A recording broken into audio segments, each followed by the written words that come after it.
as fast as he can so he doesn't get hit by anybody else. And it looks like J-Team's action is getting a huge parry onto Ace's Jin with that gold katana, and he gets the hit confirm off into the combo, finishes the whole thing, but no.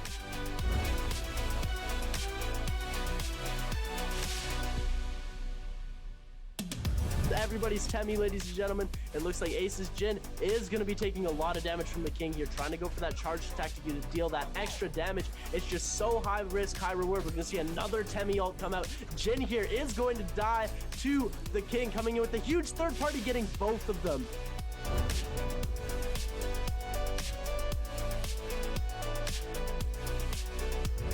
Trying to go for those charge attacks. We're going to see a Clink come out here. Nobody's hitting a parry just yet. Daihui is actually taking a lot more damage here than Shun Wukong. Shun Wukong able to get a lot of heals off while Daihui was pressing on the offensive. And it looks like he's able to come back here. Daihui taking a lot of damage. Now we're going to see the uppercut coming. Shun Wukong here trying to make away with the kill. He's able to get the hail off, but no.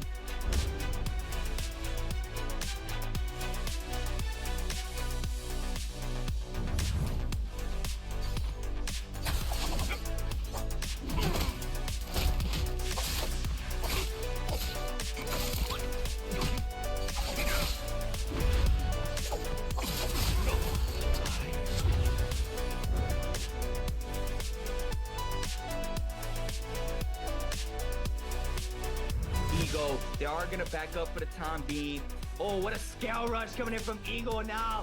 The Justina ultimate is going to be invested for no full damage there with a big parry coming from Exon into the freeze and the 1.0 release.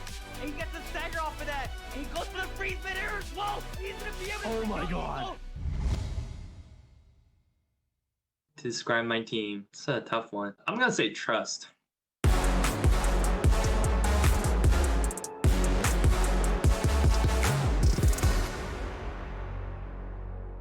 It looks like Shadow 2 will be spreading in a minute and quarter. Coming into this is, oh man, the triple coming in, slashing 3 people at the same time, putting in so much magic. It's Yix is going to be able to go through with that. It looks like they're going to wait for the charge on both sides here, and sadly just is unable to do it. Oh, the right click, going to be able to connect at least for one. I'm Dumpling from Team Same Mind. I'm the captain for the team. My name is Yixiao. My name is Kang Jixu, and my gaming name is Sweet XKD. I'm definitely gonna say for XKD, it's gonna be passive. Meanwhile, Sweet and the rest of their team of JYX is going to be able to push in on this 1v3 here. Kun. And for Isha, it's execution. Down a couple of their team members here and trying to potentially buy one of them back, but it doesn't matter. The Viper ult comes out. It's a 3v1 situation. Because we're pretty much a new team. I think we started this August to form this team. So our main objective is to know how each other play and how to bring everyone together as a team. So that's our first objective before everything else. The reason why we qualified, I'm gonna say maturity, just because some games we might not have our best game, but we kept the mentality and we push each other to their limit. I'm very excited I can go to the NBWC. I watched the NBWC before that. It's like a half of dream. We would practice more and watch more video. We will find some new style for the game and some secret trick for it. We will just do my best. We will just do our best, yeah. Get ready to get killed. Yep, get ready to get killed by us. Here's North America. Are you guys ready for the new game style? See you guys. What's going on, everybody? My name is Creatives, and I usually cast all of the NA scrims and some of the tournaments. Let's introduce Team Same Mind. That consists of Dumpling, Sweet, and Yisao. Team Same Mind is very consistent placing hyper placements and is major when these pop-offs games come into play as well. Yisao usually playing Justina or Wuchen. He is very smart with that Wuchen ultimate, and he is not afraid to burn it whenever he feels like his team is in trouble. And that goes for everybody in this team. Sweet, not afraid to pop that ultimate, even if it's a 3v1 situation on the Viper. He wants to secure the kill for his team. They are not afraid to pop their ultimates. Dumpling as well. This team was under the radar for a lot of people going into season 2 finals, but they came in having an outstanding performance throughout the whole finals, and they came in hot into play, and it showed with their performance, and they're definitely a strong powerhouse team to keep an eye out for Worlds.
个剑起压力是很大的，但是他也不敢出啊。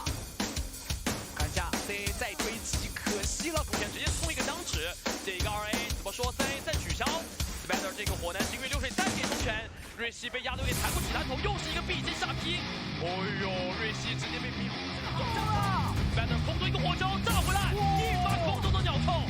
这一波也虽然是太刀到手，但是没有假，而且被小猪抓了一套先手。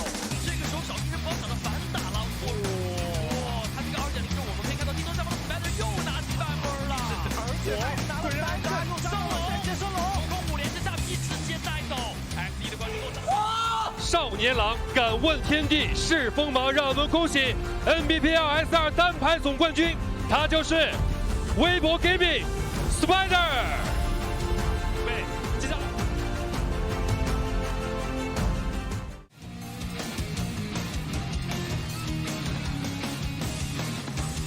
1，加油！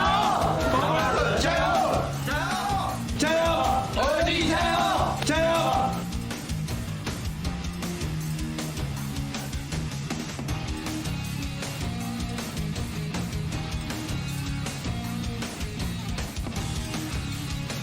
纵观全局，在看到有个飞刀楼就有了，空摘了一个，空摘了2个，还有一个前师兄啊，330这边直接被带走。风杀刺死，哎呦，直接把尬的雷打死了。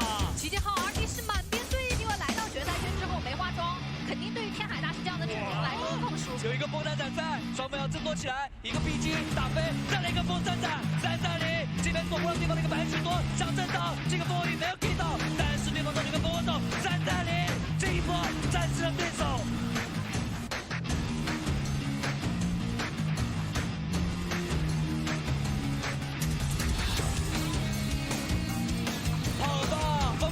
跑吧，这时候跑就对了。但是敌人不想放过他们，他们知道最大的仇人、最大的敌人就在眼前。是的，GG现在在国防不拦输血，连330都不救了，想直接怼到对面无尘。无尘交过船了，你这边是没有奥利的。是的，因为大家一起死的冠军也是我的。折龙已经眠，一笑动千山。让我们恭喜 NBPL S2的3排总冠军，他们就是机器战队。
曾经我登顶过世界之巅，不朽面具象征着只属于我的荣耀。如今战火重燃，而我们信心十足，剑指巅峰，无畏向前。有机会，但是又是这提莫搅局了，全场连线，所有人又被水月了，有常见吗？这个大回马扫全家增添，又是一个半月劈，我觉得。通行无阻，生来为赢。去年的此时此刻，我引剑指荣光，现在再次出发，重回节杯舞台，卫冕冠军蓄势待发。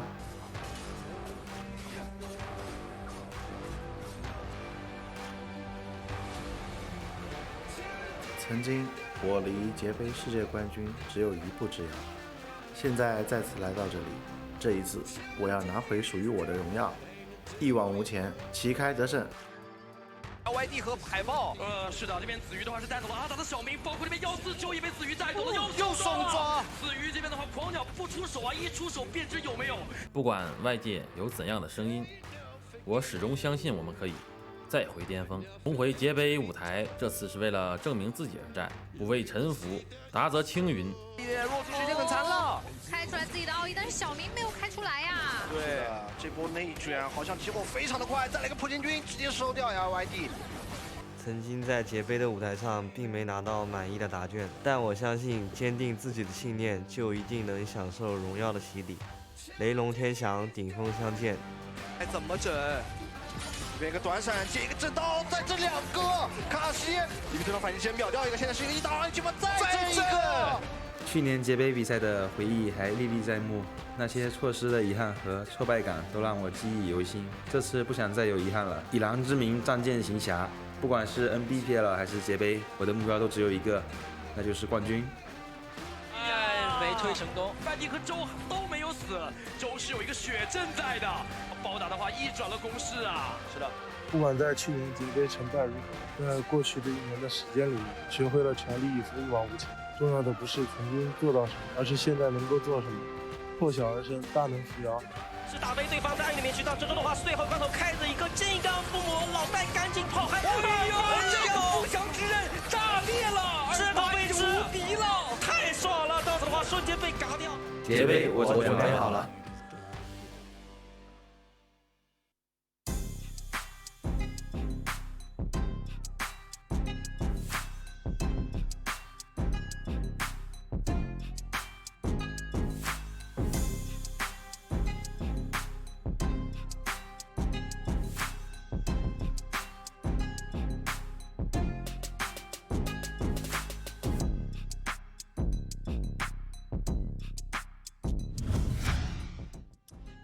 Hello everybody and welcome to the Naraka Blade Point World Championship qualifiers, I swear I could speak, from mainland China. My name is HitBrain and I am joined by Creatives. Creatives, hello, how are you doing? Our first time together on stream, your second time here at the World Qualifiers.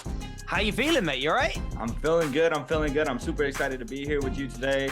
I just know we have a ton of action today. It is going to be insane. I can't wait to see these trios compete today for a chance to compete in the World Championship stage. It's going to be a pretty bonkers day, to be honest, I think. We are in for some very, very good games. Obviously, we're in the second half of the day for trios right now. We had the solos players finish up and the top 8 did qualify through to the World Championship. And now we got to decide who are the top 8 here in the trios and we're making it through into that part of the World Championship themselves respectively. We had a quick look over and we'll go over the standings with you. There's a few things in there that I think have probably just gone to script and as expected, but there are a few things that maybe have caught me off guard. Just quickly going over it, I actually think Wolves, I'm surprised to not see them in the top 8. I think these guys have been on an upward trajectory all season 2 long, and right now they're only 1 place off. They are, oh god, quick maths, 8 points. 8 points? No, less than that. They're points off. They're not far away. 7, 8 points. I don't know. Maths is hard for me apparently today. I just woken up. But yeah, so obviously Wolves I'm surprised by, but J-Team are in that top 8, and obviously as the defending world champions, J-Team really want to show up and kind of, you know, get themselves back to Worlds and actually Worlds and actually defend themselves, because it has been a disappointing 2 seasons for them. And yes, season 2 has definitely gone better than season 1, but we haven't seen the World Championship form of J-Team at at all. Obviously, kind of noting on a couple of other teams. YZG are still up there, not really too unexpected. OUG also. I think the one that also catches me off is 17JL at the top of the table. Obviously, we'll go over this all later. We can probably talk about this. Creatives, you know, is there anything that's kind of like caught you off guard yet, or do you think we're on script so far? Honestly, from the teams that I've seen, they're already qualified, but I'm just waiting to see a couple games to see the team's comps and how they play, the aggression from the mainland. I'm super excited to see that. So I'm actually I'm on the waiting game right now for the trios because I'm not too familiar with the trios from the mainland. But today I will find out I'll find out all about them today. Yeah. And I'm super excited. You're gonna be getting nice acquainted with the teams. We've got 6 games coming up today. Moving to Holoroth for game 2 and game 6. The kill multiplier and everything has stayed the same. So you still get the same points, you still get the same multiplier. But here are the standings. Bowder have been having a just horrific season. I there's no other way to put it. Like I have to be completely open about it. They have not found their form all season 2. They've made it just to the qualifiers, but right now they are in that bottom 16. I think for the most part, I'm not really surprised by too many teams here on this bottom 16, other than that Wolves placement. And on the top 8, you know, for the most part, again, a bunch of teams who've been performing very, very well. Maybe OC being in the top 8 at the moment is a slight surprise to me, but they've always kind of hovered between like 6th through to like 12th. So they've always kind of been around here. So, you know, it feels a little disingenuous to say that.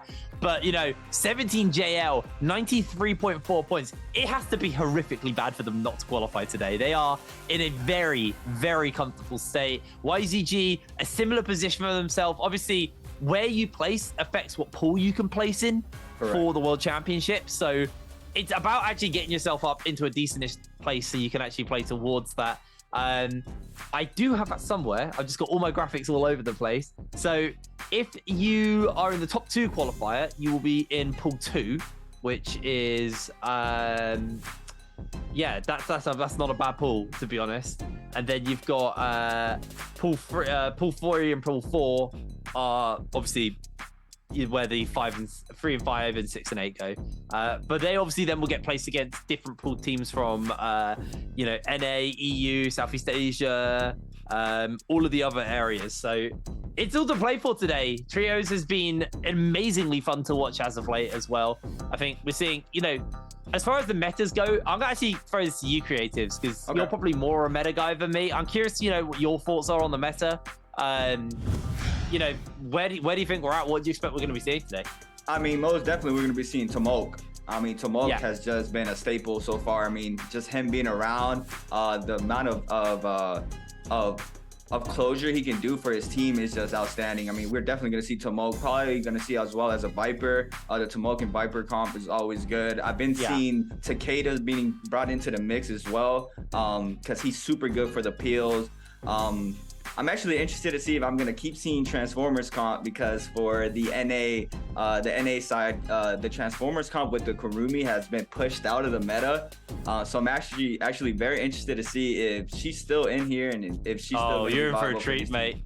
So it's actually Tomok and Monk comps is what we're seeing. So you have a Transformer comp with Tomok and Monk, and you basically either run double Transformers with the Tomok, or you run Tomok, a Monk, and then I can't remember who the third is in that case. It might be Viper. But then typically people do like to save the Vipers, what I like to call the Yoto comps, where you used to run like the Wushen, the Viper, and Yoto, or you can take out the Wushen for Justina, although we haven't seen that for a while. Or Batari. But yes, but we do see, instead of those Yoto comps, we see versions of that, but we also see versions of that with Takeda instead as well. Correct. So we get some really interesting comps, and I think, you know, you got to do solos yesterday, so you got to do the 5 heroes rule, which is super fun, a lot of variants. But when you go into trios, there's not quite as much flexibility because you can't make everyone pick 5 unique heroes. But what you do get is we are seeing more and more evolution on the comps, because for a long time at the beginning of the MBPL, it was literally just Yoto or Monk. They were the 2 comps that were getting played, and there was absolutely zero variability. But now it feels like these comps themselves are being pulled apart and finding answers and counters to other comps. So I'm absolutely loving what we're getting at the moment. I think the meta is very, very fun in trios. Yes, I mean, I love the versatility as well. It shows that a player or just a team in whole has whatever they need to come out victorious here in these qualifiers and tournaments in general, or in the league. But yeah, I mean, I'm very baffled that Kurumi has just been taken out. I mean, Kurumi for our side has been always there on Transformers, so yeah, having the versatility now is just amazing. I'm not actually entirely sure what forced her out of the meta. Maybe it was just the Tammy buffs. I mean, you're guaranteed to get a Mora's Blessing, and obviously in Immortal War, Mora's Blessings are just absolute gold dust. They means they can really change the state of your game. And you know, when you're playing a Monk comp, you want to get those Immortal Treasures because you want to get those armor upgrades, those weapon upgrades, because they directly impact your Transformers' health and damage. Correct. So, and Tomok basically guarantees you a Mora's Blessing because it spawns up, he throws the Sandstorm down, nobody can touch it, and even if they do somehow get through, there's a Monk on inside as well. So it's just very hard to contest them. So it's very much, that comp is very good for dominating and controlling points. And with FPX not being here because they've already qualified, I'm curious what these Mora's Blessings are going to look like, because FPX have always been the team that guaranteed to grab a Mora's Blessing. That was like their main strength during the regular season, is you'd always see them with just golden gear and golden loadout. Like, they'd always be ready. They were doing super, super good on that front. So now that they're not in there grabbing those Mora's Blessings, I'm interested to see what that's going to look like. But before we get going with today, we actually do have a video. We chatted to one of our players before today started. So we'll roll that video and we'll get ready to go into our first game of the day. 今天发挥好的原因，可能就是反正就是打好每一场比赛嘛。然后可能因为我们最近确实进步了吧，对。当时在赛后掏出了一张 ace 的原因，就是看到别人就是别的比赛也有选手就是整过这种活，我就觉得很好玩，就也整了一个。最后一天比赛该怎么打还是怎么打吧，就是按照自己的目标完成。Well, nice to hear from AS from 17JL, currently the team at the top of the standings today, at least starting to there in the top. And, you know, like I said, it's going to be a bad day for them if they don't qualify. They are in such a good position. I mean, 9th right now is 47.2 points, and they are 93.4 points. So they are a long way away from that bottom 8 position at the moment. As we are just taking a quick look at a bunch of these teams and their current common hero picks. You see Inventus actually, they really lean on still the old school Yoto comp, which I do find quite interesting actually. Some teams have definitely fallen out of favor after some of the kind of building up nerfs we've had, because obviously a while back we had a nerf to her ult and how much damage that does. Then we had the F ability nerf, which meant she had less safety. Then we've also seen some Yoto players, especially in solos, actually switch to F1 on Yoto Hime, which I find is quite interesting. Correct, yes. In NA, how's Yoto looking? Because you talked a bit about the Transformers, but are you still seeing lots of Yoto or not? Yotos are pretty much almost gone, and I mean, I'm a fan of that because I wasn't really a fan of Yoto. I love Yoto. But as of right now, we're seeing Takeda for sure. I mean, Takeda is just super strong in solos. Just Stina still being played. Tomok, I mean, yesterday we saw that Tomok is the strongest hero. They were everybody's first pick. We had a 16-man solo. That's every solo game, mate. Yeah. Everyone at the start of the day, as long as it's not Dusk, then you're guaranteed to see Tomok in the first game.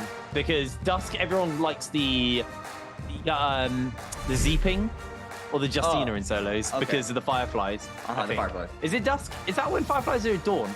I can't remember the Fireflies spawn, or is that night? You get them at night. I can't remember.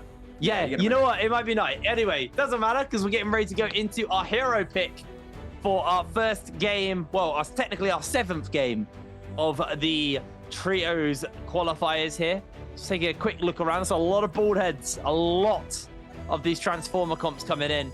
J-Team rocking the Takeda with the Matari. I didn't hit on Matari. I keep forgetting. But Matari is a hero in Trios. People are picking Matari up quite a lot. And with the Tammy, it's actually really horrible. I promise you, this is a really disgusting team. Yep.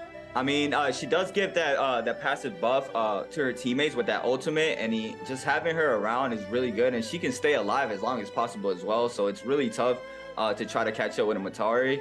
And I'm seeing a lot of Yodos to counter those monks out in the field right now. So this is gonna be super interesting to see. But the Tomok is always there. He's still there. Yeah, there he is. I mean, I expect to see a lot of Tammy over today. It was interesting to see a bunch of the players switch back out. They obviously saw that there were a lot of monks and went, oh, Yoto would be good here.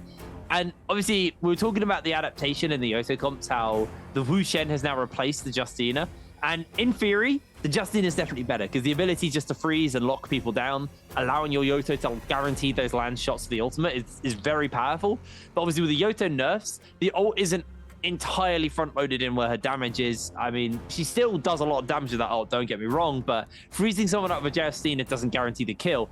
And also on Yoto, you really want to make it into that final circle when everybody's grouped up. And Wu Chen's just that safety net, which guarantees that you should at least get most of your team, if not your entire team, into that final circle. But anyway, it's time for game number 7. Eyes are on 17JL, obviously, who are at the top of the table starting today. Just desperately trying to put some weapons together, getting themselves ready to go into the fighters. We're actually already seeing a Viper ult coming out here from Benchu. 17JL starting up strong, taking down Kakaxi. Easy pickup for the side of 17JL as Dongqing and the rest of GD just on the run, trying to get away. He's actually only lost Kakaxi. I thought K was down as well, but K is separated from Dongqing, and I don't know if he's going to be able to survive this chase. No grapples available to him, but it looks like 17JL also don't have those grapples, so they may look to give this chase up for now. And Dongqing actually was able to get the grapples off in time, so he's going to be able to buy some space away with that movement. Should just be able to get away from these 17 guys. He needs to make sure to stay alive here. I mean, his teammate did get res. We saw it just now that the res did come in, so they try to commit onto the Tomok there.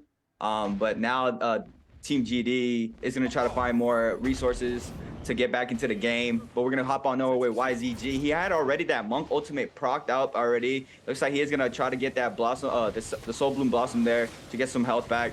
Got J-Team Lee's getting caught up with an LMB charge off of the Monk here. And the aggression continues. The Yushan ultimate is here to pick up that kill. And he's going to be there for the peel as well. And J-Team Eagle is going to be taken out as well. And that's going to be, I believe, 2 down for them, or 3. That's a full wipe for J-Team early on here in game 7. 2-9. Yodo coming in hot with that grapple LMB off the dagger. Did seem to spot. Did not find get any damage off of that. The Clink came in there from the Stormform off the Greatsword. But now JJ HRD's Water is going to triple charge his Greatsword, trying to find an opening for his team. 61% on that ultimate. I'm not sure if Q9 has any ultimates right now. It looks like they are backing up, so they do not want to take any of this fight for the time being. They're just going to try to poke with some range shots, try to get some rage in.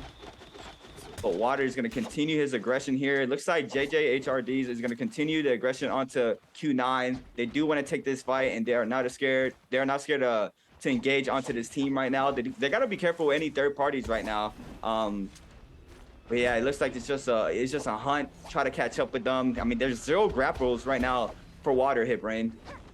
Yeah, these guys are, I mean, we're seeing a lot of teams just aggressively chasing instead of getting themselves better loot. I mean, like, Water hasn't even been able to recover their armor, and it's only gray armor, so they are, you know, not in the best position to really be chasing that fight, because if they get third party, they are just guaranteed to go down. So that was almost mindless aggression in a way, as teams are desperately trying to put some points together in this first game of the day, make sure that they start on as strong a footing as possible, as Q9 are finding themselves in a fight here versus JJ. But there's going to be one grab from Godly, and he's just going to be able to secure a lot of damage for his team. A great Wu Shen out just to dodge away on the slam from Godly. And with that down, he's not going to have the mobility to keep up. But there are a whole bunch of teams in the area. AOW, Wolves, Q9, they're all here. And JJ basically free for the taking. Wolves are so close to that top 8. They need to just make sure every game counts. Every game gets them some decent points here. And it looks like a third party might be a good opportunity for them to actually be able to jump in, as a whole bunch of teams are breaking out into this fight here. In comes Q9 to finish up a couple more members. as actually Water's going to throw the ultimate down, looking for AOW. The slashes do land onto Gui, repositions it up a little bit higher, gets the damage onto one, not enough to finish up a kill, but does get a slight chunk out, as he's now going to find himself chased down by the Wolfpack as One Fang has slid in, but AOW should just look to finish this kill up. A massive Viper stun will lock Water in place. He has nowhere to go as he goes down. There's so many different mini fights going on all over the place, as Wolves were able to clear themselves up a couple of kills actually in that one. They got 2 for themselves, so they may turn their attention towards AOW. And it looks like they are going to jump into the middle of it. The Sandstorm comes down as Wolves are going to get a big chunk out into AOW, but they're going to find themselves in trouble as well. 14's transformed. He's going to move out of the Sandstorm to make sure he gets the grab of the Ping Tower. Able to get it. The double slam comes down. Wu Chen ult out, and Wolves are just going to go for the reset. Oh, and that's what you were talking about, the Wu Chen. The Wu Chen there helps you get to end game with you porting your teammates out if you do get grabbed. We have 2 monks forming up right here. EWGs. Mao here already in the monk form, or Yiran, sorry, Yiran in the monk form, and we have Ventus Mao already on the monk form as well. Someone is getting grabbed. That's WX98 getting grabbed here. He's just gonna opt to get the slam there. Cannot get a double grab, but now he's gonna turn his attention on to Mao. He is gonna be able to grab him now. Ventus XU is gonna try to weave the second grab, but Mao did manage to escape that grab. But look at WX98 getting grabbed as well. Yiran is trying to do everything he can for himself, but it looks like it will not be enough. It looks like it's a 3v1, and we know how hard it is to do anything there. And we have another team showing up, and that's OC's 0-1 here, trying to apply some pressure onto Ventus. The Yushan ultimate is invested here as well early on. They do not want to let any of these players go. There's a Mood Bane coming in, and that's going to do a lot of damage. The Bell comes in play, but 0-1 is forced to pop that Monk ult, and he is going to Monk up as well. The Samoa ultimate is down. Ventus SU looks like he wants to back up, but they're not going to let them go. 0-1 is going to continue here, try to find a grab on the opposing teammates here, but did not find doesn't seem to find anything. They're just continue to chase him down, trying to see if he finds anybody on the tree, but Ventus looked like they just backed up completely. They actually did see one in the tree there with the grapple kind of going red on the indicator to give it away. They forced out that one Ventus member, but with 0-1 now out of transformation, and ult's actually on cooldown for pretty much everybody here, actually. I think there's no ultimates left. This fight's a bit more unfair footing, and OC are grouped up, so in jumps WX98, already gets a whole bunch of damage off there with that big old charge up. So much damage down. Ventus have already lost 1 though, so they are on the back foot as OC's 28HH has now got his Terracotta Warrior up on the transform. Able to get 1 slam down, gets the second one, finishing up WX98. And this is just going to be the end of days here for Ventus. They are taken down, forced to go for the revive. And then a really, really slow but controlled fight there by OC. They didn't overextend. They waited for a good opportunity to turn that fight. And for the side of Ventus, I think they just got greedy. I think they fought with the ultimates down, they were able to win it, but they weren't banking on that Terracotta Warrior being up and available for them. But right now, we have a quick look at the scoreboard. 17JL are leading the charge with YZG, 4 points. First and second, funnily enough. And third, actually, all at the top of the tables. I'm an idiot. That's actually just it's in order on their placement right now. It's actually OC who have the most kills right now. Oh no, it's not AOW. Wow, AOW got 7 kills. Wow. Damn, that's good for them. That's a lot of kills early on. They jumped 2 places already. They were 13th at the beginning of the day. 13, they dropped up. They went up 2 slots off of 7 kills in the early game, and it looks like they're not going to slow down anytime soon as well. GD's Monk here, trying to find an opening with these dual blades. We know how strong these are with the LMB to be able to create some space and come in when some players are not looking at you. It looks like Bao Dao is going to try to respond against GD. The Monk seems to get an RB confirmation, but he's just going to Monk up in the Yodo. Arxen is going to use that Yoda ultimate as well, but he's gonna get punished for it, and the Wu Chen port is gonna come in. It's not gonna do anything for them, and they are gonna force to back up and try to find another team to fight. And there is a couple players in that hut right there. Looks like they are just gonna wait, but did they get spotted? They try to just make a cut sound to not get connected, but that's the Hepta there. And look at it's a double Hepta off the longsword there, and that's 2 quick kills there for OUG. That is massive for them, and the third party from Bao Dao is going to come in and play as well. But OUG is going to back up and just lay down some range shots here. Wow. But Bowder, they're going to get forced off immediately. And unfortunately for them, any points they want to put together, at least from the kills, will have to hold off for a little bit longer. OG able to zone away. JJ are going to get their hands onto this Mora's Blessing. We'll see what's inside. What buff they're going to be able to get off it. It's a Draco Storm. Okay. So they're going to be able to get that. Strong. Already got themselves a bit of gear off that as well. This is very, very strong for them. Alliance on the other side going to be grabbing themselves a Mora's Blessing. And inside is a Draco Storm. So 2 Draco Storms. There we go. There's going to be 2 teams who are going to be pretty scary with this. You do typically see, especially when you're not being contested on the Mora's Blessings, all 3 of them actually completely uncontested. The teams are able just to wait out as long as possible. Pretty sad here for MPG getting a Mystic Might. Would have much preferred the Draco Storm and the Bird's Might, but, you know, here we go. But on the other hand, they will be able to wait out as long as possible because no one's contesting them. So they basically carry that buff as long as they can into the next stage of the game. And everybody else is just waiting up. It's taken a more passive backseat role here as Bowder just clinging inside these mines here, just holding up. Wolves are sniffing around, but not playing too aggressive, not playing too much. They know that there's Mora's Blessings that are about to get cracked. And I think for a lot of these teams, they're going to want to wait out whatever is going to get picked up from these buffs. As both Alliance and JJ at exactly the same time get their Draco Storms now. So they are going to be looking to play very aggressive as OC looking just to step away. They were going a little bit aggressive, but just going to get himself up to the top of the tree and away from whoever they were taking those shots at, deciding to back it off for now.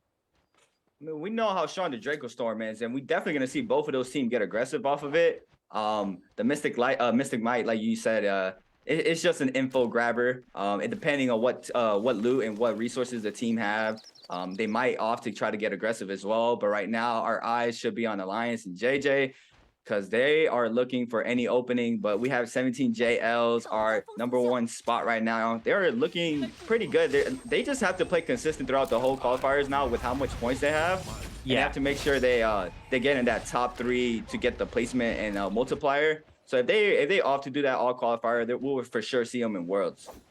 What do you think we could do to Mystic Might to make it maybe more playable as like a, because it's the feels bad man one. When you get it, you're like, oh god, this one's so useless.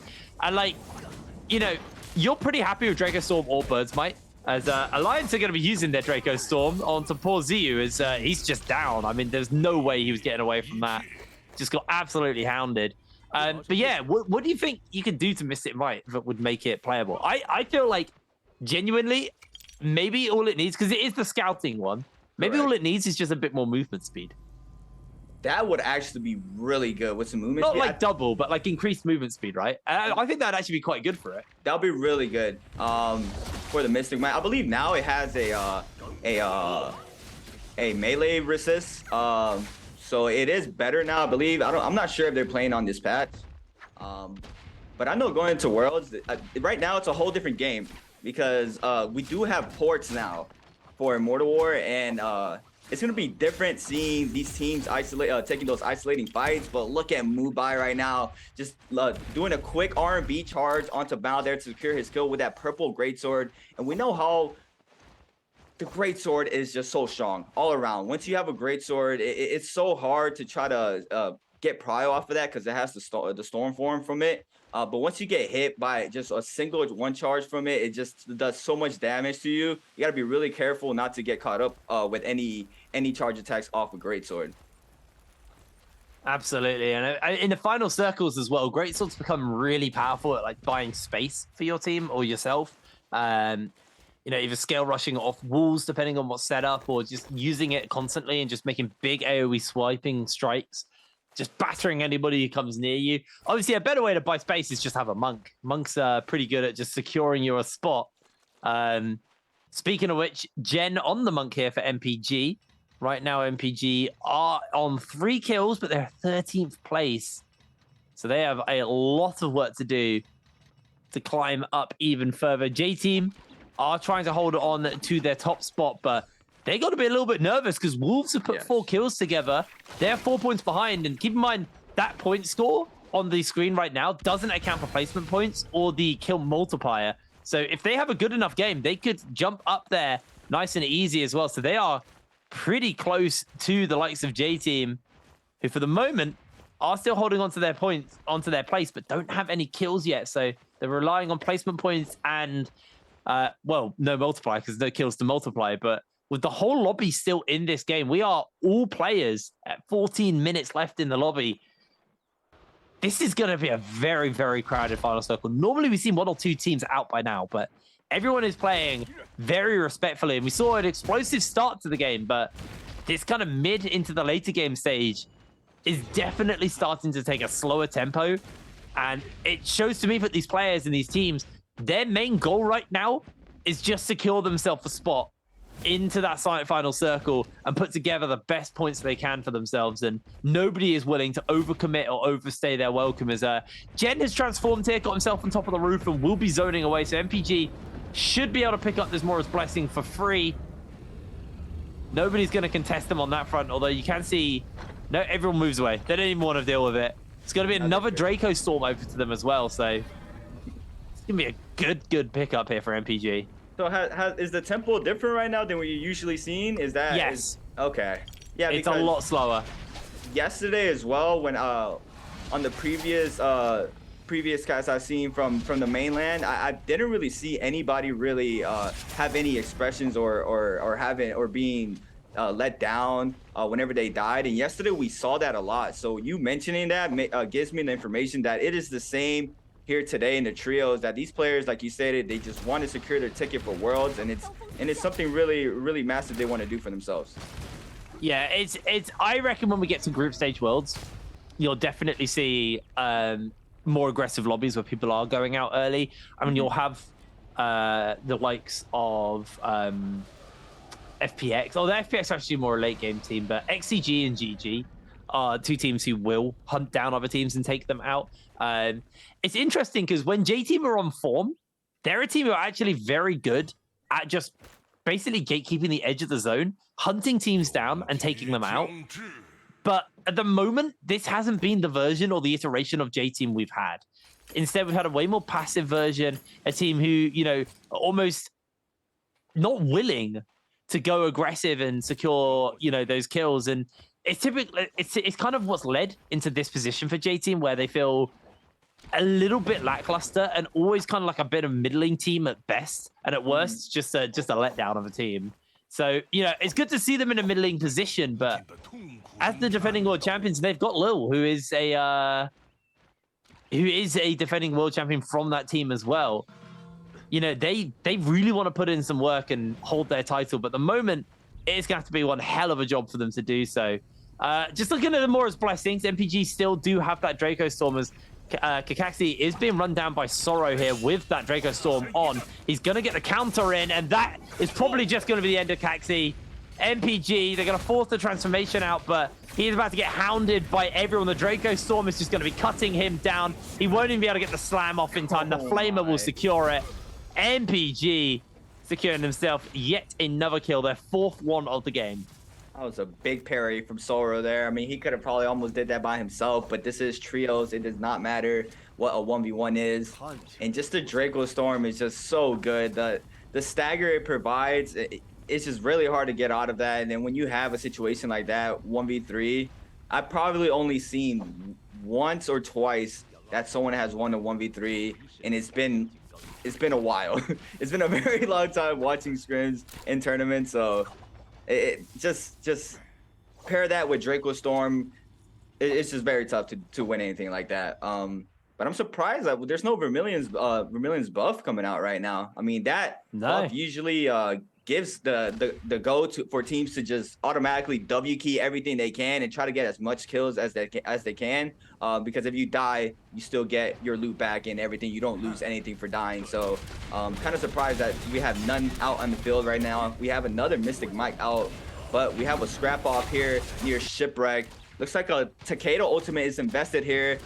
Ace's Jin is super weak. He did manage to get some powder off. Now the Tomok ultimate is going to be invested here for the box. This is the box comp. We see they got it. Going to come in through the wall there to stop any grabs, but it does not matter. They're going to still get the blessing there. and now everybody's gonna scatter. They know people have invested some ultimates for that box, and whatever was in there is gone. So look at the team scatter right now. They are backing up. They're trying to find a better place to reposition here, and it's just a waiting game once again. I mean, no, this is the passive games. It really is. Hitbrain, I literally never seen the passiveness like this. It's really interesting right now. We get them. We do get very passive games and very passive lobbies. I'm hoping the whole day isn't like this. I think Holoroth will obviously change stuff up as well, just due to the amount of gear you can get, because Holoroth is just very generous with the amount of gear. You get way more. Yeah. So maybe in that sense, that might speed everyone up a little bit. But I think, you know, game one, everyone's a little bit nervous. We have seen GD be eliminated and Ventus. So we're down 2 teams. At least so we have lost somebody. But I think like now at this point, kind of 8-9 minute mark, we should typically be down 3 or 4 teams at this point. And then it slows down. And this is normally where once we've lost 4 teams, things slow down. And the tempo is a little off this game because we're still seeing teams go aggressive and fight one another, which I do find fairly interesting. But HZ from Q9 is getting now jumped on by the Wolfpack. They are looking to finish him up, but he's going to be able to get away from them. As I don't think Wolves really want to overextend. They've got themselves in a nice position. They know where the next circle is going to be, and they are in a position where they're going to be able to hold that during the next circle. Another Mora's Blessing goes down. MPG end up losing quite a lot of HP for it. They're going to throw out the Sandstorm, and oh, it's a Blood Ripper in that one. Not particularly the greatest weapon to be running around with, but they'll be happy, I guess. They get the armor. Yeah, they are definitely gonna put that armor on the Monk. Blood Ripper is. I haven't seen a Blood Ripper in a Blessing before. This is mid game right now. Wait, isn't that any place you can get them from? Yeah. I mean, I've seen them in game, in the in game Blessing, but mid game Blessing like this, especially not in trios. I've seen them in solos, but not in trios. So not sure if they're gonna pick that up. I'm not sure how well a Blood Ripper does in trios. Not amazing. Yeah, I'm pretty sure it's not that good, but wow, these players are, the tempo is really different right now. A lot of these players they're respecting one another right now. They want to have that in-game play out, and it's just a lot of teams out right now. We're gonna have an insane in-game for sure. Yeah, we really are. It's gonna be, you know, the one good thing about a lobby like this, where it's quite slow and quite low tempo, is you typically get a very explosive end to the game. Because there's just so many people. It just becomes a complete cluster of just everything. It becomes very hard to read, but also very fun to watch at the same time. So I think, you know, the good news is we are in at least for a good one on that front. But Bowder actually able to get the revive off. The repeater crossbow is trying to chunk them out, but Alex going to get taken out by J-Team as they're able to put a kill under themselves. They needed that because Wolves right now on 5 will be chasing down that top spot, and Ace now with 0 kills in a pretty scary position for themselves as Kuka with the ultimate able to secure himself a kill. Kuka's going to get interrupted by the transformation there from Jen. Jen's going a little bit low. The Wushen ult out to safety, and they're not going to be hanging around anymore for this one as Dubai needs to get revived here. Jen is going to be able to make sure that Sorrow gets that revive off as AOW on top of the tower, narrowly avoiding those monk grabs. Nearly gets a grab on top of the tower here. It looks like this team, AOW, it looks like they are getting focused. They do have that Wu-Chen to stop any range shots, so that Wu-Chen F is really good right now for them. A lot of these teams, I saw like 3 monks go up. Godly here is getting range shot from the back end, but it looks like they're gonna try to reposition inside the wrecked ship here. He is gonna be able to get a reset as well. These teams are just waiting. It's just a waiting game right now. Zone 5 is about to close in around 7 seconds. There's people on the edge of the zone. I mean, there's a Tumult ultimate on the top of the cliff right here. YZG trying to find anything for his teammates to try to capitalize off of, but for the time being, it's just a waiting game. Once again, it's just a matter of time. It's the calm before the storm. I mean, I'm just staring at the mini map right now. I see the congestion of players on the bottom end right there, and it's just so many players up right now in game 7. It's gonna be incredible to watch. There it is. There's a lot of teams in that ship. Yeah. The circle's too small already. We're basically in final circle territory just because of how small it is, and Unfortunately for Q9, they do pay the price because they get taken out there. OC still got themselves in the upper part of the ship, quite happily holding up. Legendary Soul Jade on that Katana there for 28HH. So he's going to be able to actually do a pretty good amount of job of zone control. This is what I like to call the Buccaneer phase, Creatives. This is where everybody pulls out the cannons and the muskets and they just start taking long-range shots at each other, trying to chip away at the resources. But I think in this case, you're just trying to steal kills more than chip away at resources because everyone's going to be fighting. MPG are eliminated from the lobby, and in comes AOW to finish up JT, and their backs are against the wall. Pink Tower will make sure they're down, as ZK will be losing his life, and J-Team are down and out. That corner is devastating to be standing in, as the zone has shifted more and more teams together. 0-1 from OC here, has transformed as he's looking for the grabs. Transformation up on the other side. I can't actually see who that is, but they will be looking for grabs onto these onto these OC boys. There's actually 3 monks atop this hilltop here. It's Mabai from Alliance and 28HH. Oh, no, it's Wolves, sorry. 28HH is down from OC. Wolves have found themselves another grab, and they are looking to grab themselves a spot in the top 8 as they're looking for the regrab. They're not going to be able to quite get it off in time as 14 does de-transform, and now Mentality can jump up if he wants to, but down in the bottom of the cliff edge, there is still more action going down. Pink Tao has himself in that corner where he got a kill earlier, just about dodging away on the damage, but now 17JL's Benchu able to secure a kill for his team onto JJ, but Godly will be trying to fire back onto 17JL, but he is on his lonesome. He is donezo with a scale rush from AS. Wow, these players are dropping right now. The play we saw in that corner was insane. They locked them in there, and then all the action is continuing on top of the cliff, and the bottom is just non-stop aggression now for all these teams. Wolves, Feng here, trying to see if he can peel for his teammates here. Looks like he is gonna have to wait up and pop a Battalia for himself there. YZG's Monk trying to find an opening. He gets caught up in the corner of the sandstorm there. He is going to be hit by the Wisp as well, but looks like nobody capitalized off of that. Zhao now is going to pop this Monk ultimate. He has to peel for his team.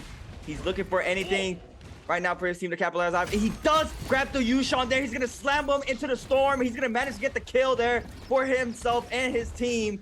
It's going to be super massive here. He can get another grab, possibly even a double grab, but these teams are just they're just using that hill right there for protection. They're not trying to get anything to the Monk there. It's just a matter of time. These players are just using these trees to scale rush. Xiao now is super weak. He has to be Monk now for the time being. The Viper ultimate, the AC-130 is going to come in for 17JL's Viper. And it looks like they do get the stun off on the Monk. He's going to get grabbed by the opposing Monk there. It looks like they're not going to be able to get the kill off of that stun. And the Wuchen port comes in. But look at all the damage coming in right now. Mubai picking up a kill for his team onto Sanzi. And now the Yodo's ultimates are out as well. 2 monks, 3 monks are out. These players are using the trees as most as they can to try to get away. 17JL's AS, the gold katana. He's just going to wait for these monks to deform right now. That was a very clutch ult, actually, from Mentality. He grabbed, was en route to hit him, and he transformed just as it hit. So he was able to survive. Ping Tao doing what Ping Tao does best, by the way. Sits at the top of a tree with ult charged, and will just drop down and instantly lock down the entire lobby. It's going to be really big when he does go for that. 17JL have 15 kills. They are dominating here, but in comes Ping Tao. Like I said, dropping down from the tree will land the lockdown. 14 is going to be double locked up as Bowder finishes them up, finishing up Wolves as well. 17JL absolutely chunked out of the lobby. They lose 1 player. They probably will lose that second as AOW are now down. Wade from OUG able to secure that kill for his team. We're down to the final 9 just like that. With 35 seconds till the circle fully closes up. The action is going to be coming down to finish up this game. There's the Sandstorm. Wade has space to work with. He's going to be A-OK. Gets himself 1 grab. Can he get the second? Benchu's caught in the air, so it should just be an easy grab for him, but he's just going to die to the zone in the meanwhile. 6 more players, and the tree is providing just a little bit more safety. The Flamers coming down as OC have dropped into this fight. In comes Alliance as well. Mabai, can he win the 1v2? No, he can't. OUG will take game number 1. Wow. the massive Viper ultimate to stun everybody there kind of helped out all the players who waited out and didn't drop down early on there. The Assassin's Lunge was coming in hot from the Viper there, but it was not enough for himself. But what a game it's been so far. That was different for sure. Yeah, I mean, that was a bizarre game. Not a style I'm used to at all. A much more slow tempo game. And then I just don't know where all those kills went.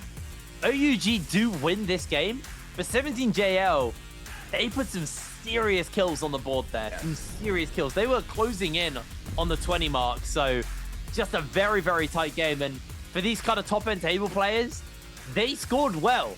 That is bad news for the people below them, because it is going to be very hard to catch up or even get yourself into the top 8 if all of the top 8 are still scoring well. An absolutely phenomenal game. And honestly, OUG, I just have a quick look at their score. They can't take first off this game, but man, they are going to be climbing up with a lot of points there. And, you know, we were saying consistency is all that the top guys need. Correct. They said hell with consistency. They want a good game under their belt. They want to make sure that they are in the higher pools going into the World Championship. For sure. I mean, and always in lobbies like this, I mean, making sure you're on the top of your game. I mean, yeah, you want to just secure your spot for qualifiers here, but you just playing at the best that you can. It's going to help you out, especially for Worlds, because you know that there are already 4 other teams already qualified. So having that practice and continuing that tempo that you're used to is super massive here for these teams as well. Yeah, no, it really is. I mean, that was a very, very different game, like we were saying, and obviously the consistency coming in for these top teams, getting towards that bottom side of the table, and the teams who are playing to make it into top 8, they're going to be nervous. There is a good side, though, if you are, you know, the likes of Wolves or Q9 or anyone like that, is a lot of the points were top loaded, so it's the top 3. Realistically, right now, if you are on the top end of the bottom table, you're not contesting the top side, and you're realistically not going to be aiming to go for top 3. You're aiming to get yourself comfortably into that top 8, whether or not that's, you know, just 8th or at least, you know, kind of 5th area. And for them, they can take solace in the fact that actually it was only the top 3 who had like an amazingly high scoring game there. So, you know, J Team, I think they actually were able to put some points together in the end, but they got taken out quite early. Wolves actually survived quite late into that game, and they had quite a few kills. So there's a chance that they might have made it into top 8 off this game. I do believe GD barely got any points, and they were eliminated quite early as well. I can't say what happened to OC, but we'll find out when we look at the overall score. So there is a world now where for these you know, lower end players, they might have been able to squeeze their way into top 8 after this first game. But the problem is it's okay. It's all being well and good being in top 8 now. You need to be in top 8 at the end of the day, and obviously that's going to be very dependent on the rest of the day. But here we go. 27.4 points over to OUG, who did take first that game. 23 points to 17JL in second, and then AOW, who were 13th at the start of today, were in third. Then OC, wow, I was wrong. OC actually did really good. 14 points. Of course they did good. They're at top of the monk. I'm an idiot. Alliance got themselves into 5th there. Wolves are in 6th, and then J Team only putting 6 points together, but I think that should be enough for them to stay ahead of Wolves, but it is going to be getting a little bit tight for them now. It's just a matter of time. I mean, like you stated, it's technically game 1 for today, but it's game 7. But you want to stay getting the most points you can, even throughout the whole qualifier. I mean, it just matters at the end how many you can get for yourself to try to qualify. So this game, some of these players just use it as a warm-up game. So after, I believe, after game 7, right, which is we're going to go to game 8, we're gonna know that these players are gonna definitely start turning up for themselves. Yeah, I mean, it's definitely gonna light a fire under some of these teams, and I think, you know, for the guys at the bottom, they just need to go aggressive. You know, there's no point sitting and playing passively and playing to other teams' tempos. And I've said this multiple times. Are you gonna beat the best Monk team with a Monk team yourself? Probably not, because they're going to be really good. So how do you catch them out? You get them early. You play around, you know, the conditions they're not set up for, and you play a game at your speed and your tempo. That's how you control a lobby. That's how you get yourself some points together. So, you know, for the likes of Bowder, for the likes of JJ, I want to see a more aggressive game from them, because if they're playing passively because the rest of the lobby are, then they're playing to somebody else's tempo and not their own. It was a big thing for solos for WBG Spider. What separated him from all of the other players was he played the game at his tempo, and that forced everyone else to play his style. But here's our MVP for that first game of today. Game number 7. It was SS from OUG on the Tammy. Oh, sorry, on the Tumult. Yeah, Tammy. Getting himself 8k damage. So actually quite low damage coming out from him. 7 kills, though. So it shows us for OUG, they weren't starting fights. They were ending them. That was 7 kills with 8k damage means that was a hell of a lot of third partying. And man, look at the Soul Jades. Yeah. 4 legendaries. Heaven Attached, Prideful, Dragon's Roar, Soul Slash, then a Group Heal and Advanced Heal. That's how we did 13k healing, by the way. Look at those 2 healing Soul Jades. Group Heal and Advanced Heal. I mean, I'm just staring at those gold Jades. He had the Jade for the longsword, the dagger, the nunchucks, and the katana. So anything he needed or anything he could get, he had the gold Soul Jade for it. I've actually never seen all of those 4 Jades in one player's hand. He made it work for him. He had a really, really good game. And interestingly, actually not interestingly, I was about to say interestingly, he only got 2 kills before the rebirth, but like, that makes perfect sense. Because this entire lobby waited until the end of the game to find any kills. So it actually does make sense on that case. And it was, you know, OUG, they took this game with smart play and just tidying up other fights. It's something we see so much is like third partying is such a big way to put yourself points together safely. There wasn't so much third partying in this game as kind of 16th partying, because there's just so many people in the final lobby. But like, it wasn't really third partying. It was just an absolute brawl, and kind of came down to positioning and decision making and making your target selection right to be able to play that game. Those final 2 trees in the circle as well were quite big, because it obviously gave people to climb up and a place to climb up and kind of hide. We saw, you know, the Viper drop out a tree trick, everybody throws down. Really, really big stuff. Anyway, with that first game over, it's time for us to throw it over to our interview. So here we go. Hi everyone, this is Jaeger and welcome to post-game interview. And now I'm standing with Xinyu and let him say hello to our audience. Hello， 星宇，先和大家打个招呼吧。Hello， 大家好，我是 OUG 的星宇。好的，恭喜你们在刚才这把比赛，今天是一个开门红啊，第一把就拿下了一个最高分。对。So we would like to say congratulations because you guys first game and already get the higher score. And today we saw that because Xinyu, it's like maybe there's something error or something because you died at the middle time of the game. So I would like to know what happened at that time. And because I saw that you guys have very good equipment, so why your teammate didn't save you or like rebirth you again？ 那我特别想问一下，这一把虽然拿到了一个最高分，先要戳一下星宇的痛点，因为这把在中期的时候其实就死掉。想问一下，当时是发生了什么事情？而且我看到你们今天其实装备很好，为什么这样子装备好情况底下没有选择去拉你或者反你呢？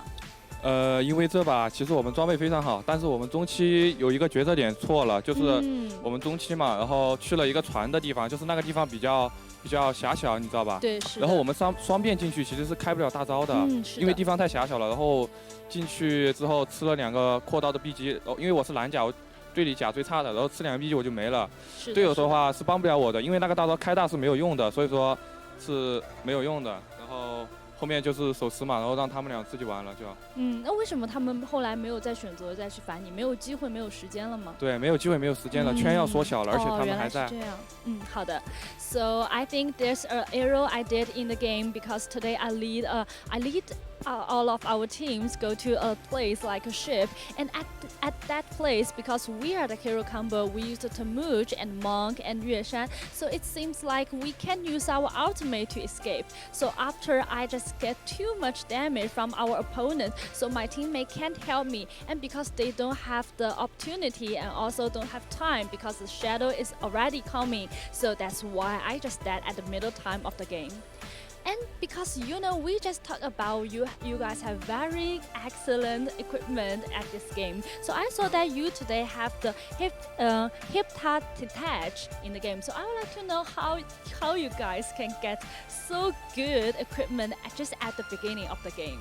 那我特别想问一下，因为今天刚才我们已经说到了这一把你们的装备特别的好，其实我们有看到我们有始有终的从开头到结尾都有一个7星夺鞘，特别想问一下，这么好的魂玉是怎么来的呢？是因为我们前期撞箱子起了一张符，然后我们去劝架嘛，然后打赢了一队，然后钱非常多嘛，因为我们撬钱，我们赌玉钱就花的非常少，是的，是的。我们2万多，然后就猛赌了好多金魂玉，就7星夺鞘就是这么来的，赌了2个7星夺鞘。有很多这一波，我感觉倒是整个决策很好，帮助你们拿了一个非常高的一个伤害。对，是的，是的。真的非常好的一个策略。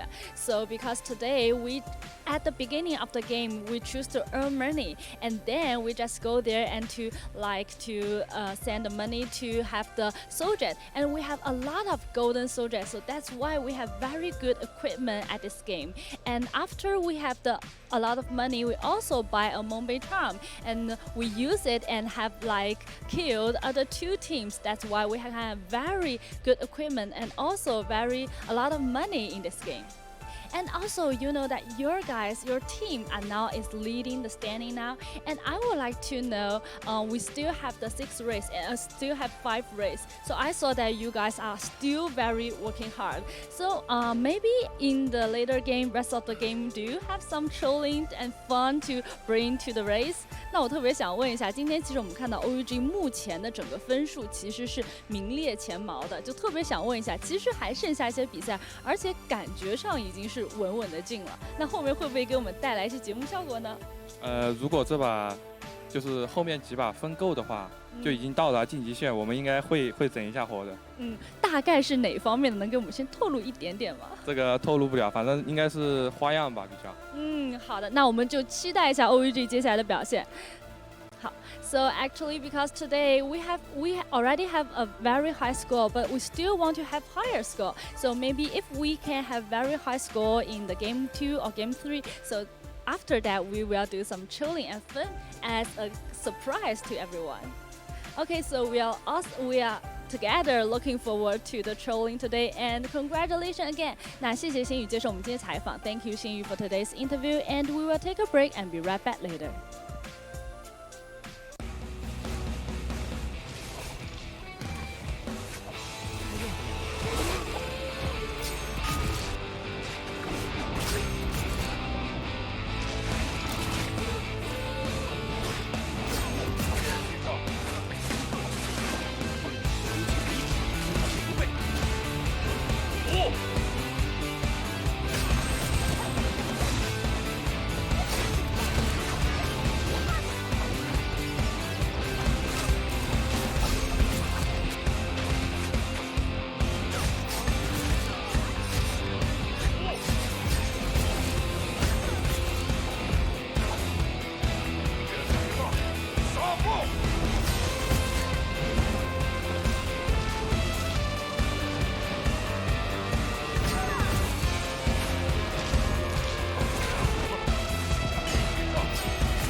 When we encounter a team with exactly the same hero picks in trio games, it's easy to imagine that an evenly matched fight will follow. However, the battle is often decided by the cast of a single ultimate. This happened in a trios game on the 3rd day of the first week of the NBPL.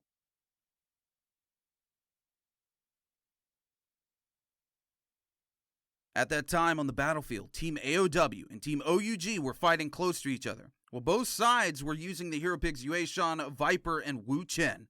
After some engagement, OUG gradually fell behind. Finally, in such a critical moment, OUG's Wei Cheng cast Wu Chen's Tai Chi Rift to lead his teammates to evacuate, but the 2 teammates disappeared at that very moment. But how? It was all thanks to the quick casting of Tai Chi Rift Switch by AOW 17. As we all know, Wu Chen's Tai Chi Rift has 3 different effects, and in the current meta, Tai Chi Rift takes 1.5 seconds to channel, while Tai Chi Rift Switch only takes 0.6 seconds.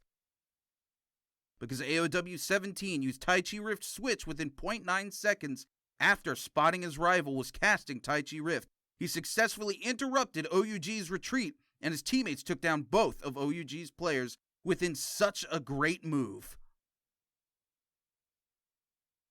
Wu Chen's Tai Chi Rift switch can forcibly change the opponent's position and interrupt many skills channeling. Even Yoda Hime, unstoppable in the solo game, had to avoid combat with Wu Chen on the field. Therefore, by mastering hero skills, you can deal with various situations confidently on Morris Isle.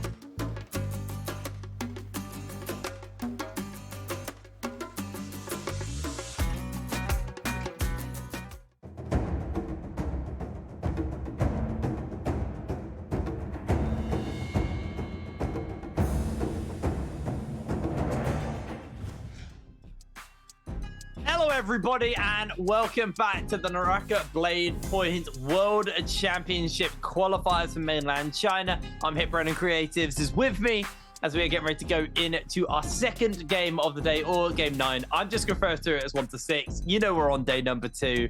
And that was a very, very different game from what we're used to.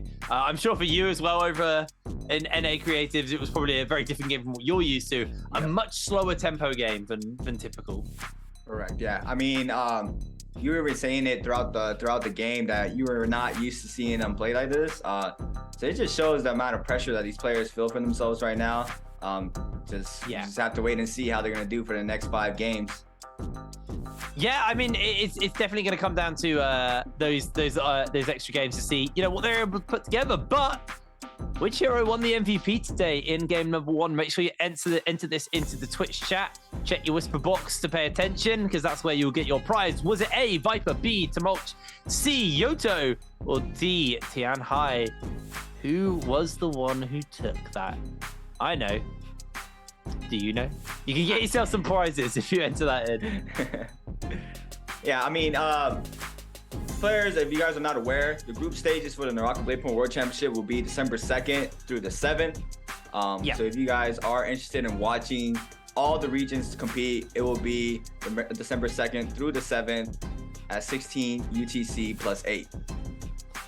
Yeah, so make sure you are there for World Championship. But don't leave us yet. We've still got a group draw at the end of today. Still got the time and weather draw as well to decide what time of day we'll be playing at for the World Championship group qualifiers. So, sorry, the group stage. We're on the qualifiers. Obviously, we'll be finding out where and who of these top 8 will be making it to the World Championship. The last teams to qualify, actually, for the World Championship. Everybody else across EU, Southeast Asia, NA, have all already pre-qualified, and 4 teams, the top 4 from China, have already qualified, including WBG, who took first in season 1.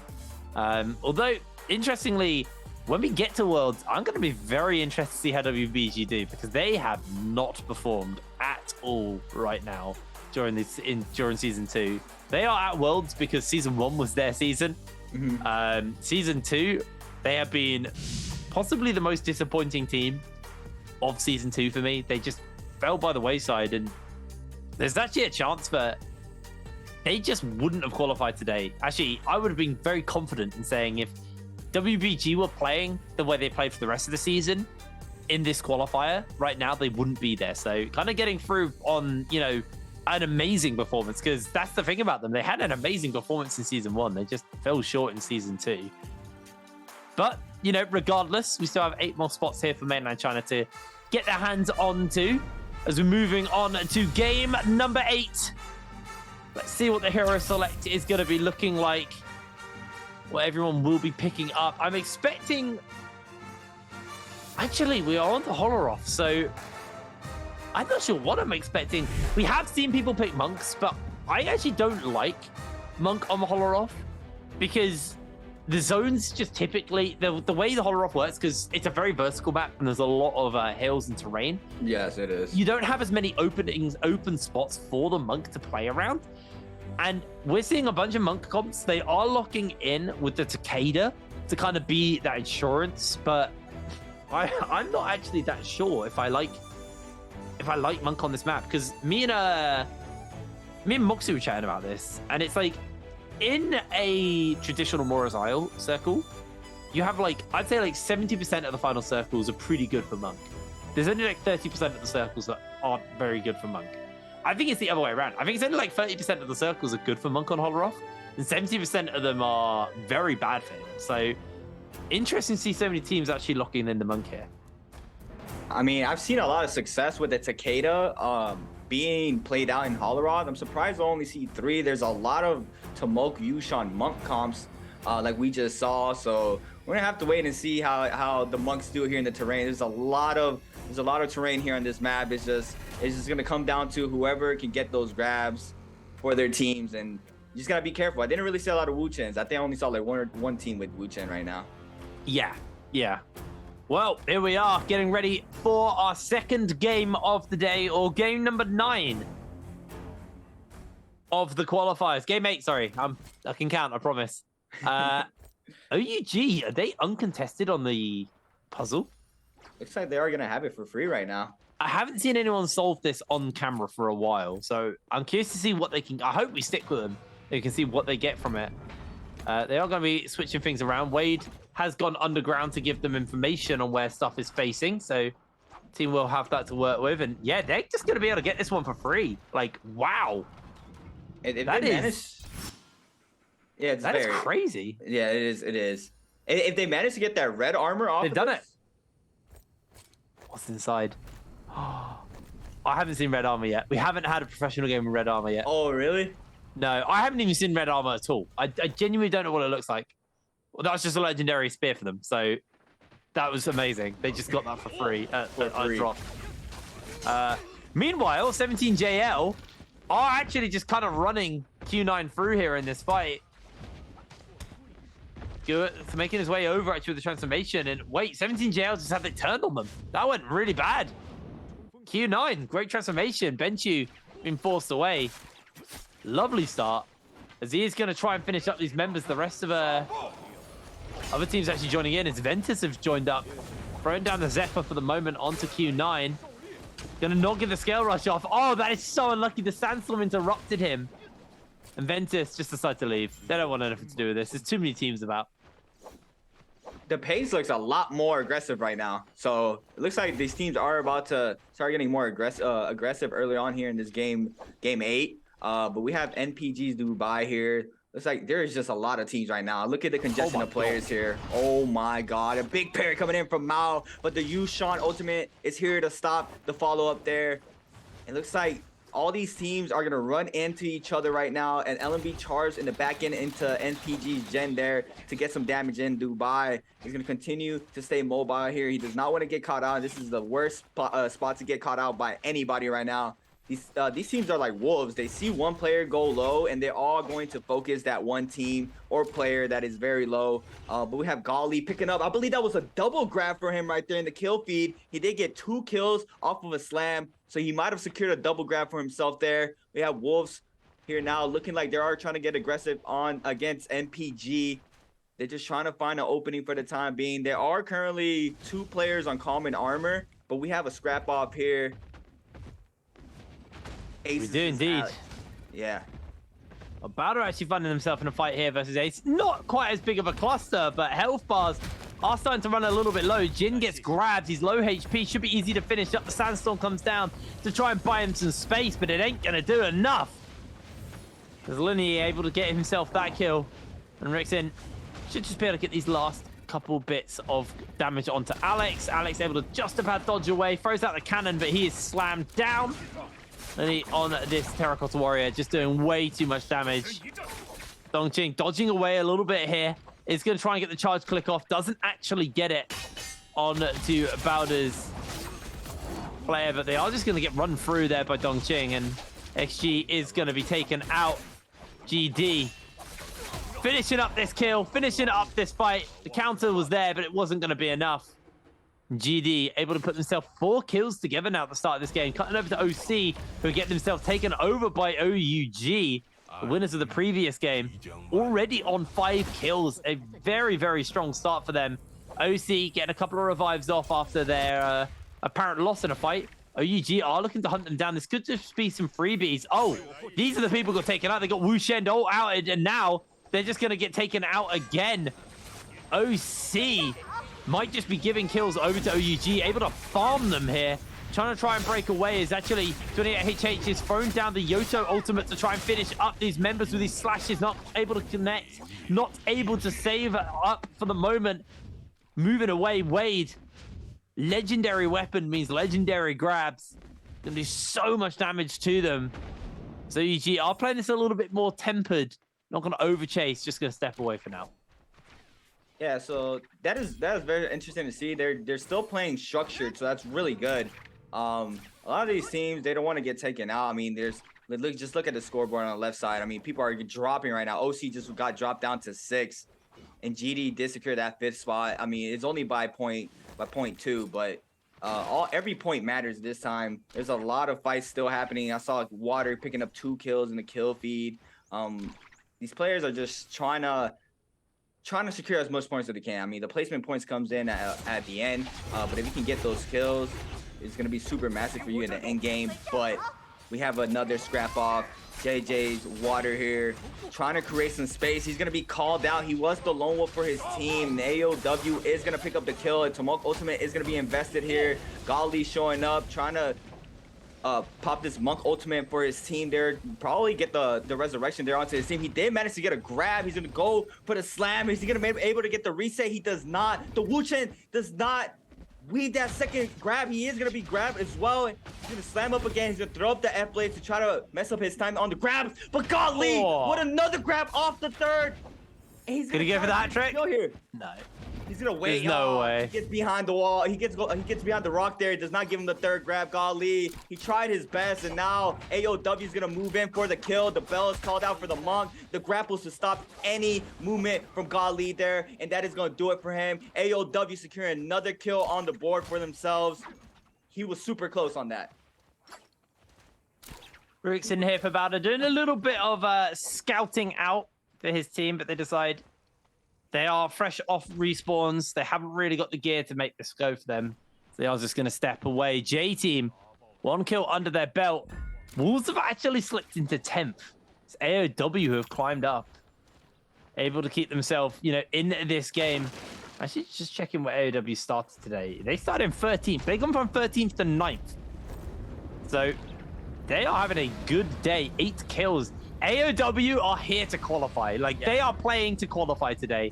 Once the multiplier, if they get the multiplier applies, AOW could genuinely jump into that top 8 spot here. Ace, who had a pretty bad game last time, currently right now have slipped down from 5th to 7th. So they are sliding down that slippery slope. J-Team are still hanging on to that top 8 spot, but it is going to be a scary...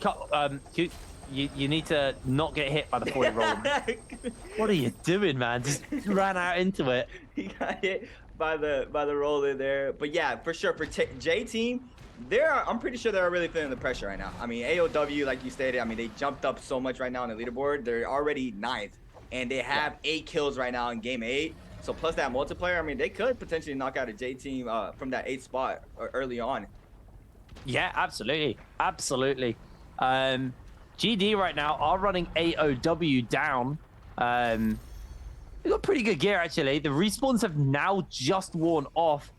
Draco Storm will be up on this Mora's Blessing as well. So this is going to be a real freebie. They do not want to be popping that no ult zone because they have a Tammy. So if they pop that, they are kind of throwing their ability to pick it up for free, the Mora's Blessing. Another Mora's Blessing will be spawning up over here as 2 monks have come out. Eagle immediately taking a whole bunch of damage. The Sandstorm goes down. Uran's going to get pushed back here as a grab comes in from Eagle as well onto Sansi. but he is low HP, needs to find the slam down. J-Team get grabbed up as well. Eagles down. J-Team are falling apart. Remember, there's no revives for them as another grab comes in from 17JL from downtown. ZK slammed. ZK's down. 17JL able to pick that one up for themselves as Malman also going in for the transformation. It is a absolute cluster of fighting here at this Vermilion's Birdsmites zone as Ventus, they're the ones to get the Birdsmite, so they are quite happy to play very aggressively here and push up to try and find themselves some kills. Oh, look at the aggression already. Full grapples out right now for Ventus, as well as Aces. They have their Vermilion's Birdsmite, so they are the two teams who are going to be aggressive right now without letting go of that gas pedal. And here it is, Ventus WX98. He's going to be caught up by the Wisp, but ZU is going to try to capitalize off of that Wisp and try to put some pressure on with some range shot. He's going to try to come in with that LMB off the dual blades there. Ventus, though, caught up. This is a very tricky spot to fight. There's not a lot of space to create here in this hallway, but the Nutchuck Meter Bird is going to come out from Mao, and they are going to secure the kill. XG is going to be there with the U-Shot ultimate to get the kill onto Benchu there, and that is going to be one player down for 17JL, and now the aggression continues. ZU is going to be taken out as well, and Ventus capitalizing off of that, and they do get the 2 kills there. That was super smart from them, but the scrap-offs do not stop. Look, this is Aces, the second team with a Vermilion's buff on the other side of the map. They are going to continue to fight Q9 here. Q9's wild here is going to be on the Monk's ultimate. He's going to try to find a grab for his team. He does not manage to get anything. He is going to deform for the time being. Aces' Yushan does spot this player below here. I believe that is the Tumult. He is weak as well, so he has to be really careful. They have the advantage in the aerial LMB off the grapple there to secure the kill, but the scrap off does not continue, does not stop. It continues here. Guao is going to try to respond onto the Yushan. He is on the Monk with a blue spear in hand.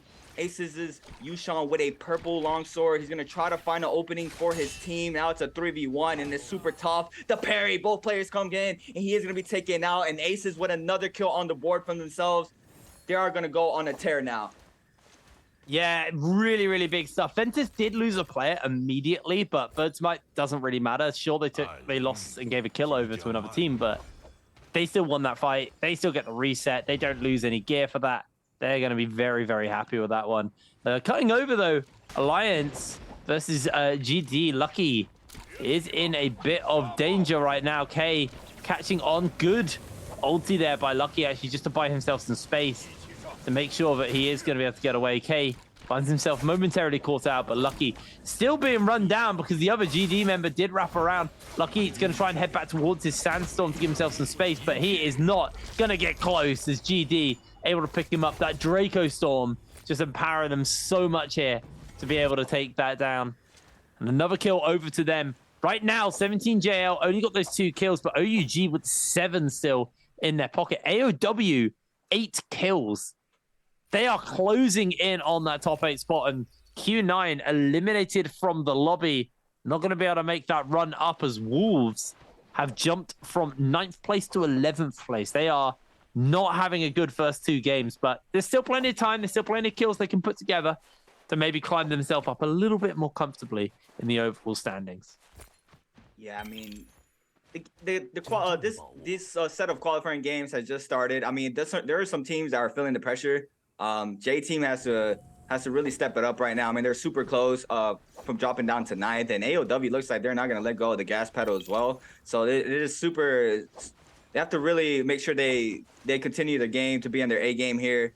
But it looks like this is the mid game you were speaking about, where we just waited out right now, letting the zones close in. I mean, barely zone 2 is closing, so I mean it's still a very early game. But yeah, it's just a matter of time. These players are just going to try to get some more resources for themselves. They did spend a lot with the early fights. So it's just a matter of time since these players start fighting again. Yeah, absolutely. We are definitely in that stage, though, where I think it will slow down somewhat. The next couple of moments in this game, I think the teams will, at this point, start to take it a little bit more chill. Obviously, the revives have worn off. They want to get into that later stage. They want to make sure that they secure themselves as best of a position as they can.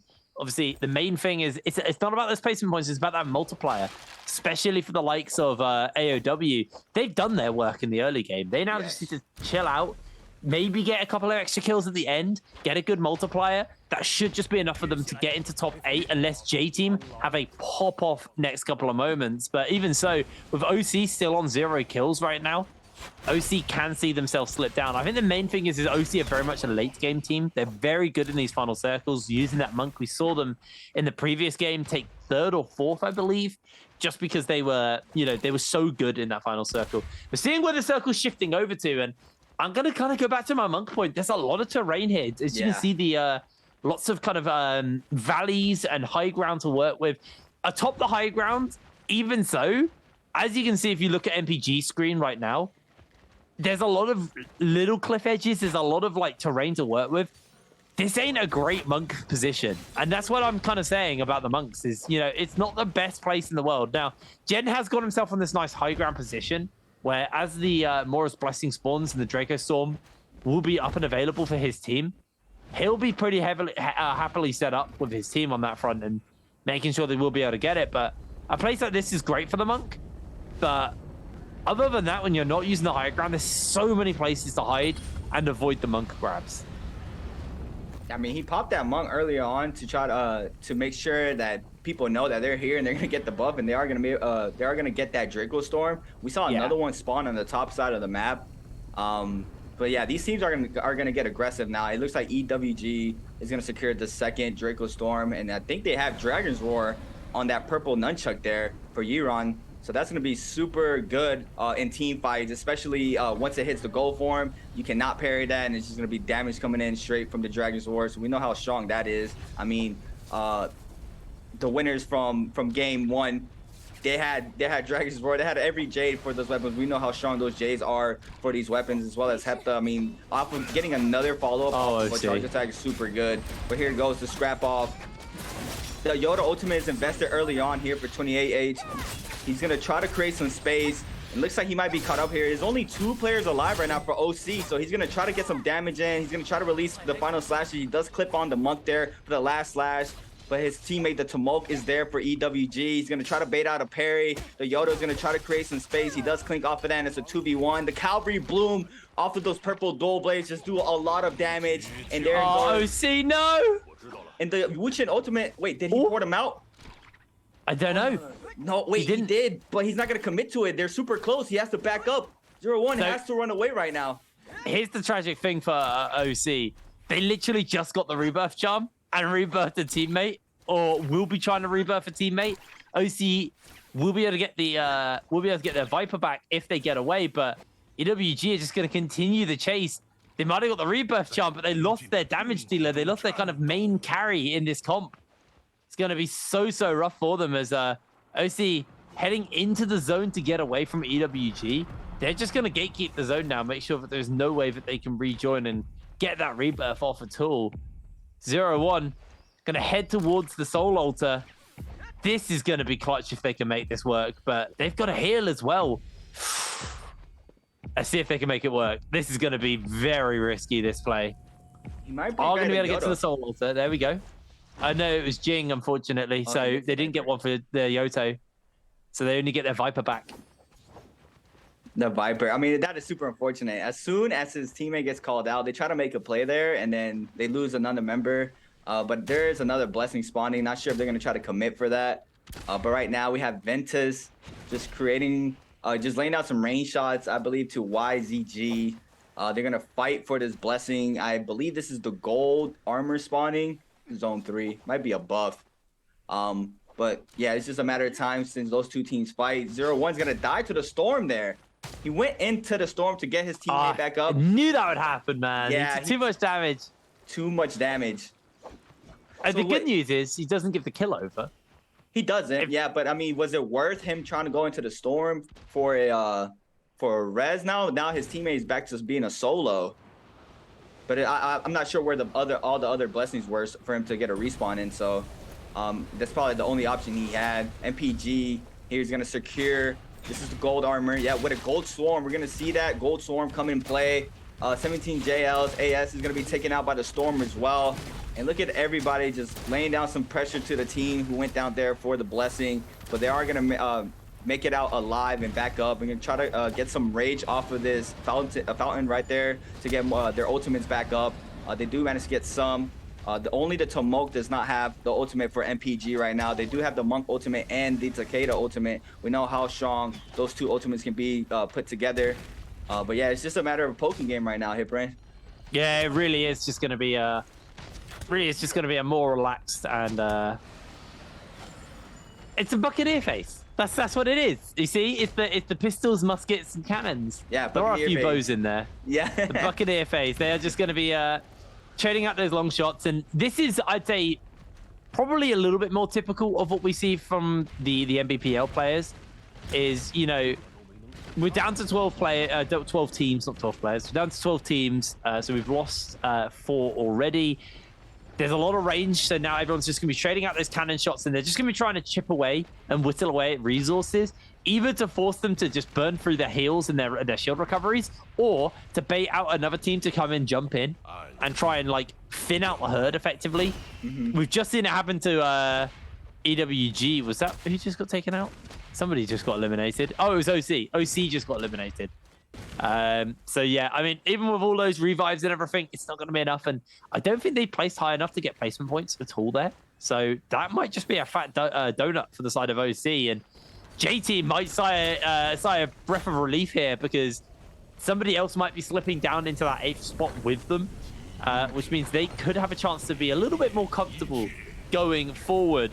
YZG going to get their hands on Tismora's Blessing. Armor for themselves. Was that Swarm in there as well? I didn't actually get a look at that. It was a pistol. Gold pistol. Oh, it was a pistol. Okay. So golden pistol and the golden armor. I mean, when you're in the range phase, having a golden ranged weapon is going to be very, very nice to them. They might not have the Soul Jades and things set up for it, but still, we'll be able to do a pretty decent amount of damage. Golden pistols, they hurt. They do. They really do hurt. They do. I mean, just the rarity, just being gold. I mean, off of that, the last best before this, the gold swarm, that's gonna be very good for end game. I mean, it's just the pressure that applies and how much burn it does as well. The swarm is just really good. Yeah, so I mean, Swarm is a very, very solid late game item. Hence why it only spawns in Mora's Blessings. Yeah. Kakaxi, also speaking of weapons that spawn in Mora's Blessings, has now got the Flamer, which is genuinely disgusting in final circles. We see... Oh, no, it's a cannon. I'm an idiot. If he had a Flamer, though, I'm going to go on with this point, even though he doesn't. Flamers are just super powerful in the final circles for creating a zone. They work, you know, in a small radius, but that radius is just unpushable for anybody else. The cannons, though, look how many cannon shots are coming down. This is why I say it's the Buccaneer phase. It's just so many cannons going off, man. It's so many cannons. I mean, it's just the AoE it does. It's just super good. I just create so much pressure for the opposing team. And if you can get just a lot of damage in, and plus send someone down to try to get some more damage with some melee, it's just super good. The Yoda ultimate is popped there. Cuckoo off of the Yoda ultimate into a parry. Now he's out of there. AOW Cuckoo has to stay alive. He's the last survivor for his team. He is gonna throw down that F3 blade to try to get a reset in. He's gonna be chilling in the bush there, but it looks like another team spotted him. They did lay down some cannon shots onto him there. Oh no! And he couldn't come in. How? Once again with a parry, the U-shot F peel is there though for YCG's U-shot. QGG now is gonna try to get a reset as well. What a parry! He's coming in here for that Yodo. That was beautiful. That was honestly so clutch by them, but unfortunately they are on their lonesome. And AOW, they need to survive this. They need to make it in as late as possible, because they just want to get that kill multiplier on those 9 kills and keep their hopes alive. It looks like no one is actually dealing with Cuckoo, so he has been able to find himself a position to go and hide away. Just about those placement points now for AOW. They've had 2 very decent games, actually, and climbing up from that 13th spot into that 9th spot. J-Team, though, have been able to put 5 kills together. So 8th has slipped up a little bit more in the old points position. As Wolves, they lose a player now. That is not good for them. 0 kills, and they are down their Tammy. Really going to cost them here. 14 in the transformation. Is going to look for Alex on the grab. Isn't able to land it, unfortunately. The Uasians are both going to transform as well, trying to see if they can buy some space for their teams, but Wolves, no Tammy. 14 gonna try and pop the bell, but I think his bell might have told, as he is desperately trying to get away. It is actually able to buy himself some space as One Fang as well. still running away. 14 though being jumped on by Ace, and I don't think One Feng is going to be able to survive for long here. Unfortunately, Wolves are just getting absolutely beat down by multiple teams on multiple fronts. What a grab from Ventus's Monk there. He got him from downtown, and Ventus right now with 11 kills. I mean, they're already starting to run here, and it's paying out for them. 11 kills right now for in game 2. Just plus, if they're able to get a nice multiplier going in to game 3, it's gonna be massive. But Xiao here, he is gonna manage to get the grab onto K. GD's K is gonna be taken out. He's gonna get a double grab right after there, and Ali's gonna be taken out as well. And that's all 3 down for Aces there. Xiao's gonna continue to try to find more grabs through this Tumult ultimate. He seems to just try to deform for the time being. He did do his job. He got 3 kills there. That was massive for him. But JT ZQ is gonna be ZK, sorry, is gonna be taken out by Wade there. He did get grabbed about it. There's just the Monks are just grabbing right now. Eagle's gonna respond with a grab in his own as well. The Tumult ultimate are not out yet. They got Sansi's gonna be grabbed, but the Monk ultimate runs out just in time, and he stays alive in the nick of time. But Kakaxi's gonna pick up a kill onto One Thing there, and it's just a brawl here for all of these teams. Look at the congestion on the right-hand side right now. Valdel's Monk is trying to respond as well. It's just a slaughterhouse right now for everybody. AAW are still somehow in this game. They are somehow in this lobby. You can see this game scores right now. OUG once again leading the charge, 11 kills. Ventus with 11, but both those players are, both those teams are down at least 1 player. It's getting a little bit hairy. AOW still holding on strong here as Ventus. Malmum getting run down, taken down. Ventus are out of the lobby, and AOW going to be rubbing their hands as more and more teams are getting eliminated. Look at Cuckoo's positioning. He's got YZG next to him. They didn't spot him in the bush. He's in an invisibility bush, but man, he is playing this so calmly, avoiding everything. As Yiran throwing out the cannon shots, his teammate does get hit by 2 Zephyrs, unfortunately. The MPG will not be able to get Gen up in time. There is no way that's going to be going down. Yiran now just switching out the cannons. To that left is where Cuckoo is for the side of AOW. He is still in that bush. Nobody has fought to check it. And he is going to be okay. 7 teams still in this. If he can survive maybe 2-3 more teams, he's going to be very, very happy with the multiplier he's going to be able to get for his team. Kakaxi taking a couple of cannon shots here as Kakaxi now will be looking for those grabs off onto multiple people. Got himself up atop this hut, and somehow, as much as I was saying, you know, final circles aren't going to be monk favored here. This is a pretty good monk circle. I'm not going to lie. They're going to be very happy with this one. I think Kiku was forced out. He is still alive, but he was forced out of his bush. So he's been moved on to a different part of the map, and I think he's not going to be around for long, as OUG actually do get themselves eliminated in the meanwhile. Somehow, AOW are still in this lobby. I don't know where they are. GD have been eliminated as well. Players are dropping out left, right, and center, and somehow Cuckoo is keeping this game going for his team. He's jumped over the Yoto ulti. He's been grabbed, he's been slammed, he's taken down and eliminated from the lobby. YZG are starting to put some kills together, starting to put some names for themselves. 3 teams remain.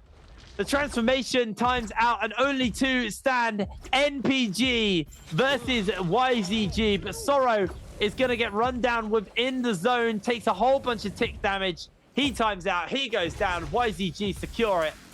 All 3 players standing, and game number 2 goes to them. Wow, that was some massive grabs. They're coming in from the muck in the end game there, and they left the last player to just run out in the storm. What an end circle we had there for game 2. That was insane. The Yodo went up and popped the ultimate, and that kind of griefed the person who had already got grabbed, because off of the TP, the Yoda got grabbed. Yeah. And that secured them another 2 kills off of that. That was insane. Really, really good game there. I mean, I have to give it to AOW. They want to make it to Worlds, and they are playing like they want to make it to Worlds. You need to play aggressively if you're at the bottom end of the table. They did play aggressively, and yes, they got punished for it, but Cuckoo made it work. He survived until, I think, top 5, top 4, which means he gets some placement points, he gets the multiplier. Yes, they don't take first, but with the amount of kills that they had, he's got himself some serious points for his team. I didn't see where J Team went out or how they did. I think they had about 5 kills last time I checked with them. So I don't know if they gained any more in the meanwhile, but the scoreboard is going to be very, very fun. I think there's a lot that's going to be going on there. Yeah, we're definitely getting a lot of information off of just watching the scoreboard right now. I mean, I'm interested to see how many points J Team got off of that. Yeah. I mean, they were close to that losing that top 8, but they did secure. Not sure they were still like top 8, top 7 or something before they went down, but. Needless to say, we're gonna get a lot of information right now. I mean, AOW just showed out right now. Ventus had a lot of kills, but they got taken out a little bit too early. But I'm not sure if that's gonna bump them up or not in the overall leaderboards there. We're just gonna have to wait and see. Yeah, I mean, unfortunately, it's going to be a bit of a waiting game for us to find out when we see the scoreboard. Hopefully, we'll have that soon, and then we'll get some information on how that actually will affect the overall standings. And we will have a look at the overall standings at the halfway mark today as well. So don't worry, you will be getting your information on how these teams will be doing later on in the day. But for now, you know, we're going to be going off the information we got. We're going to be doing some speculating. We do actually have an overall scoreboard in the screen in game, I guess. So, you know, we will obviously have to talk about it a little bit from there. But so far, OUG and YZG, the two teams at the top end of the table, have taken a dub, which is big for them. It's really, really big for them because they are not playing consistently. They're just playing well. And they are playing for their pool spot. They want to be in that top end. They want to be in pool 2. I think it was pool 2. Yeah, pool 2. They want to be in pool 2. And they just want to get to Worlds with as strong a footing as possible. Because these guys have been consistently good during Season 2, during the regular split. So going to Worlds now with that as under their belt, they're going to be very, very confident. Yeah, and that's the thing. I mean, you know, you being dominant in the league it's a huge accomplishment for sure. But if you're able to do that as well in the World Championship stage and just have the staple that, hey, I am the best in the world at this game, I think that probably proves a lot more to us, to these teams more than anything right now. Yeah, absolutely. I think I agree with you on that. You know, it's a confidence builder because they have, how long they got? We are ending this here. So we have like a week off, basically, just over a week. Off between the start of the World Championship group stage and now, so they'll still carry a lot of that confidence forward. But here you go, the scoreboard. YZG take first to 27.2 points, OUG 15.3 points, Ventus 2 games in a row now. I mean, we kind of been sleeping on Ventus. We were singing the praises of AOW, but these guys were 14th, and they've had 2 top 3 finishes in a row. Yeah. EWG take 4th, AOW take 5th. I think that's their second 5th as well. We got to keep our eyes on Ventus and AOW. Both these teams are desperate to make it to Worlds. J-Team do get 11 points, and OC gets 0.5 points. So that actually will change up the scoreboards, I think, with OC and J-Team potentially. But J-Team, they need to have a good game if they want to hold on to top 8. Ace as well actually had a pretty rough game, and they're also in top 8. So a little bit of things could be shifting around going into game number 3, going into that halfway mark for the day. I mean, 17JL as well. I mean, they're still safe. Don't get me wrong. They're really safe. This is a free game right now. I mean, they didn't place that well. They placed 13th. But off of this, they got to make sure they stay consistent off of this. But I don't think anything can take them and stop them to take them out of that top 8 for sure. But you can see a bit of the team data actually for YCG, not an MVP sheet this time. We're seeing, but you know, CXZ, Zhao, TOT, and QGG just rocking a very traditional monk comp. A very, very traditional monk comp. All the kills are on the monk, funnily enough. Damage, very, very monk focused. I mean, Zhao just had an amazing game, like a really, really amazing game. And that's why he is the MVP for this game. 21.9 thousand damage coming in from him. 6 kills, 2 assists. And all of those kills are in the tail end of the game as well. No kills before rebirth. I mean, that being said, I don't know if they had their rebirth. So I might be a little bit wrong on that front, but I'm going to hazard a guess they got most of their kills towards the end. Look at the damage off of the monk right now, showing that all of that damage was from grabs. I mean, you got to be careful when Zhao mucks up because he was just putting in work. We saw it in the end game there. He got a single grab into a double grab. Like, he's just doing so much. Just one single grab. If you manage to get one grab and there is not another monk around, the range shots are to come in from that monk's teammate. So you got to be really careful, and you got to respect this monk. He has the damage to prove it here, and this is why he is our MVP for game 2. It's one of those things, actually, but I was just looking at on the Soul Jade front there. We always talk about Monk as being a very gear-dependent hero, because, you know, if you have a golden weapon, that translates into your damage. If you have golden armor, that translates into your health. But the Soul Jades genuinely don't actually do as much for you because you're reliant on your monk form a lot. So we do see health and melee resist and range resist Soul Jades quite a lot on monks, because they're actually that's the only kind of Soul Jades that would directly affect your monk form. So funnily enough, as much as we normally go, wow, they need so much gear, when it comes to the Soul Jade hop, they actually want the more basic blue Soul Jades to affect their survivability and their, you know, because when you're in monk form, you're going to be taking those ranged hits because you're just such a big target. So it's going to be a really, really big, it's really interesting to kind of watch what the monks do gear themselves out with. Anyway, Jaeger is standing by with a player after that game, so we'll pass it over to her to do the interview, and then we're getting ready for game number 3 of the day, so we'll see you in a moment. Hi everyone, this is Jaeger and welcome to post-game interview. And now I'm standing with CXZ and let him say hello to our audience. Hello， 玄之，先和大家打个招呼吧。大家好，我是 YZG 的陈玄之。好的，再次欢迎来到我们的采访间，也恭喜你们在刚才这把比赛获得了最高分。So we would like to say congratulations because you guys get the highest score in the game 2. And today, you know, we saw that your monk have very high damage in your team. So he stand in a position, and we saw that like yesterday or day after yesterday, also another monk is there and have very high damage. So you think your teammate, his monk is really strong, or because that position is really good? 那我特别想问一下，这把我们看到玄之你的队友今天大佛的一个站点拿了非常高的一个，打出了非常高的一个伤害。这个站点似乎是前天也有一个大佛站在那个位置。那你觉得这一波这个天海能拿这么高的一个击败，到底是因为那个站点好，还是因为你的队友真的太强了呢？两者都有吧，主要是还是队友强一点吧。这个抓紧机会赶紧夸一下队友。So actually, I think both of these two reasons are why that monk have very high damage, but I still think my teammate is very strong. Because we just talked about you think that position is also very good. So could you please analyze for us why this position is very good for monk? 那我特别想问一下，因为刚才我们已经讲到了，说这个站点其实也很重要，这个位置很好。那玄之能不能给我们分析一下这个位置它到底好在哪里？为什么有利于天海的抓取呢？就是因为那个位置的后面是毒嘛，然后前面是平地，就是它那个棚子上是制高点嘛，所以大佛在那个位置开，视野会好一点。视野会好。It's a very good view position due to it's behind is the shadow and in front of that position is a pane and it's the highest place in the final circle and other place is lower, so that's why it's a very good position for monk.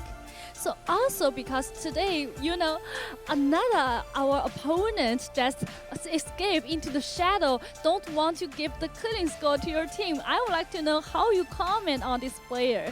那我们今天看到有趣的一件事情啊，你们的对手为了不让你们拿到这个击败积分，是不惜自己跑进暗域当中去。对此你怎么评价一下这位对手？有竞技精神嘛，就是不让对手拿分。好的 I think it's a very active player because he don't want to give the score to us. 但最后还是被你们用连怒拿下了哈。那So we would like to know because before the race today, we know that champion of the season 2 of the NBP are Gigi. They would like to go to the massage together, and that's why they think they like washing their foot. They tell us, and that's why they think is the reason they can get the champion. So I would like to know, for your team, do you have any way to relax before the race, or some playing together for the entertainment? 那我特别想问一下玄之啊，因为今天我们其实在开场前看到积极战队的一个采访，他们说他们能拿下冠军的理由是因为喜欢一起去洗脚，这真的是让我们所有的人真的大跌眼镜。我就特别想问一下玄之，那 YZG 有没有自己的一个娱乐方式，在赛前进行一个放松？就是按摩吧，就是抱团去按摩。抱团去按摩，在按摩的时候你们会聊些什么呢？按摩都是一个人私密的呀。啊，你们不是说抱团一起去吗？一起去，然后就分开了。啊，这样子。So we would like to go to the massage, and because we spread to the different rooms, so we don't have too much communication at that time, just for relax. 好的，谢谢玄之，感谢你接受我们这次采访，再次恭喜你们。Thank you, 玄之 for today's interview, and we will take a break and be right back later.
as fast as he can so he doesn't get hit by anybody else. And it looks like J-Team's action is getting a huge parry onto Ace's Jin with that gold katana, and he gets the hit confirm off into the combo, finishes the whole thing, but no.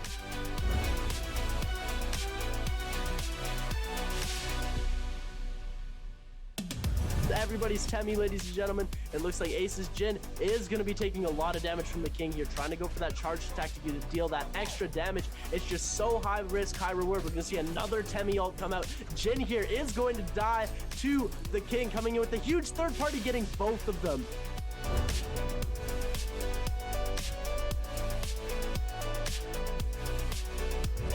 Trying to go for those charge attacks. We're going to see a Clink come out here. Nobody's hitting a parry just yet. Dalihui is actually taking a lot more damage here than Shen Wukong. Shen Wukong able to get a lot of heals off while Dalihui was pressing on the offensive. And it looks like he's able to come back here. Dalihui taking a lot of damage. Now we're going to see the uppercut coming. Shen Wukong here trying to make away with the kill. He's able to get the heal off, but no.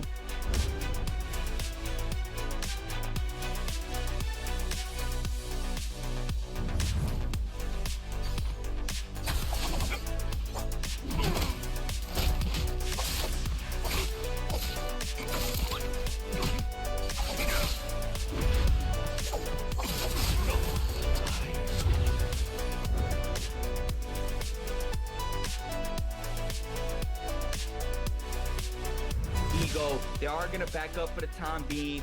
Oh, what a scale rush coming in from Eagle now. The Justina ultimate is gonna be invested for no full damage there with a big parry coming from Exon into the freeze and the 1.0 release. And he gets the stagger off of that. And he goes for the freeze mid-air as well. He's gonna be able to— Oh my god.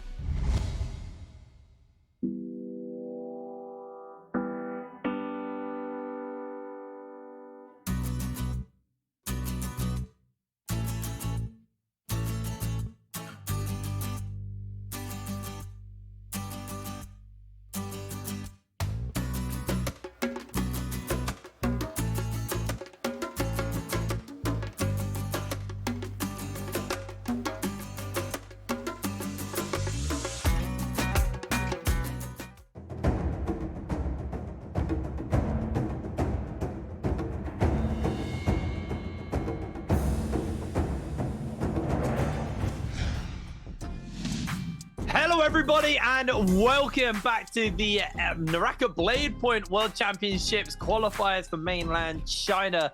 We're moving on to game number 3 of the day here, and so far, OUG and YZG have taken a win for themselves, but it's not really that surprising as they are the top 2 teams in this series right now. But what has been surprising has been AOW and the team right below them, who are, let me double check, Ventus, thank you. Oh, Ventus. Ventus, who are honestly on a bit of a tear and are sprinting from the bottom end of the table towards that top end and looking to qualify for Worlds. If they carry on, both of these teams carry on playing in the way they have, I genuinely don't see why they wouldn't make it into Worlds. OC taking 0.5 points in that last game as well. They're going to be a little bit more nervous coming in to these next couple of games, I think. Oh yeah, for sure. I mean, the pressure is on once again. I mean, we're moving into game 3 now. This is a time where these teams need to really step up now. I mean, the gap is closing, and it's closing pretty fast. Yeah. We're gonna be back into Moore's Isle here in game 3. I'm interested to see what comps are gonna be played out. It's been a lot of action in game 2 for sure. Yeah, no, absolutely. I think game 1 was a bizarre game. The style was not what we were expecting, but game 2 definitely felt a little bit more typical of what we were expecting. And you at home can answer, not you creative, everyone at home can answer for treasures if you enter in the Twitch chat A, B, or C to our question. Make sure you check that whisper box. The question is, what team has seeded words are hard. I'll start again.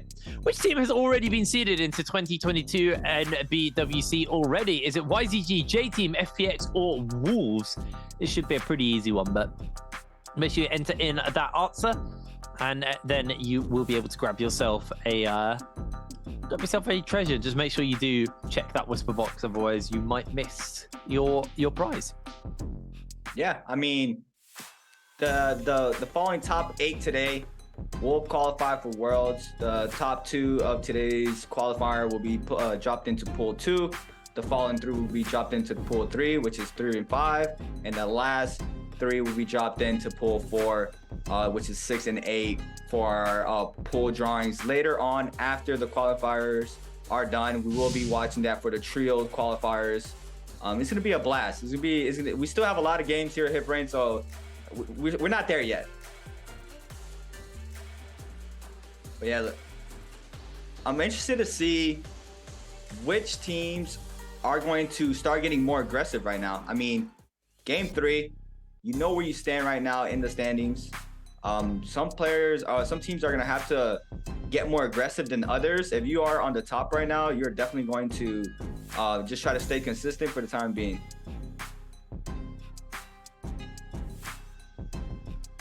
I was muted. I think after this game, we will see, some of these teams change up their play style. But I believe we do have a video to play before we get going into our 3rd game. So let's hear what our players had to say. S2 赛季就是我们拿了个第8嘛，没有到预期的前4，所以打完之后我们就加强练习嘛，就是让自己的状态就是提升到最高，以迎接接下来的比赛嘛。就是今天那波挣了3把刀嘛，应该是就是最近单排打得多，就是多加练习嘛。就是最后一天的比赛嘛，我们会保持平常心，因为这只是个预选赛，就是没有到达我们的终点嘛。CXC there. My bad. I keep muting. I keep coughing and muting. My bad. Anyway, OUG. Obviously are leading the charge right now. These guys are looking very, very strong, and interesting to see that the heroes that they do pick up is a typical Yoto comp as their main comp. It feels like today's been very Monk focused, to be fair. Yeah, I mean, Monk is overall super strong. I mean, if you can get a grab, it does a lot of damage. You can also be the Monk can also be used as a wall, as a shield. So the value that a Monk has for a team is just massive. We saw in game 2 how big those grabs were at the end.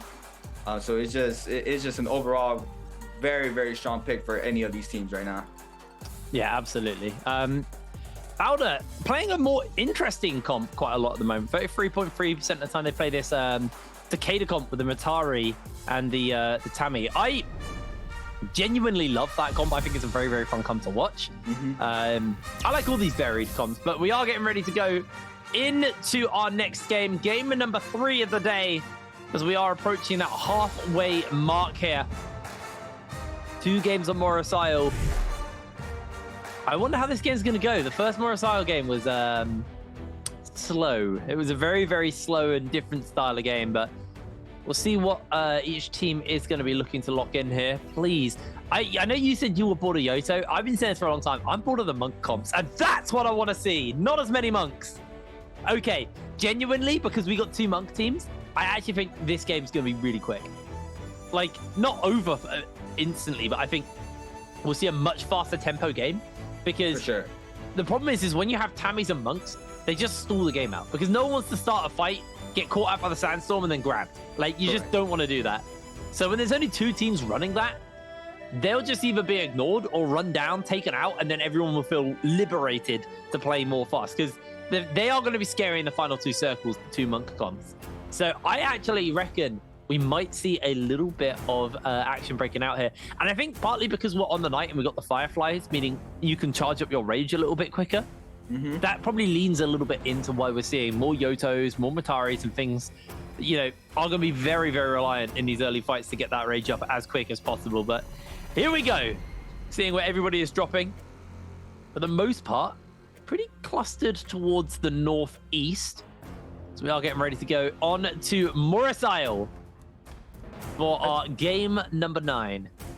I see a lot of these teams spawning right there near the Temple of Celestia there. So interesting to see. Oh, look, they're contesting the Firefly spawn. There's like 3 teams here right now. Wolves, OUG as well as here. And they're going to lay down some pressure onto the Yoda there.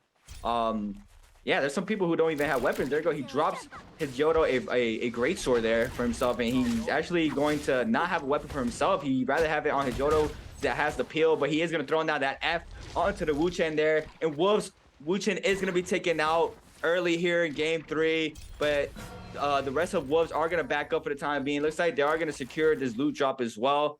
And we got some people dropping. Wolves dropped down to 12, Q9 as well, MPG in 10th place right now. And we have another scrap off next to Celestia. OC 01 and Ling Jing here are trying to create some. There was a big parry coming in for the back end there. The Matar getting parried. He is going to be taken out early on. And that's a lot of damage coming in. But now OC is going to respond as well with a kill. Alliances as well on the other side, picking up some kills, and scrap off does not stop. 17JL, this is a scary team to try to fight early on game right now. Eshing here is going to lay down some hits onto the Matari there. And a big parry right there onto Binchu. The Takeda laying down some real damage to catch the R&B as well.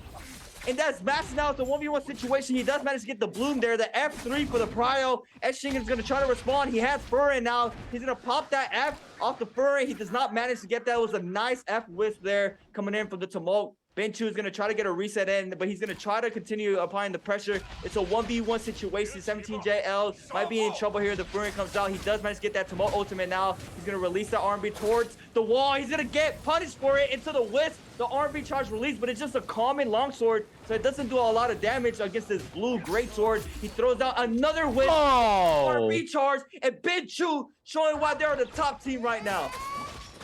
That was absolutely huge. They actually did get overtaken by OUG in the middle of that fight. And then OUG now just sacking up more and more kills. 5 kills over to the side of OUG. Absolutely huge. J-Team do get themselves the Moonbeam charm at the moment. And actually right now, if we just take a quick stock of where we are in the overall standings, OC, who had a pretty rough game, currently still in 6th, now got 3 kills to themselves, so they're okay. J-Team moved up 1 spot. Now, they are only ahead by 2 points, but even so, they are in 7th for now, meaning Ace are in a bit of danger where AOW are currently in 9th place, sorry. Still got a bit of a ways to go. They started very, very low, remember, but They've had a very good tempo today. If they can continue to keep it up, they may be able to close in on that top 8 spot. Ventus, though, it just tells you how bad day 1 was for them. Keep in mind, Ventus started with 26.5 points. They are on 43.8 at the moment. They've had 2 very good games already, but all they've managed to achieve is basically stay in 14th. They're still 14th. That's how high it was between basically 13th and then 14th. It was such a phenomenal lead. Ventus need to have every game to be a pop-off game if they want to have any hope of catching up towards the top end of the table. They've done a good job to start it, but they need to keep that up. It is going to be a hell of a day for them. But YZG actually find themselves in a fight versus Ace. Alex getting chunked out pretty heavily here already. Just dodging away on some of these slows from the Sandstorm as the charge kit tries to come in from Jin. Alex is actually going to ult here, see if he can try and chase around the edge of the Sandstorm. Looking for those sword swipes is just going to cancel it early. Besides, no point keeping this one going. But Ace are still keeping the pressure up onto YZG, who are in the middle of trying to get a reset off. CXZ has been hit up pretty heavily. Alex is getting chunked out immediately, and that is going to be a kill for Alex. Ace able to find themselves one, but Wolves have slid in, and they're looking to try and take this one out. Remember, you can actually watch the Wolves POV stream over on our other channel if you want to see how they're doing and track them. But for now, we are seeing them on our screens get themselves a second kill. Wolves sliding in with a third party there beautifully. That was kind of scary for him. He off of the ult there, he got caught up by the R&B off the katana there. He could have been really bad for him, but he did manage to secure the kill there for his team, so that was really big for them. But we have EWG Sansi here against Q9 right now. The Tumult ultimate is invested by the Tumult. He's gonna release 2 1.0s off of the katana. The monk is up as well. Wow, here he's gonna try to. He does get the grab off of the invisible. Is that the Batari? That is another player there trying to show up for the peel. Oh no! Q9 is in big trouble. He tried to back dodge, but the soul break into the parry for Yiron, and that's gonna do it for him. And that is a lot of damage coming into play. Yiron picking up a kill on Gua. And that is very bad for Q9. Q9's Yushan is the lone one for his team right now. He needs to be real careful. But he has 3 players on his trail, and he is super weak now. He's going to lay down that aerial LMB, but it's not enough for him. Wow, EWG putting some real pressure onto Q9 there, coming out victorious in that game fight there. But the scrap outs don't stop. We have MPG now against GD. GD's Tumult's gonna invest that ultimate, and the Wu Chen is there to support them out to safety, and they are gonna be able to get a little bit of a reset in if they do not get spotted. But GD is looking for them. They are trying to get the information where they're at. They're gonna hit the bell to try to get the information. Looks like they didn't get anything off of that. It looks like we're on the edge of the cliff right now. Wolves, Viper investing the Viper ultimate. They do get the stun onto the opposing player there. Legion is going to be taken out by Wolves, putting another kill on the board for them. Currently with 3 kills right now. OUG with 5. The runner-uppers here in this lobby, and overall standings with 124.8 points. Laying down some real pressure onto everybody in this lobby. There's a Moonbane out right now in Shipwreck. GD seems like they are going to back up off of this because it's MPG now on the hunt against them. The Matari ultimate was invested for them, but it ran out. Now there are no players for GT right now. GD with any ultimates. It's a big double parry from K there in the corner, but he's going to use that to escape now. There was a Yoda ultimate invested by Soro here. He's going to try to back him up off of that double parry. Soro is there for the pill. Nicely done from him being there for his teammates.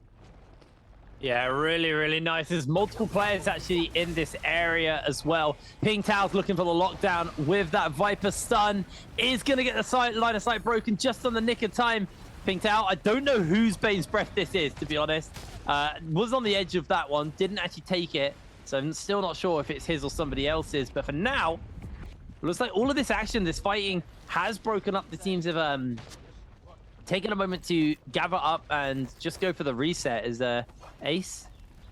They need to have a good game. They are dropping in places right now. They had 2 pretty underwhelming games, while J-Team have had at least middling games to being able to hold on to their spot. And J-Team now up 1 place, but been a quiet start for J-Team. And I think this is the big thing that's changed for this team for me, is J-Team were a team that typically were very aggressive in the beginning, and then they've stopped being an aggressive team and they play more for the late game than the early game.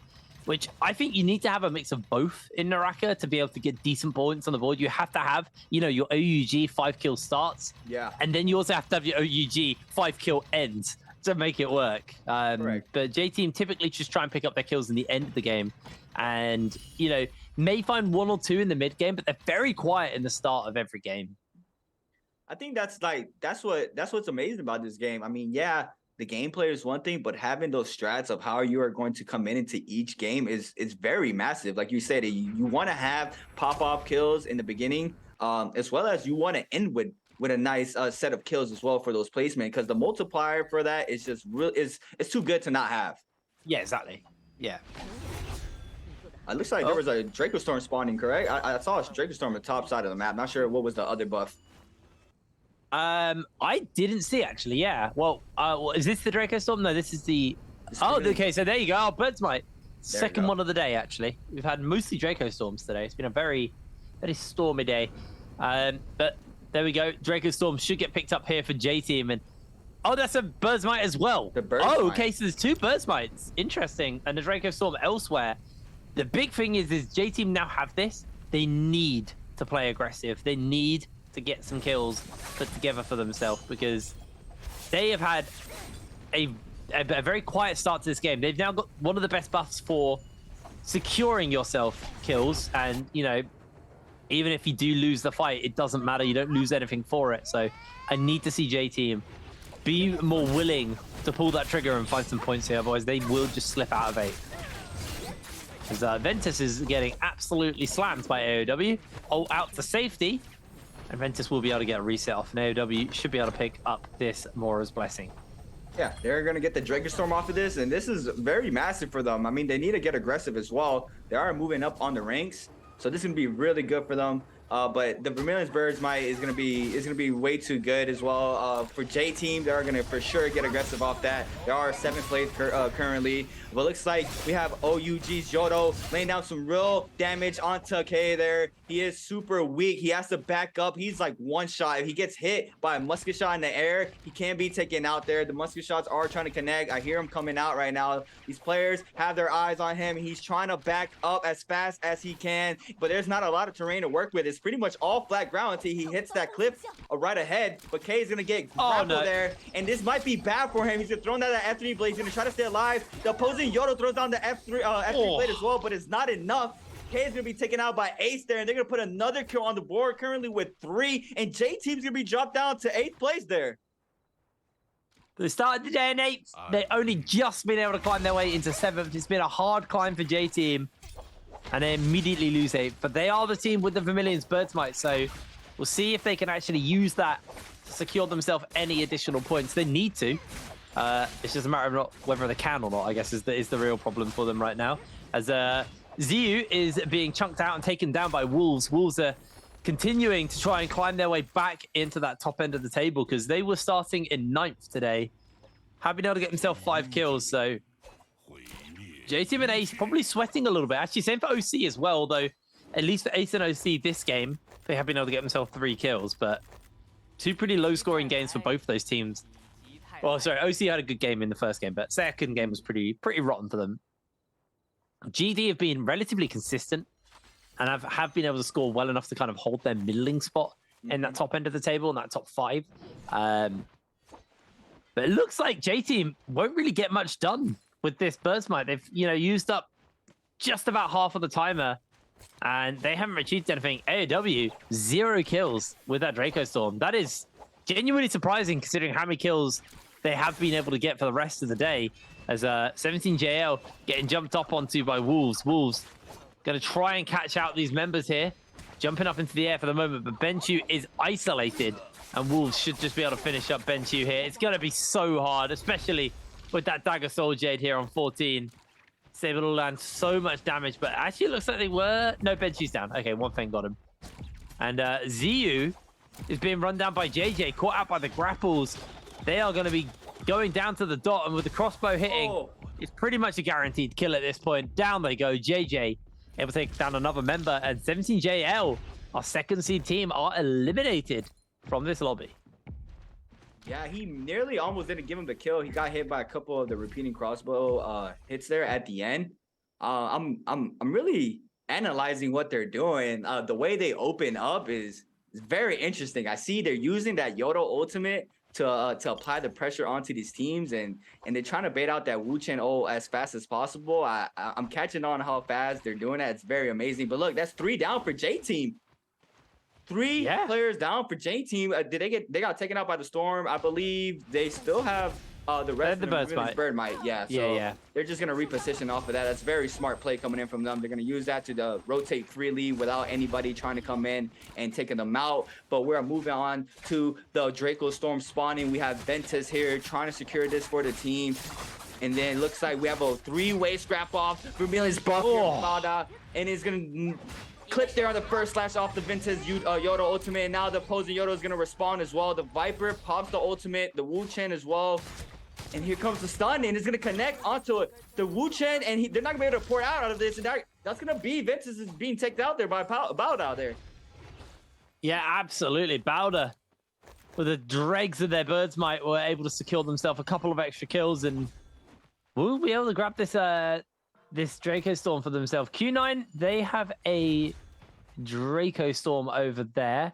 Can't see what's spawning up on the Bowder one or near them. There's actually quite a bunch of teams all clustered around. J-Team have actually jumped in as well into the middle of this action, but we're going to cut over here to OC. Actually, J-Team are in the area. They've got Alliance nearby. Eagle's going to transform. Hasn't got the best gear, but that transformation should just be enough to zone anybody away from dealing with J-Team. The Sandstorm as well, just for added security. 2 ultimates bird, but a Amora's Blessing secured. They need to try and get Eagle slightly better gear. There is a purple cannon in there which he can use. Purple armor as well. Q9, they've now got the Mystic Might. So unfortunately, they've got the rougher one, the one that you'd rather not have. You'd rather have the Draco Storm. And I said it last time, but now that the Draco Storm will be going over to J Team, they best be getting some kills with that, because otherwise that is 2 massive buffs they picked up for themselves and done kind of sweet F4 with. Wait, that's battle rounds for EWG. That does wonders. They can do a full stagger, and you can get released on by R&B or anything off of that, and you can be taken out. And look, you can see that Takeda's gonna be taken out by a canning shot from downtown there. Alliance is gonna lose that Takeda there. EWG securing another kill for them right now. They're gonna pick up whatever resources that player had for them, and we're just gonna move right into another scrap off. JJ against Aces here. A Tumult ultimate was invested. It looks like they are gonna try to pour it out, and they did manage to pour it out, so they are gonna be moved on to safety. But JJ is gonna come back into 1-2-3 release off the longsword. And there was repeating crossbar shots coming in from the back end. That's gonna do it enough damage to take out Alex there for Ace. And they have the Draco Storm as well. Or no, they don't have the Draco Storm. J-Team has the Draco Storm. But that was massive. They make it a 2v3 early on off of that. Q9 now, they do spot JJ. They are gonna try to get aggressive onto them now. They know they just got into a fight, and they have the Mystic Might here for the information exactly where they're going. They have the exact pin location of these players for JJ. And it looks like it's just a matter of time. It looks like they did spot another. They have the information, so they know if there's another team in the back end. They know if there's anybody next to them. They have that buff for them, and it's really good for that. So if you were thinking about getting aggressive right there, that can make you plan out a lot more better. But J-Team moving in with the Draco Storm onto EWG. They do spot I believe that's a Takeda. Yeah, they do spot the Takeda. Sansi needs to be careful. These grapples are going to continue to land as J-Team trying to push up. Actually, EWG also got Uran in the area as well, so it will be a full 3v3, but with J-Team 65 seconds left from this Draco Storm, they are going to make easy work of Sansi. He throws the ultimate down, but he is just being CC'd in. The Sandstorm is buying a lot of space, and the grapple chains just continuing on. Sansi able to actually use the ultimate just to get away again, using it very effectively, but it's the Draco Storm. It's a relentless J-Team. It's a team who are desperate to put together some kills. Sansi loses their armor, loses their health bar to follow, and there is just not going to be enough. There's so much coming down on them. Everyone's trying to steal away these kills with the cannon shots, but Sansi actually able to get himself an armor swap off and recover J-Team. They've got the Draco Storm, and they just weren't able to use it again. They've been disappointing with these buffs. As Waiting and Pinked Out are just going to lock each other down. And there's Wu Shen ult out. That was a nice iframe there. They know that their Viper, they popped that Viper ultimate a little bit too late. So he called in the Wu Chen ultimate as soon as he was going to get stunned. And they're going to be supported out to safety there for them. So that's super smart plays coming in for that team. But now Wolves are here near the Blessing. They did manage to get a gold armor off of it, and there was a gold katana in that box as well. If you pair that up with Soul Slash and Thunderstorm, that is a lot of damage. You also get health back off of that Thunderstorm if you do get some connection hits off of that. So having a 3-way combo with a gold weapon like that is just super massive. Absolutely, and when you do have a Viper on your team, typically you do want to give the golden armor to the Viper because she's very exposed while ulting, and you want them to have as much survivability as possible. So typically what we do see, we're not seeing what we were seeing quite a lot in solos in day one of the qualifiers, where I think we saw about 3 or 4 people just getting absolutely minced by the Draco, by the Bane's Breath. So at least this time, not going to be the case. But we genuinely have seen, especially in the last few weeks, quite a few players actually getting taken out by those Bane's Breaths. So it is always quite interesting to watch that one. Still got 9 minutes left until this game has fully closed the circle up. And there is 33 players and 11 teams left. So I feel like that slow tempo game 1 was just a blip on the radar, because it feels like we are back to the more standard Naraka that we're used to seeing here from these NBPL teams. Yeah, I mean, 5 teams already out right before Zone 4 closes. I mean, that's already a good amount of teams already out here in this game. We definitely are seeing the aggression after game 1. I'm pretty sure game 1 is just, you know, some players are a little bit nervous, so they're just using that as a warm-up game. I mean, you can see now that these players are getting, these teams are getting a lot more confident in their team fights. I mean, right now we're seeing a lot of Wu Chen comps come in, so they are able to take those aggressive fights, and if anything goes wrong, they can just use the port to go back to safety. Looks like Wolves are trying to contest. Ace is there off of that Blessing, but Jin is almost completely dead here. He's super weak. The Viper Sonic comes in for the Prio, and the RB release from MPG Jen there onto Jin, and he is going to pick up that kill for his team there. Ace's Allies was trying to peel for him, but it was a little bit too late. And we got Sorrow popping that Yoda ultimate with that gold katana. After this, he's going to try to see if he can find any follow-ups. It doesn't seem to find any of that, but MPG Jen is going to be taken out as well. I think that's 2 down for MPG right now. OUG Wade comes in with a nice bow shot to secure the kill for his team. And look, all the Viper ultimates are being invested. Wu Chen port comes in. They are going to be ported out to safety. OUG is going to try to get a reset in, but a Dragon's War for Feng here. He is going to lay down some real pressure on to Baoda. And looks like that might be Baoda being taken out. I saw 2 go down. No, there's still 1 up. The Viper's still alive for Baoda. They are still going to be able to stay alive here in game 3. Ace's Jen, I believe he got picked up and got killed again by a repeating crossbow. Now Alex is in big trouble in a 3v1 situation against Wolves here. Wolves are just going to continue the pressure, but there's a lot of teams near these huts right now. You got to be real careful to run in to another team, or a solo running you into a whole nother team. And look at, this is the MPG are out. They just got eliminated.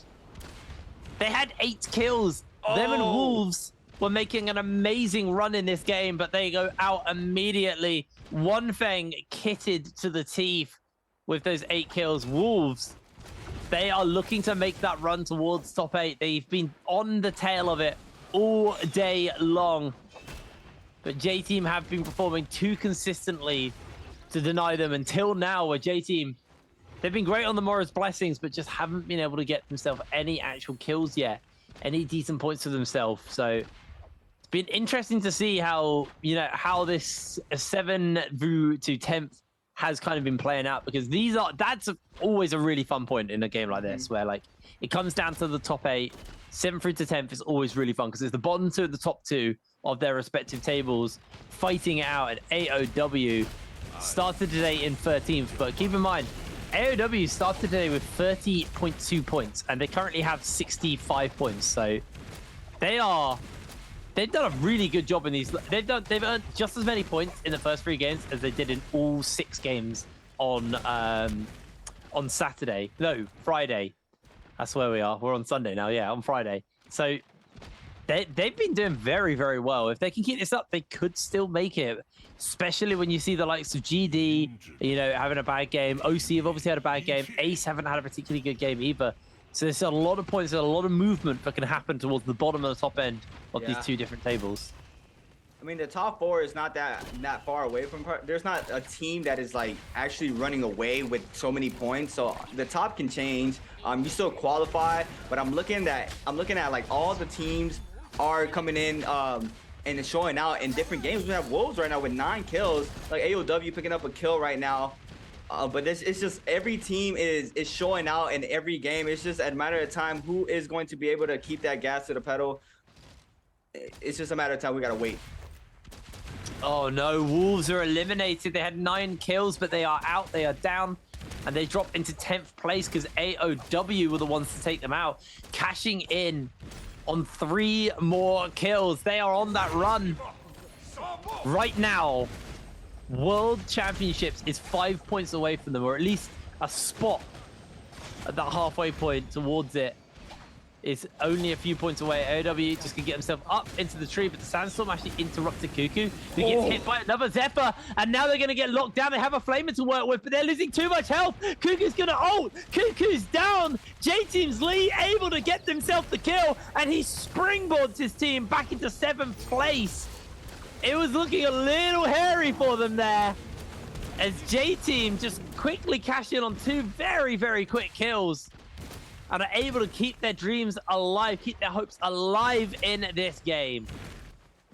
What a whiff there for J-Team's Tomok there. He manages to stop the player, and the Flamebringer came into play, and it's just straight damage, and they get the kill onto that player, and they just secured another one. The Monk was looking up with a musket, and he did secure another kill off of that, and that's 2 kills for J-Team. That's big for them. I mean, they're getting all they're staying up here in end game. They're gonna try to get more placement points off of this, but this is where the kills happen at the late game. All these teams start dropping. It's just a matter of time. Q9 Monk is trying to find someone to grab. Doesn't seem to find anybody. They're just gonna try to maintain the neutral game here. Make sure they are not getting aggressed on by anybody. There are 2 players for Q9 with blue armor, so it's not the best right now. Look. One of their members is weak. It's Tomok. He's super weak right now. He might be taken out, and the Monk is going to deform as well. And here comes AOW laying out some real damage onto Q9. AOW's ping here is going to try to get a recent as well. There's a Viper ultimate coming in the storm. Oh, no, they're out. There's a big silence there, or stun. But the Wu-Chip port's going to come in play, and Baoda is going to have to reset as well. They did waste 2 of their ultimates now. Oh, it's only the Yodo with the ultimate. He's gonna have to use that to peel for his teammates. And look, they're regrouping. Nicely done here. They're gonna have to try to back up for the time being. There's cannon shots still flying in. Bow Down now is gonna try to reposition on the top of the hill. Oh, so you're out? Oh, we're actually losing some. We're losing some interesting teams. AOW, Ace, and OC are all out. J-Team actually could jump into 6th place here. They started in 8th at this game. Could jump into 6th off the back of this.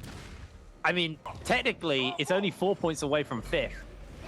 This could be... It's so tight on the bottom end of the top 8. All of these people really need to make this work. Bowder are actually just doing a good job of sweeping up this lobby. It's been a quiet one from them. And while top 8 is probably very unlikely for them with 3 more games left... Well, sorry, 4 more games left if you include this one. They are starting to find a fair few kills. Same for JJ. It's an interesting lobby, but OUG are still in this with 14 kills, but they only have 1 player left, so don't think they'll be getting too many more, as they are now eliminated, so they're definitely not getting any more.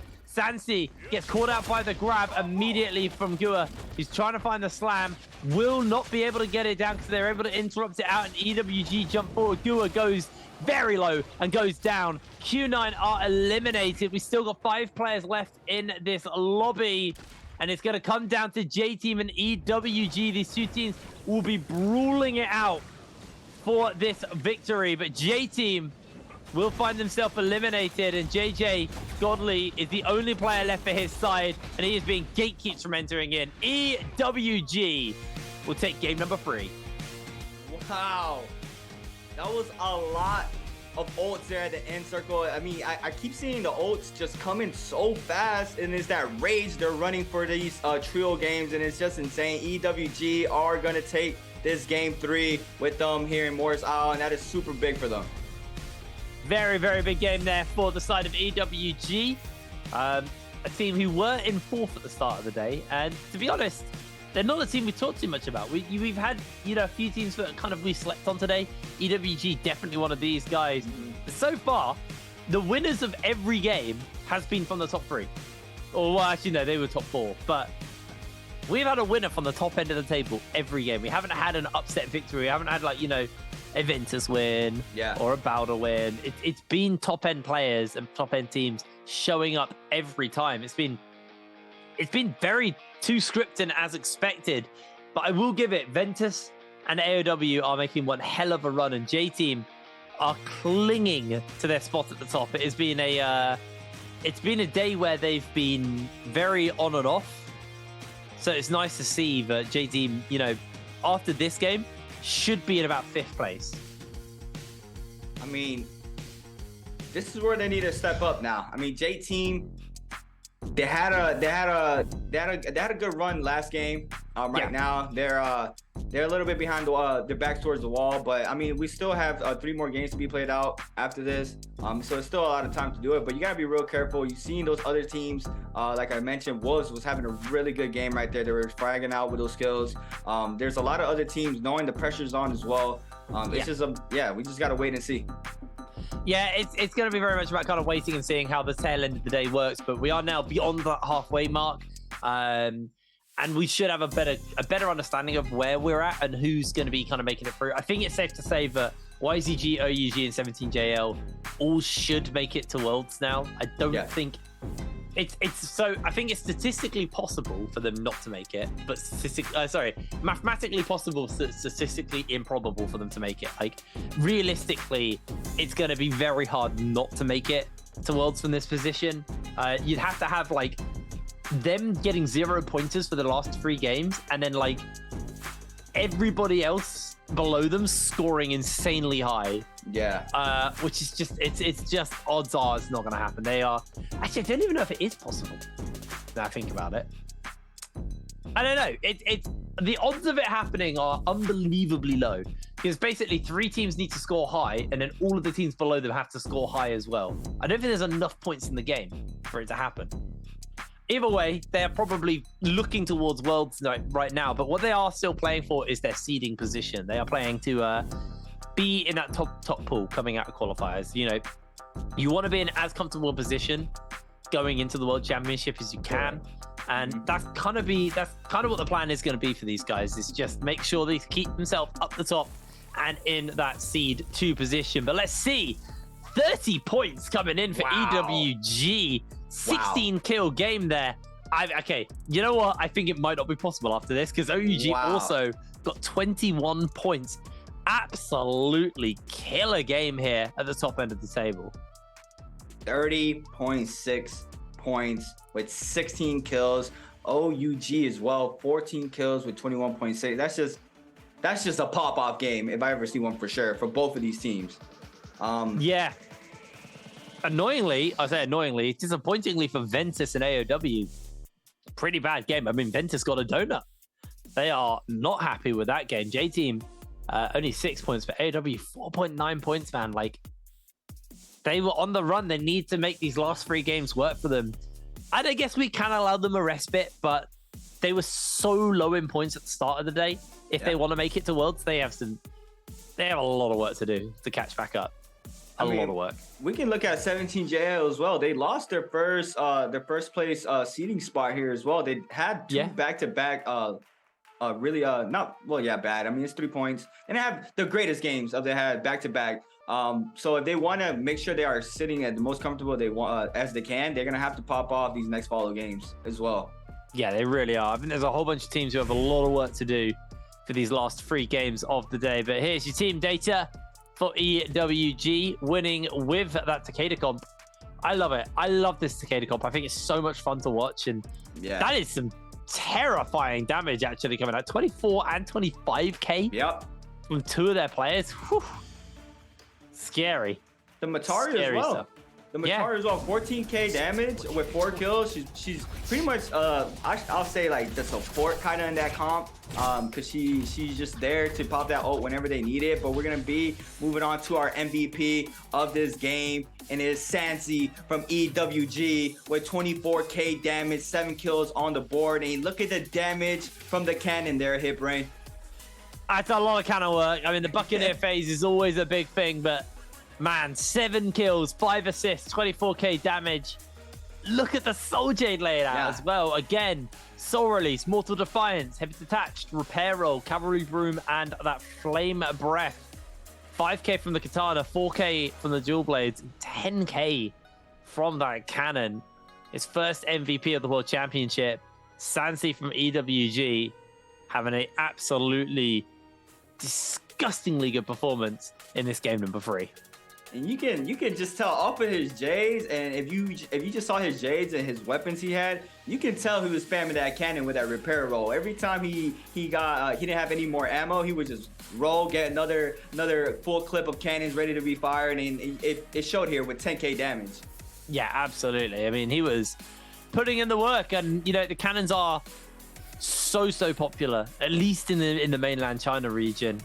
Just for their end game kind of ability to AoE a team down low, and then you can jump in and finish them up. And when you have the repair roll, it just means that sustainability of the cannon is there. You're able to use it as frequently as possible. And really good game coming in from EWG. The 4th place team getting themselves a 30-point game. That is, I'm just looking where they were. They weren't too far behind the top end as it was anyway at the beginning of the day. So that game is going to be big for EWG. They're going to be very happy with that one, because I think it's 1st to 3rd. I'm going to double check. It's so it's only the top 2 from this who make it into pool 2. Then 3 to 5 go into pool 3. So they are going to want to be trying to get up as high as possible. Anyway, I think it's time for Jaeger to go have a chat with the players. So we're going to take a quick break, pass it over to her, and we'll be back with game number 4. Hi everyone, this is Jaeger and welcome to post-game interview. And today we invite 小鲤鱼 to our interview room and let him say hello to our audience. Hello 小鲤鱼，先和大家打个招呼吧。我是 EWG 的小鲤鱼。好的，欢迎小鲤鱼，恭喜你们在刚才这把比赛获得最高分。So we would like to say congratulations, and also because except the race today, we also know that your teammate today have an honor, which is the king of the volume, or we can say the king of the rower. So I would like to know, as his teammate, how you're feeling. 那我首先要恭喜一下小鲤鱼啊，不光是因为今天你们在刚才这把拿到了最高分，还有一个原因，今天我们颁布了一个奖项，就是说你们的队友3少爷拿到了我们这个分贝之王啊。那我特别想问一下小鲤鱼，作为他的队友，自己是什么样的感受？有点烦。为什么这么说？他有时候喊的没道理，是吧？就要现在社会以理服人，并不是谁声音大就有理的。I think it's really like he is in a mess because his voice is so loud, and sometimes I think he don't have any reason and just shout out loud. So I would like to know most of the time what he shout or why you think it's like so you don't like it. 那我特别想问一下，大部分时间那3少爷在喊什么，让你觉得如此的烦恼呢？大师给的，救我，救我！就是。Just help me, please help me. Just roll very loud. Okay, let's back to the game today. And we know that EWG, because you guys from the season 2 to the qualifier, it's really like which you have 1 point and the whole team just changed and be very strong right now. So would you please tell me the points that make your team just have really big change? 那我特别想问一下小鲤鱼啊，我们说回到这个游戏当中 ，EWG 这个战队呢，从 S2包括到这次预选赛，仿佛是到了某一天，你们这个开关像突然间被打开了一样，就特别想问一下，让这整个队伍发生巨大的改变，并且现在非常又稳、打得又好的点，你觉得是什么呢？版本的改动吧，就是你得适应每一个版本。然后现在这个预选赛没压力了以后，就准备一下之后的回阳镜版本。哦，已经在准备后续的版本了。So we do a lot of research for the match pass, and because we do too much research, so we like recognize the point that we can win the game in the match pass. And now I think we are very familiar to the match pass, and we can enter to the world championship race. So we are ready to do some research for the next match patch. Okay, so because we talk about the NBWC and we know that EWG, it's already like you have the ticket to enter to the World Championship race. So I would like to know your ambition. 那似乎看起来 EWG 目前啊，你们的整个积分已经拿到了通往世界赛的门票。那么对于这个即将到来的世界赛，你们对自己的目标是什么？捷杯肯定是想夺冠嘛。毕竟都是打工人赚钱。好的 ，So for the NBWC, our ambition is to get the championship. So for the reason is because it can have a lot of award and a lot of money because we want to work hard and to earn more money in the game. And also, we also had the dream we want to get the champion. 好的，谢谢小鲤鱼接受我们今天的采访，再次恭喜你们 ！Thank you 小鲤鱼 for today's interview, and we will take a break and be right back later.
everybody, and welcome back to the Naraka Blade Point World Championship qualifiers for mainland China. We're getting ready to go into game number 4. We definitely had a more chill game, creatives, at the first one. The last two have been a little bit more hypey, a little bit more action-packed. We're doing more style, and then we're going back to Holoroth. I loved that last game because there was only 2 monk comps, and that made me a very happy boy. I don't like monk comps. I find them boring, and I think we were gifted with quite an explosive game because, you know, the 2 monk comps, it really wasn't just about them. It was about all these Yoto comps, and in the end, it was a Takeda comp that won. Yeah, I mean, they just dominated. They put so many points up for them right now. I'm actually wondering what is the overall standings, but I believe we'll get that. Do we get that after this game? Game 4. Yeah, before or after? Probably before, I think. We'll find out. I mean, we'll get them in-game anyway, because on the left-hand side, you have the scoreboard, so we should have that coming up fairly soon. But yeah, I mean, if I'm curious what the overall standings will look like after that game, because I think there was some big moves. We saw it was so tight between so many teams, and then like a top-end team would go out early, and then a bottom-end team would go out early, and then a top-end team, and it was like we were just taking them out from the top and the bottom, like alternatively. J team, I think, should be at about 5th. If my maths was right coming out of that game, it would be 5th or 6th right now for them. Wolves, I think they went out too early. I don't think they would have made it to top 8 yet. It's gonna be tight. I'm not gonna lie. I'm doing mental maths. I've had 5 minutes off to think about it, and I still can't figure out where it is. I'm not good at maths. Everyone knows this. I'm historically terrible at keeping up with where people are in the standings because of my math skills. But here we go. Let's have a little look. The overall standings. Wolves are in 10th. AOW started in 13th place today. Yes, 13th place. They have gone from 32 points, sorry, to 68 points. They're closing that gap very quickly. They are. They're getting there. Yeah, very close. I mean, Wolves as well. I mean, they're in 10th place right now. They're only like almost 1 point off of 9, so they're super close. But look at this margin right here for OUG with 141.4 points right now, securing that first place. They're locked. Place. Yeah, they're chilling right now. Locked. Yeah, they're chilling right now. I mean, 17JL as well with 122.7. I mean, the only factor they got to come and play, they did have 2 bad games. EWG is closing that margin as well. They're close with 122.4 as well. Yeah. But it's just the seeding they gotta worry about right now. But securing the ticket to Worlds is definitely in the on them right now. I'm pretty sure top 4 is locked to Worlds at this point. Their seeding isn't locked, but their position is. I don't want to say definitely. Definitely top 2 are locked. For sure. I genuinely don't see it. I don't think it's possible to beat them, but they're not locked into their seeding position, so they could still drop into a lower seed. Obviously, right now, pretty comfortably set up in that front. There is, I believe, 6 points between 8th and 9th right now. Wolves, the thing is they're consistent. They're doing as good as they did last week. On Friday, but they need to do better. Their 3 games to get into 8th now. Yes, they're in 10th. Yes, it's not a massive gap. It's a very close margin, but they need to have 3 really good games, because if any of those bottom guys have a decent enough tail end to today and keep up with what Wolves are putting out, Wolves won't be able to catch them. Wolves have to have a phenomenal game 10 through to 12. So I am so excited. As you can see along the bottom of your screen right now, the 4 teams that have already been placed into the World Championship. That is GG, FPX, XCG, and WBG. So only 8 more teams will be joining, and then we will have all of our teams for Worlds decided. I am so excited to get onto Worlds. Yeah. But we still have these last 3 games to decide who is going to be making it into that top spot. These games are going to be important because, so like we were saying, we've only seen top teams win so far. None of these lower teams who are desperately trying to get those important wins under their belt, they haven't been able to find that win yet because the top guys are denying them. Yeah, I mean, that's the thing about Naraka, though. Like, right now, Wolves was in 9th place, I believe. If they have that pop-off game with the kills and winning the game, I mean, that can easily secure them a top 8 spot. That's the beauty about this. I've seen it multiple times. in our region, it just takes that 1 to 2 pop-up games, and you just get a lot of points off of that, and they can win you tournaments and qualifiers. But yeah, I'm super excited to see if we're gonna go back to the monks right now. I'm actually very interested to see if the monks are to be coming out once again here into this game. Yeah, I'm hoping not. I'm really hoping not. I'm done with it. I'm curious, you know, actually, what the worlds will look like with monks, because like you were saying, in NA, it's very monk focused. They really like their monks. I mean, right now, EU, if I remember right, monk was quite big over there as well. But China's a bit more flexible. They do still favor the monk, and a lot of teams, as you've seen, do play the monk. But they have other things that they really like as well. These Matari comps. I can't believe I totally forgot about the Matari comps, because like Matari just like appeared at the end of season 1 as like a hero they started playing, and now Matari is just like, there's always a staple Matari comp. It might not be the best tier, it might be like A tier instead of S tier, but like it still gets played quite regularly. She's very strong. She's very strong. I mean, she just provides that backup for the team very well. She does, yeah. No, that is her strength. She's it's weird because I call it a Matari comp, but it's actually, she's not the key character. She just is the support of the comp, like you were saying. You know, she's there for her ultimate to empower and enable her team. But I always think of it as a Matari comp because when she showed up, we started seeing these more new and creative comps. Do you think HZ knows that he's got a bit of tissue under his headphones? Are you aware of that? I don't know, what's he done there? Not sure what he's doing here, but I mean, whatever works for him. Yeah, I guess. If it makes him play better, a bit of tissue on his ear, then it makes him play better. Who am I to judge, eh? Some of these players are so funny. You see them at the beginning of the show, the backstage cams. Like, my favorite thing about the NBPL is just the players are so close. And like when they're hanging out around the back, they're just so funny. They're so funny. But here we go. Game number 10. About to kick off as we are getting ready to go into Morris Isle for the 3rd time today. Let's see what the comps are going to be looking like. I don't want to see too many of those bald heads. Oh, there's none. Let's go. There's none. No monks out. I love it. I am so happy. Wow, we're seeing the Matari a lot. We've seen 1, 2, 3, 4. There's a lot of Matari comps, and that Viper, Wuch, and Yodo comps are gonna be played. There's the only 2 comps out right now. But the Tamog, Matari, Takeda, and the Viper, Wuch, and Yodo comps are the only 2 comps being played out right now. That is insane. We're gonna wait and see what these players are spawning in right now. Dawn, so we're gonna see who's gonna be favored with that. We got a lot of people spawning on the top side of the map right there. Wow, this is gonna be interesting. This is gonna be a lot of mirror matches here, so it's gonna be very interesting to see that. There's a lot of players right here by Celestia. There is one team landing on the top side of the map. But yeah, this is gonna be very interesting. That's a very clustered start, other than that one team starting near the Shadow J mines. For everybody else, very, very clustered together. As here we go, getting ready to go into game number 10. Starting with EWG, the winners of the previous game, and what they're up to. But Bowder are getting run down by JJ right now, as they are getting themselves chased down.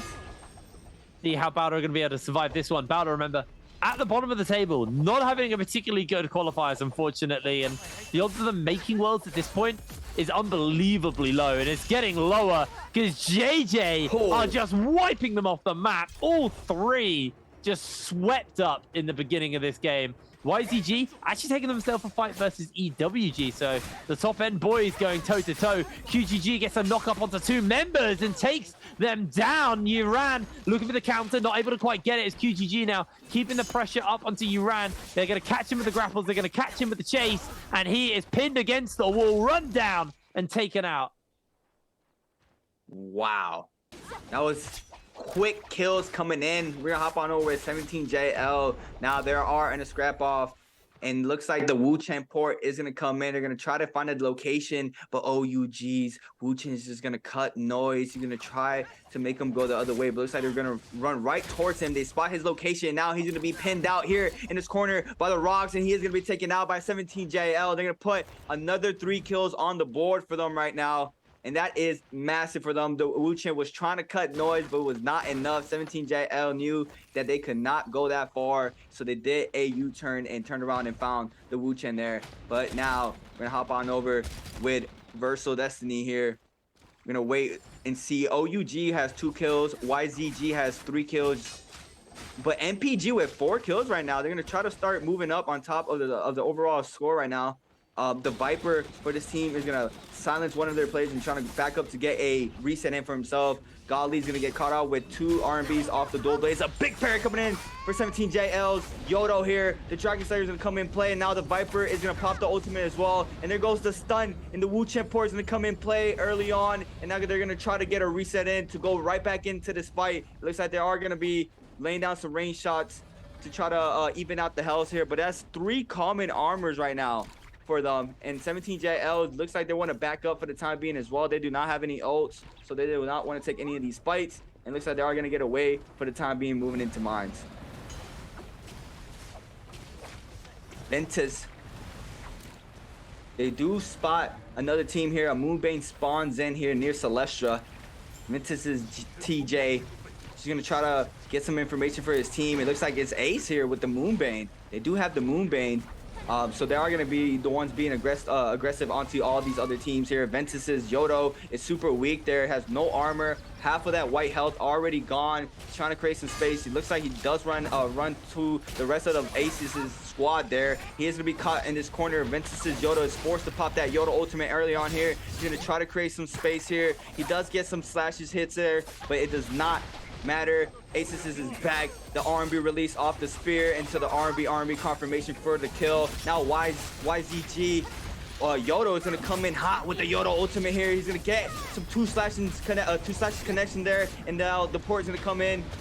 It doesn't. The Viper stun came in. The Viper, oh there it is. The Wu Chen port comes in, and Aces' Alex is caught out right under the hut there. He is gonna be taken out. The Moonbane is gonna do some damage onto waiting there, but it does not matter. The rest of the teams did back up for the time being, so he is gonna be able to get a reset in, and Alex's look like he is gonna get a resurrection as well. Oh, here we go. Already a very, very action-packed start to this game. YZG have 4 kills, but NPG also got themselves 5. Actually, to be fair, other than Bowder, everybody's starting to score towards that bottom end of the table, other than Q9 and Alliance, I guess, as well. AOW got that single kill. J-Team, again, quiet, but this is what we were saying in the previous game. J-Team are a team that don't do much at the start of the game. They do it all at the end. They just make up the difference in the end of the game. And that's what they've been doing to keep themselves competitive. Wolves have only got 1, though. And kind of talking about Wolves, remember, they need to make these last 3 games count. If they want to make it to Worlds, they need to make these games count. They can't have a slow one. They can't have a quiet one. But at the same time, they can't get evicted too early. So they're in a bit of a predicament where they need to find the kills. But if they throw a single game, odds of them getting to Worlds just massively decreases. As Ace are getting themselves currently in a bit of a scrap here versus Ventus. Ventus already with 4 kills under their belt. Want to keep the pressure up, but there's been a lockdown. YZG have actually joined into the fray as well. CXZ looking for the lockdown. He jumps into the bush. He's pinned. He's chunked. Ventus going to be able to do a whole bunch of damage to WX98 as he is down as well. Ventus losing 2 members. A really, really rough start to them.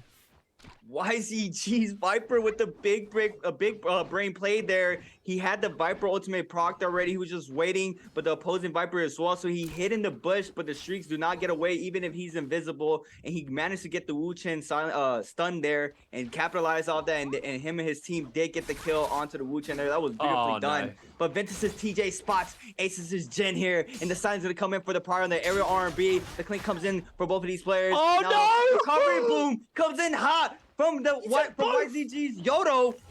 Wow, he comes in at the right time, snags them both kills there, and that's detrimental. They thought they were gonna have a 1v1 standoff there, but it's not. This is trios, and YZG comes in for both of those kills.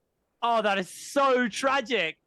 just gets them both down. Absolutely disgusting steal there from YZG. And they are just putting 7 kills under their belt in the first 10 minutes of this game. And 9 minutes of this game as well.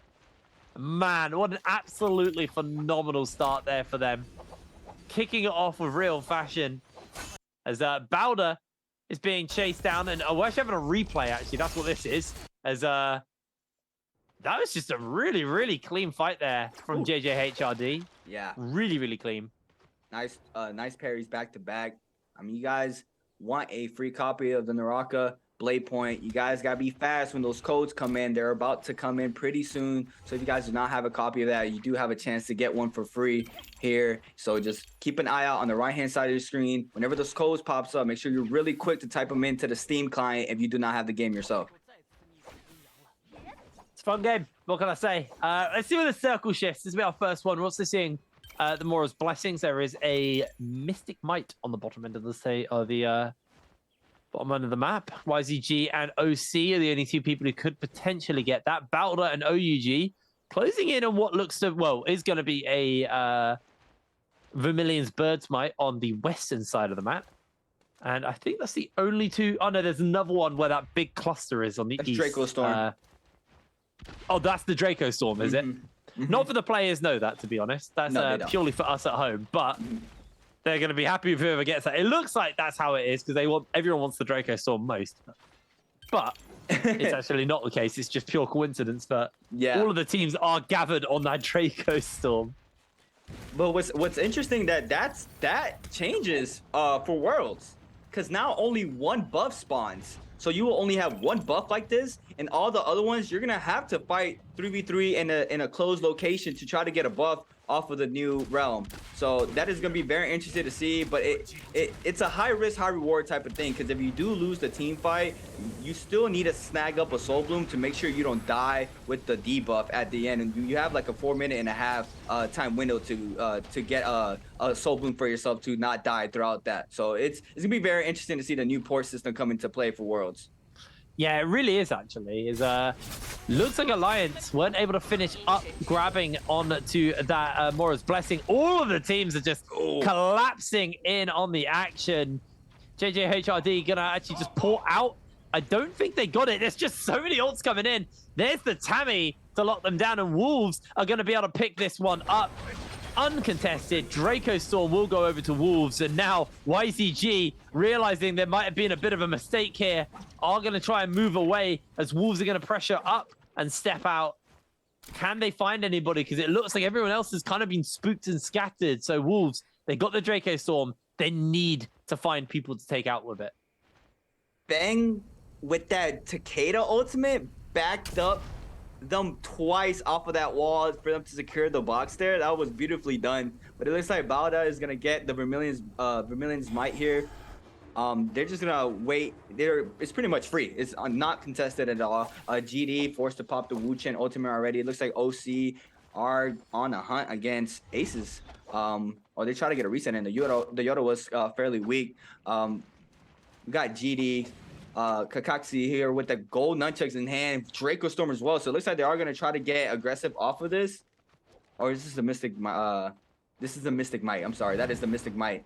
The colors throw me off. I go off of the colors, but you know, this is beautifully done. The production, once again, big shout out to the production. They have all the information we need on the top right side of the screen. So if you guys want to know which teams have what buffs, it's right there. It's just beautiful. There's also a very easy way to tell them apart. Yeah. So the Draco Storm is a lightning bolt. It's a dragon in the shape of a lightning bolt. Obviously, the Vermilion's Bird's Might is fire because it's a phoenix. And then the Mystic Might, even though it shares a very similar color to the Draco Storm, the dragon is in the shape of an M for Mystic. That's how I tell them apart. Because when Mystic Might first came out, I used to get it confused with Draco Storm all the time, on its icon, because they were such a close color to one another, and they were both a dragon. And I was like, how do I tell them apart? And then I think it was actually Foxdrop who told me, oh, one looks like a lightning bolt and one looks like an M. I was like, oh my God, that makes so much sense. That's smart. That's big brain. How you tell them apart. Yeah, how you tell them apart. That is big brain. Yeah, I usually go off the colors, and there you go. I did a mistake because of the colors. So I appreciate you telling me that the Draco Storm looks like a lightning bolt and the Might looks like an M. That is super easy to distinguish now. I don't know why they made them basically the same color. I'm not gonna lie, they're both just a shade of blue-green. I don't know how we got away with that, but yeah. At the end of the day, we now know how to tell them apart. I don't think Wolves got anything with that Storm. No, they achieved nothing. They got 1 kill, and I don't think that was with the Storm. So, Wolves, that is a little bit disappointing from them. They were finally able to secure that, but not able to actually make it work. So, bit worrying on that front. YZG has 7 kills right now. Yeah, they've been killing it. They had a really good start to this game. Wow. I mean, MPG have 5. But MPG always seems to have loads of kills at the beginning. J-Team have 5. Oh, J-Team. J-Team, yeah. Let's go. J-Team 5th right now. That is big for them. That is massive. AOW is just trying to secure that 8th spot. OC, they have like a 9-point lead. Well, 8 because it's only 0.1, but 8.2, 8.3 lead right now. So they got to be real careful not to get dropped down to the 9th spot by AOW. But we just got to wait and see how this game's going to pan out. We're at the time right now where it slows down. The Vermilion's Birds Might is still in play for Bauda, so they are going to try to get aggressive. And it looks like they did spot OUG. Yeah, OUG right now, they're the runner-uppers. I don't know if they want to force this fight onto them right now, but they have to because they have the buff. But they have 98-second window to do that. So Rickson actually only got 1 grapple left, so they're lucky that Bauda decided, OUG decided to fight here, but maybe they're not because they are taking quite a lot of damage immediately. Nice little wind wall coming out from the Wu Shen there just to make sure that not too much damage is going to be coming in from range from Bauda, as already Bauda heavily chunked out in this fight. Are they going to peel away or are they going to try for a bit more? OUG looking for the lockdown now, sliding in with the Viper, and Ziyu is going to lose all of his health bar. The Wu Shen ult out to safety. And OUG will not be able to find that kill. Bauda, they still got 60 seconds left on this Bird's Might. They're just going to heal up and actually not die to the zone. They'd actually rather just jump into the action. Keep going for spamming that ultimate right there. The Wu Chen, he had to get it out as fast as possible. He almost died, but luckily a proc just in time for him to take him and his team to safety. That was beautiful. Yeah, it was a very, very clutch Wu Shen. This is why Wu Shen's been so key recently in the meta in the NBPL.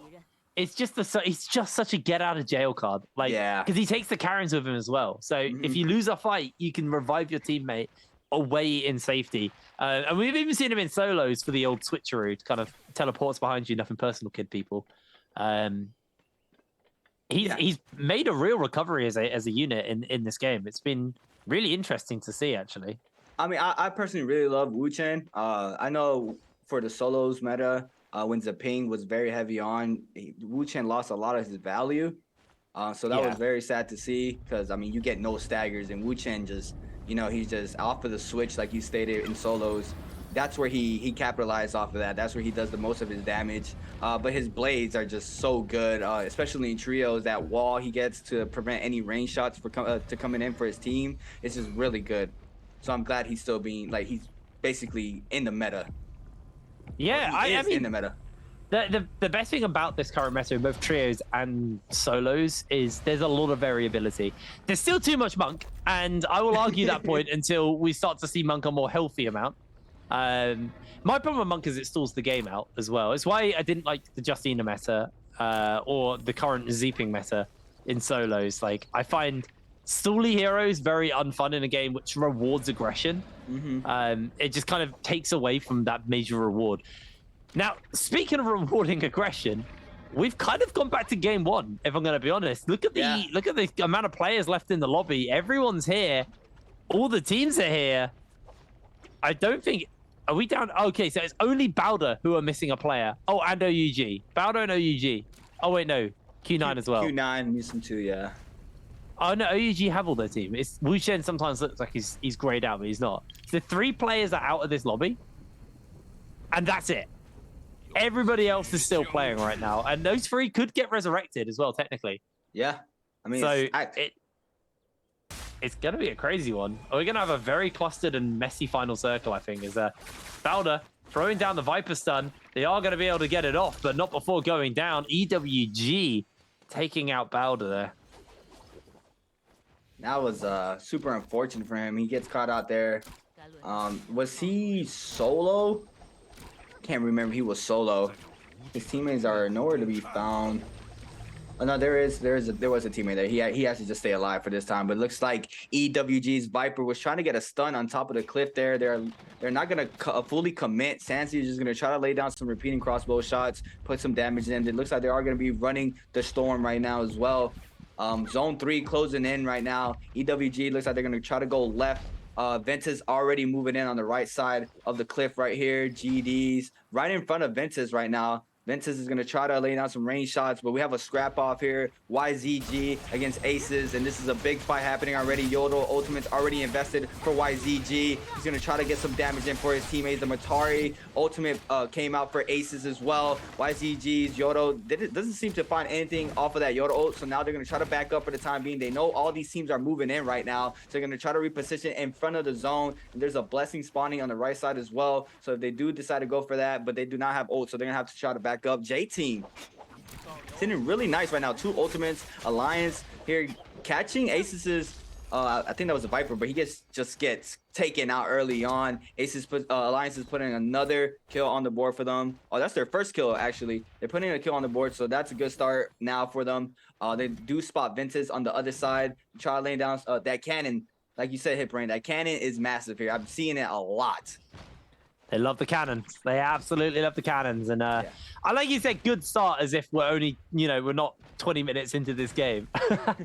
But I mean, literally 10 minutes from final circle closing. Yeah, no, you're right. You're right. But I mean, it's like game 1. The pace is so slow right now. That's another Blood Ripper. What? Okay, this is the game 1 repeat. What the hell? They didn't pick it up, right? There's no way they picked that up. That'd be so funny. We did have it once where someone was just running around the final circle with a Blood Ripper. They did nothing with it, but no one went near them. It is always funny.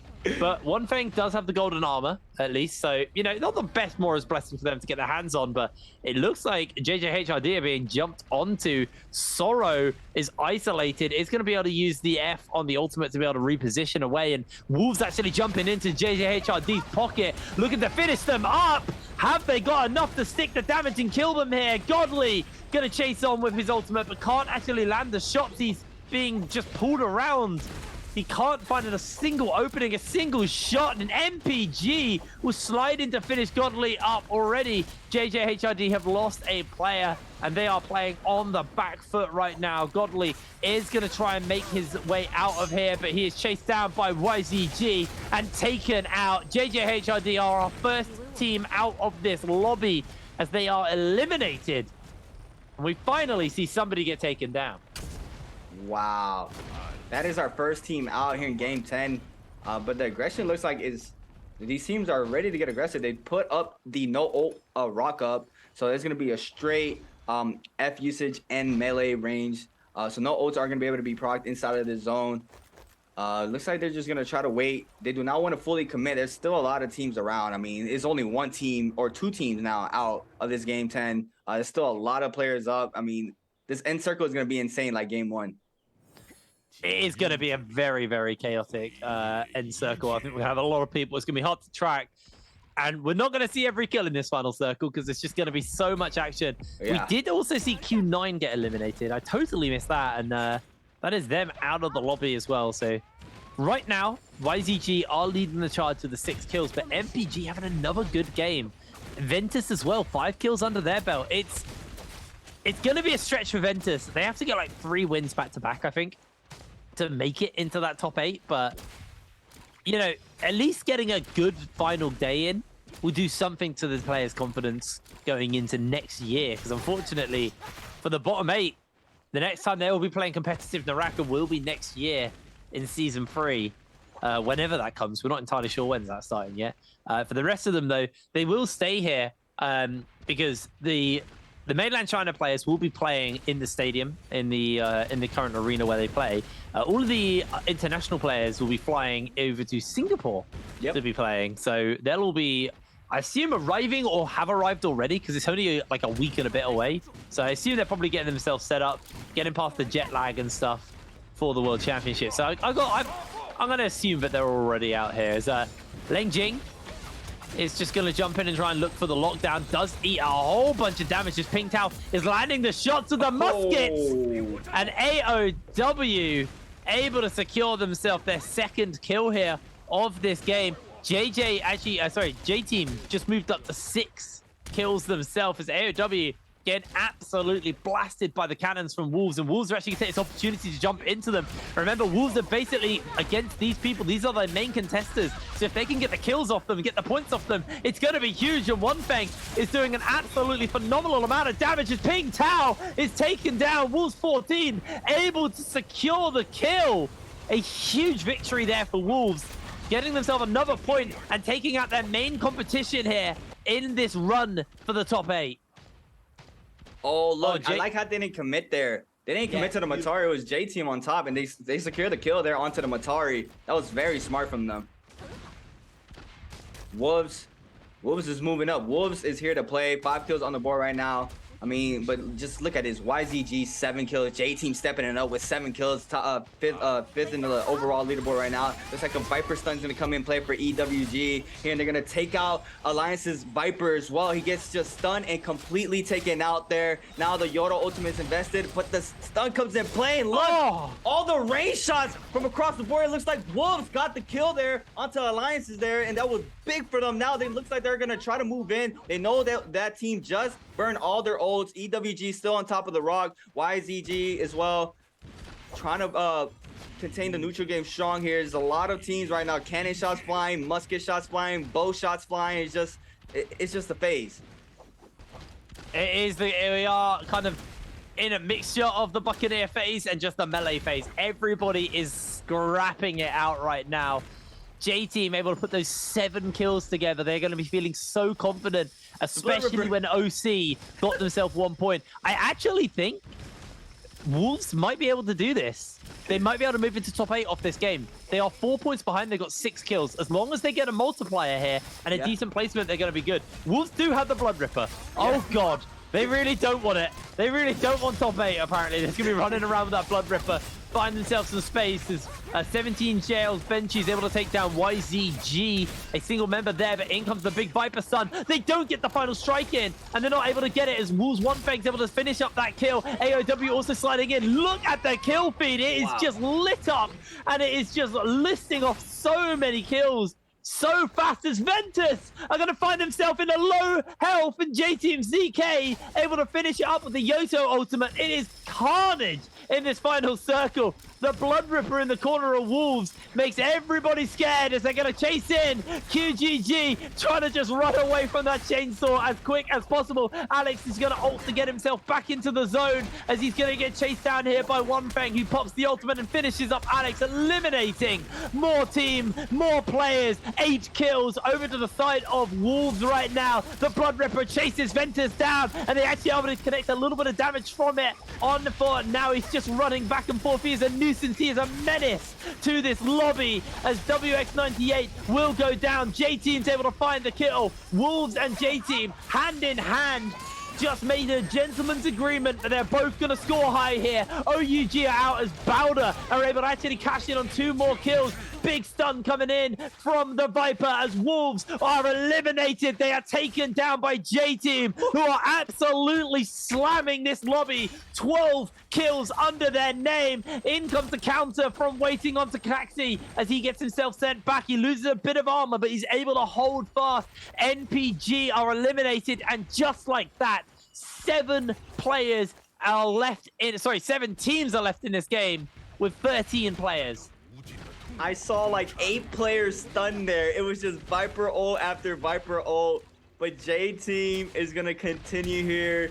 The aggression they've been putting. Wolves put a lot of pressure and they got punished for it. They got taken out, but they were getting as much kills as they could. They went out with 9 kills before they got taken out.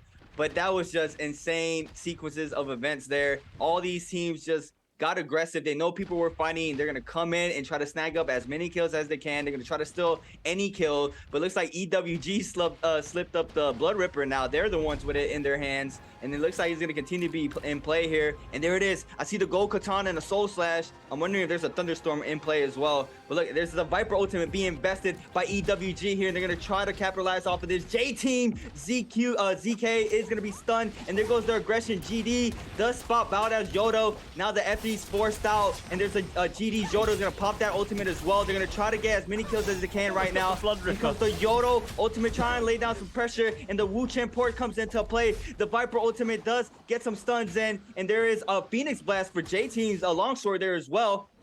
There's a lot running around with the Blood Ripper, by the way. There's genuine. I just saw it. Someone's picked it up and they're using it right now. GD's Klaxi actually jumps out into the zone to make sure he doesn't get locked down in the middle of this fight. Another Viper stun's coming in actually from Klaxi himself to lock the entire lobby down. Bowder and YZG are quickly eliminated as J-Team ZK falls to the zone. J-Team now only rocking a single player. It's Lee, but he's down. He's out. The 13 kill J-Team are now down and out of this lobby. 6 teams still remain though as K tries to get himself that charge click off from the Soul Jade on the Katana. Doesn't quite connect it, but his team will still finish up AOW for him regardless as Ventus are still in this game. TJ running around the edge of the zone, but it looks like this should just be GD's game to win. They've got all of their members left. They've got everybody to work with.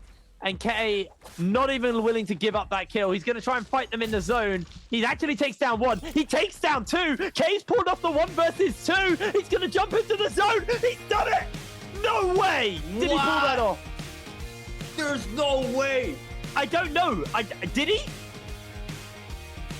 That's insane if he pulled that 1v3 off like that. There's no way he did that. There's no way he got both of those kills there. I mean, J-Team still won overall. I am very curious if that was actually the victory. Oh, sorry, the game win over to them. But the victory does go to J-Team. Holy moly, what an end. Wow.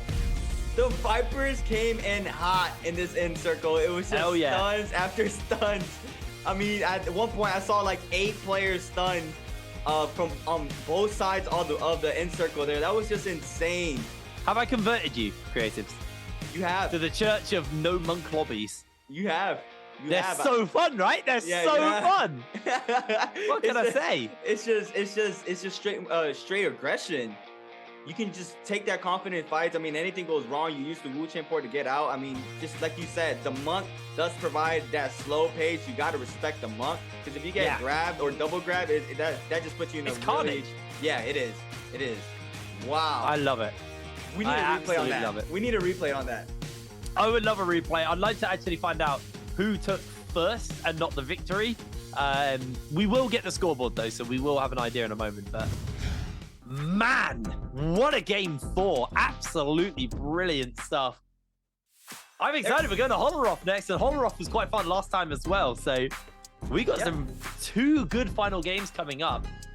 Maybe the teams didn't pick Monk because they were saving it for the final 2 games, because obviously there is a hero score limit. So there is a world of like, there was a point where you were going to have a couple of games devoid of Monks, and we've had 2 now where the Monk hasn't been as popular. So maybe this next 2 games, unfortunately, might be quite Monk focused, but I got my fingers crossed that we get more Chaos games like that. You know, I'm loving these Mataris, these Cicadas, the Yotos. Like, these kind of games are just so explosive and so W key. It's brilliant to watch. It's really, really fun. So, you know, I've got my eyes peeled for this game 5 and 6, because I think we are in for some very, very fun games. Yeah, I mean, and we got our first win from a team that wasn't in the top 4 to begin with. So J-Team coming in big and changing that up. But yeah, I agree with you. I mean, that's one thing why I really like when there's a hero system in play where you can't just spam a certain comp. Because like you stated, I mean, having that Monk up is just very good. So now that the players are more forced to have a different type of comp and get really accustomed to it, I mean, we see what it can do here in this game. Yeah, absolutely. It's gonna be these next couple of games, I think it's going to be very, very fun. Obviously, hero selection is going to be important, but also we just got to keep an eye on the standings now, because man, J-Team just popped off in that game. It was looking so good for Wolves, but they went out early, and I don't know if they got enough of a multiplier to be able to find out to make it. But let's find out, because here we go. The scoreboard: J-Team 20.2 points do take that victory. GD just behind them though with that 19.4. Then NPG, a team fairly low down in the standings, just got 12 points there. Then it's Ventus, then it's Wolves.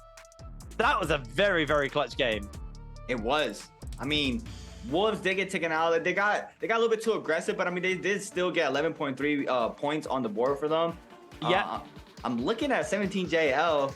It looks like they're gonna definitely qualify. I mean, these last 3 games they've had. Oh, there's no way they come. Yeah. Yeah. It's been a little rough for them, but I mean, they're probably just trying to stay up. I mean, they're good for sure. They're definitely good. But J Team, they do not want to let go of that slot, and it shows here. They want to defend their title from last year's Worlds, and they're doing an outstanding job so far. I mean, Worlds without the defending champions there would feel very weird. So it's nice to see that J Team are on track. I'm not going to say they're in because they're not in. They could have 2 donuts, and then, you know, with the way that AOW and Wolves are playing, there's a very real chance that 2 donuts could knock them out. But they are not playing to lose. They are playing here to prove us that they are the defending champions and they want to defend their title. Obviously, you know, they made it in through qualifiers, so they'll have an extra week of games over all the other Worlds teams under their belt. And you do see this in long-form tournaments where you get that extra week in and you just get a little bit extra confidence. You feel the, you know, you're more warmed up. You've got this you've kind of figured out your footing, and oh my word. Oh my word. Well, I'm gonna hazard a guess, but our MVP might be ZK off the back of this game. We'll see that in a moment. But man, Eagle coming in with 7.2 thousand damage on the Wu Chen, 7.4 thousand damage on Lil's Viper there as well. But yeah, no surprises here. The MVP is gonna be ZK from J Team. 29,000 damage coming in here. He did 14k with the dagger. With the cannon. 8 kills for himself there. He did no healing. He's just like, that was so W key. And look, Soul Jades, they're just purple ones. They're not like the big legendary ones we've had today. You know, the Rapture Gale Orbs, Nunchuck Sap, Advanced Heal, Velocity Untold, Stamina Strike, Flame Breath. Great Soul Jades to have as this loadout, but like, no legendaries. No legendaries. I mean, the purple Jades is very important. The sap is by far, to me, the most important Jade that you can get. Because if you do manage to get a parry, you get that health back, and that just it turns around fights a lot of the time. So it's just very nice to see. But with that 29k damage he put up, and you said no healing, he was just straight in W key form for sure. Absolutely, really, really good game coming in there for J Team, and their first win of the day, and a team who we've been following quite closely today. We've had like 4 teams who I think we've been very focused on today. Obviously, J Team were one of them because they were in 8th all day, and they've just slingshot themselves into 5th right now, and they're going to be quite comfortable there now for the rest of the day, as long as they don't make mistakes. I think the big thing for J Team is they are at least in a comfortable position to hold Worlds. We'll have to see if they can make it. We've still got 2 more games left to go, but we're going to throw it over to Jaeger for the interview before we get going with game number 5. Hi everyone, this is Jaeger and welcome to post-game interview. And today we invite Lee from the team J Team and let him say hello to our audience. Hello， 别离，先和大家打个招呼吧。哈，大家好，我是 J Team 的别离。好的，欢迎啊，不要紧张，我知道上一把可能打得比较激烈。So we would like to say congratulations because you guys get the higher score. But there's a question, it's like in the final circle, J Team is really like disappeared in the final circle at last. So I would like to know what happened. 那我特别想知道啊，虽然要恭喜你们这把拿下了这个最高分，但是最后的这个时刻，你们全队跟消失了一样在场上，当时发生什么事情了？当时就是3个灵魂 A 开大招，我们就是往毒里面一直钻。你们想去躲了一下，最后一波，对。然后呢？就没状态了。然后就没有机会再把自己给打上来。是的。太可惜了，真的太可惜，感觉你们是有机会的。So at that time, there are 3 Viper. They are using their ultimate together, and we would like to avoid the control of the Viper. So we just enter to the shadow, and after they finish their ultimate, we just don't have the status and can't healing ourselves. That's why at last we didn't survive to the end of the game. Okay, so actually It's a pity for this term, but I know that you guys at the last year at the World Championship, you guys are the champion. So for now, we are going to have the NBWC, and now I would like to know what's your ambition. And for this 1 year anniversary, do you have anything want to say to us? 那我特别想知道啊，因为我们知道去年节杯其实 J Team 也是冠军，而且别离自己是拿下了去年的 FMVP。现在已经过去，虽然过去1年了，我就特别想知道这1年来有没有什么特别想跟大家说的话，以及今年自己的目标是怎么样的。今年的我比去年更加自信了一点吧。更加自信了。目标的话肯定是冠军嘛，再拿1冠连冠。准备好2连冠。准备好2连冠了。好的。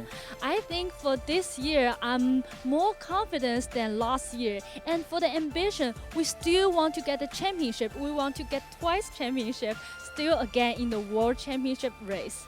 Okay, so we know that J Team is really good at social, and we are going to have the world champion. So, do you have any other players or other teams from the other origins you really want to recognize?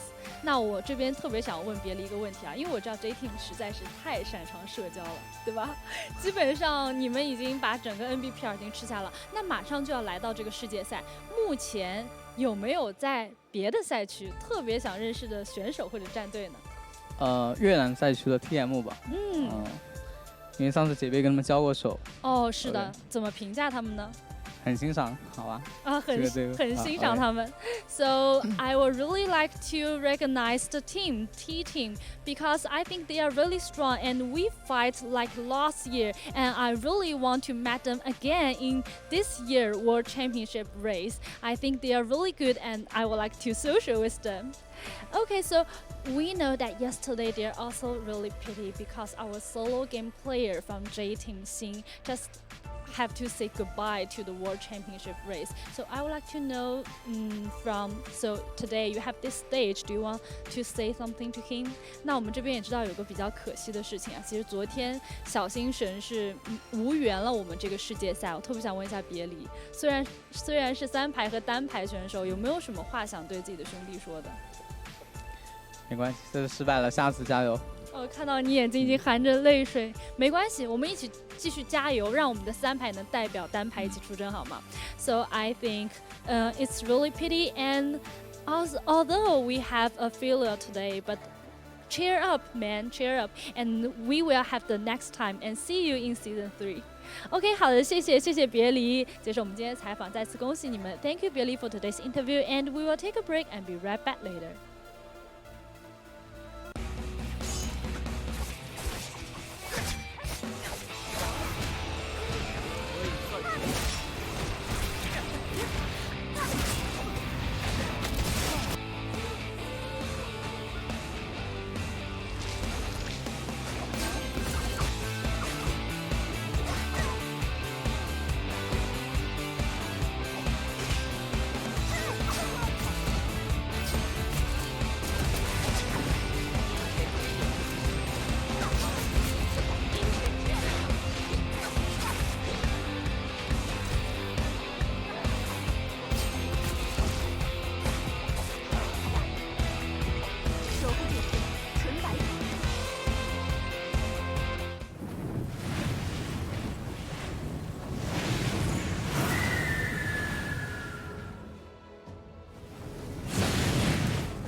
Hello, everybody, and welcome back to the Naraka Playpoint World Championship Qualifiers. We're getting ready to go into our final 2 games of the qualifiers, and then the main stage is basically ready to go.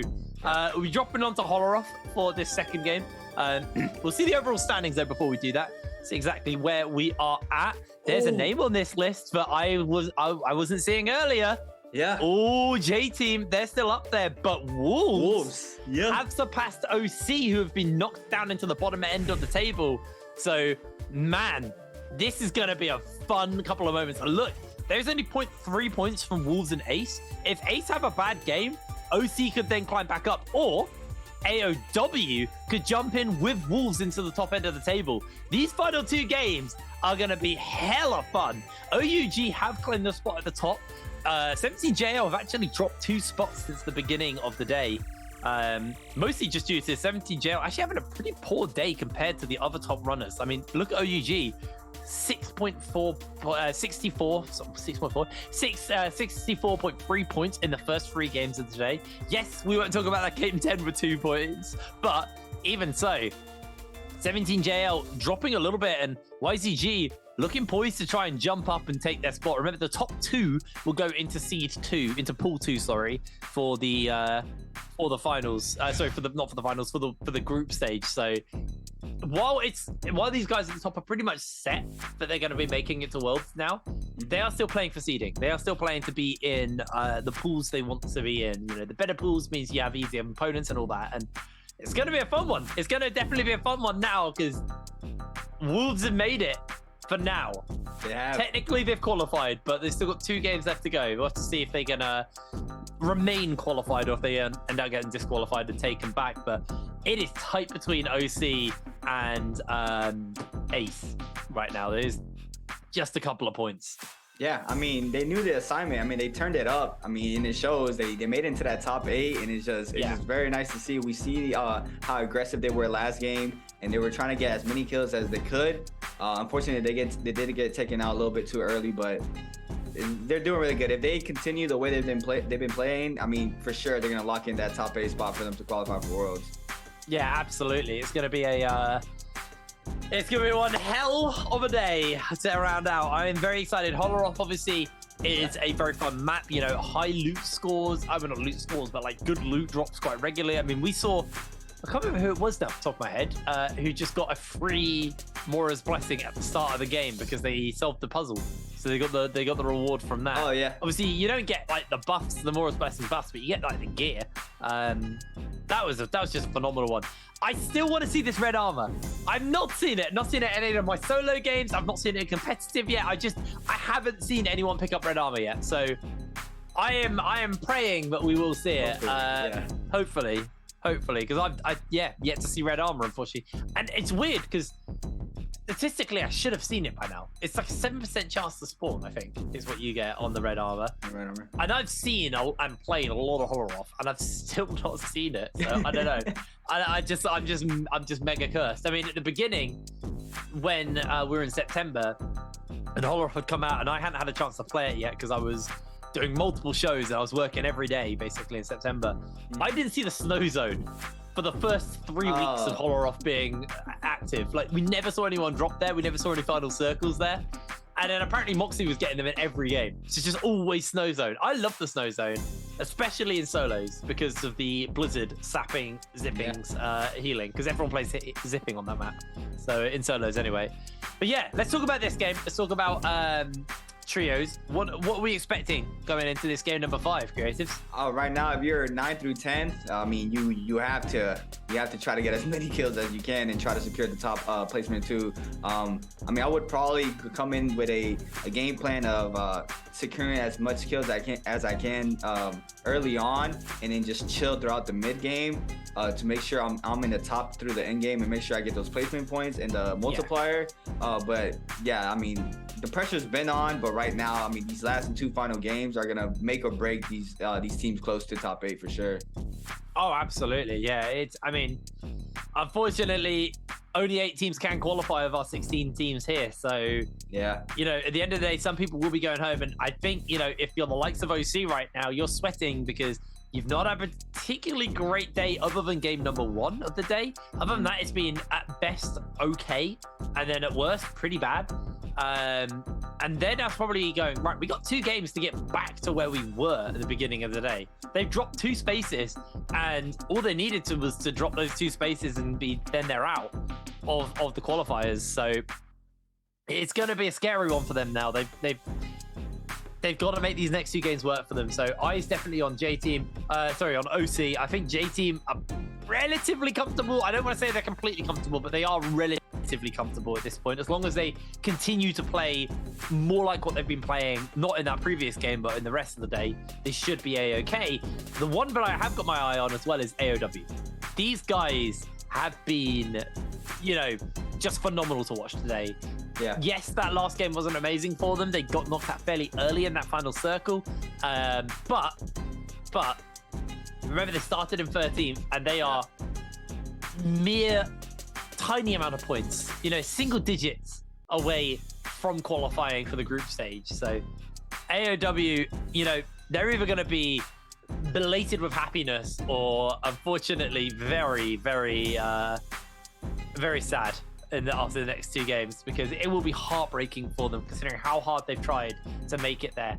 And again, for Wolves, I guess, similar story. These guys have been trying their hardest to make it into that top end, and they've finally done it, and now they just got to hold it. I mean, they have their hands on the prize. I mean, they just have to maintain it there. I have a question for you though. How do you feel about having now 2 maps into the play though, to how it was before it was just 1 map? I love it. I actually love Holoroth. I think it's a very fun map. I think it's not great in solos at the moment, but that's not Holoroth's fault. That's Zipping's fault. Everything else, absolutely love it. We'll talk more about Holoroth in a moment, though, because we did have a chat to one of the players before we got into this game number 5. Let's see what they had to say.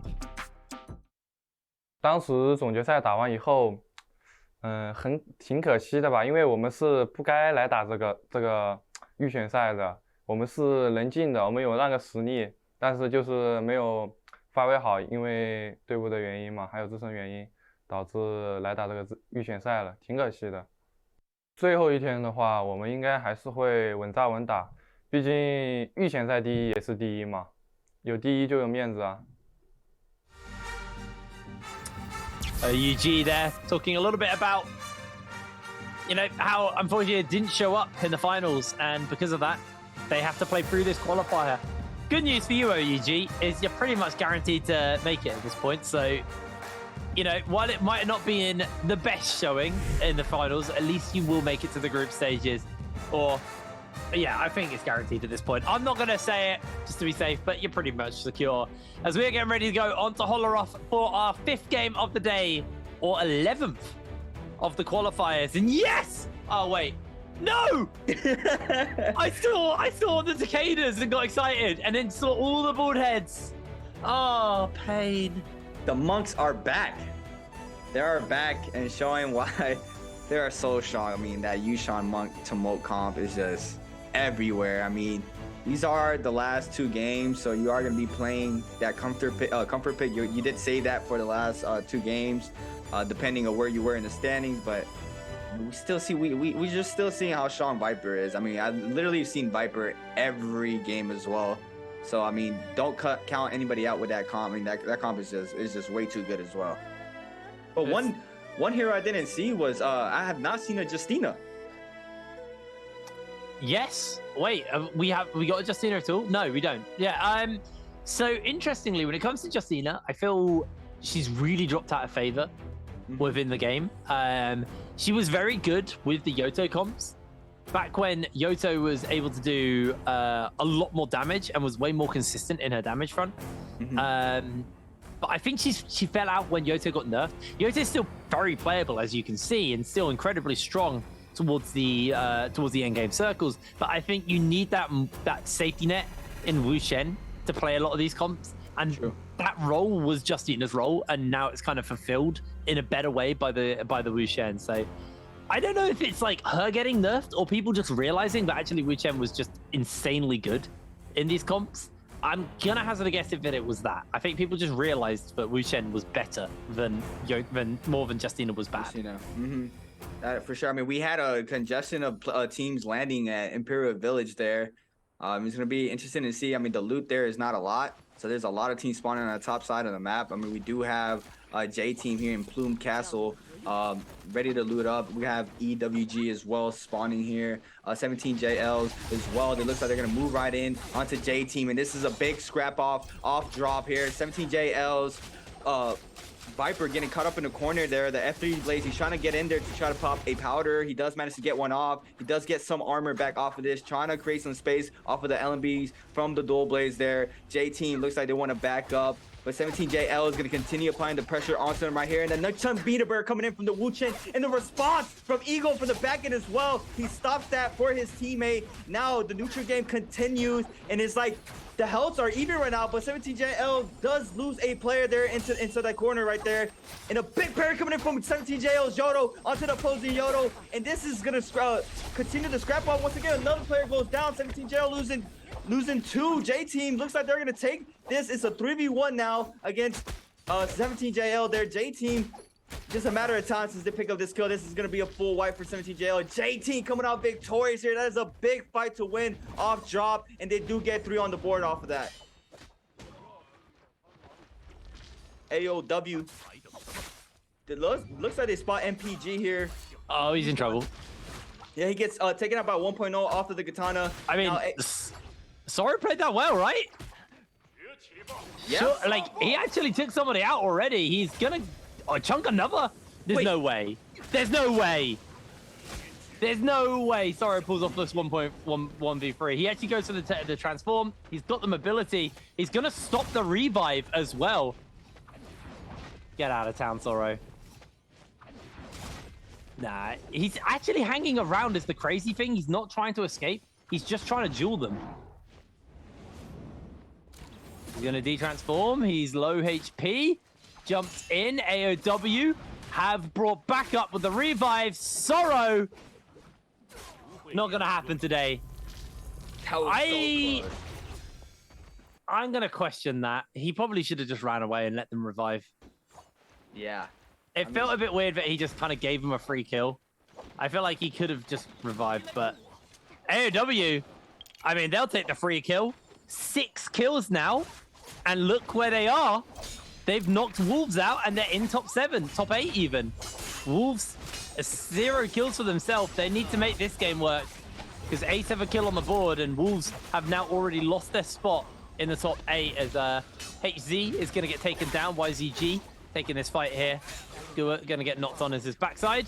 As a big charge click actually comes in from CXZ there. And that is a 3-4-0 in favor of YZG. Lovely squad wipe.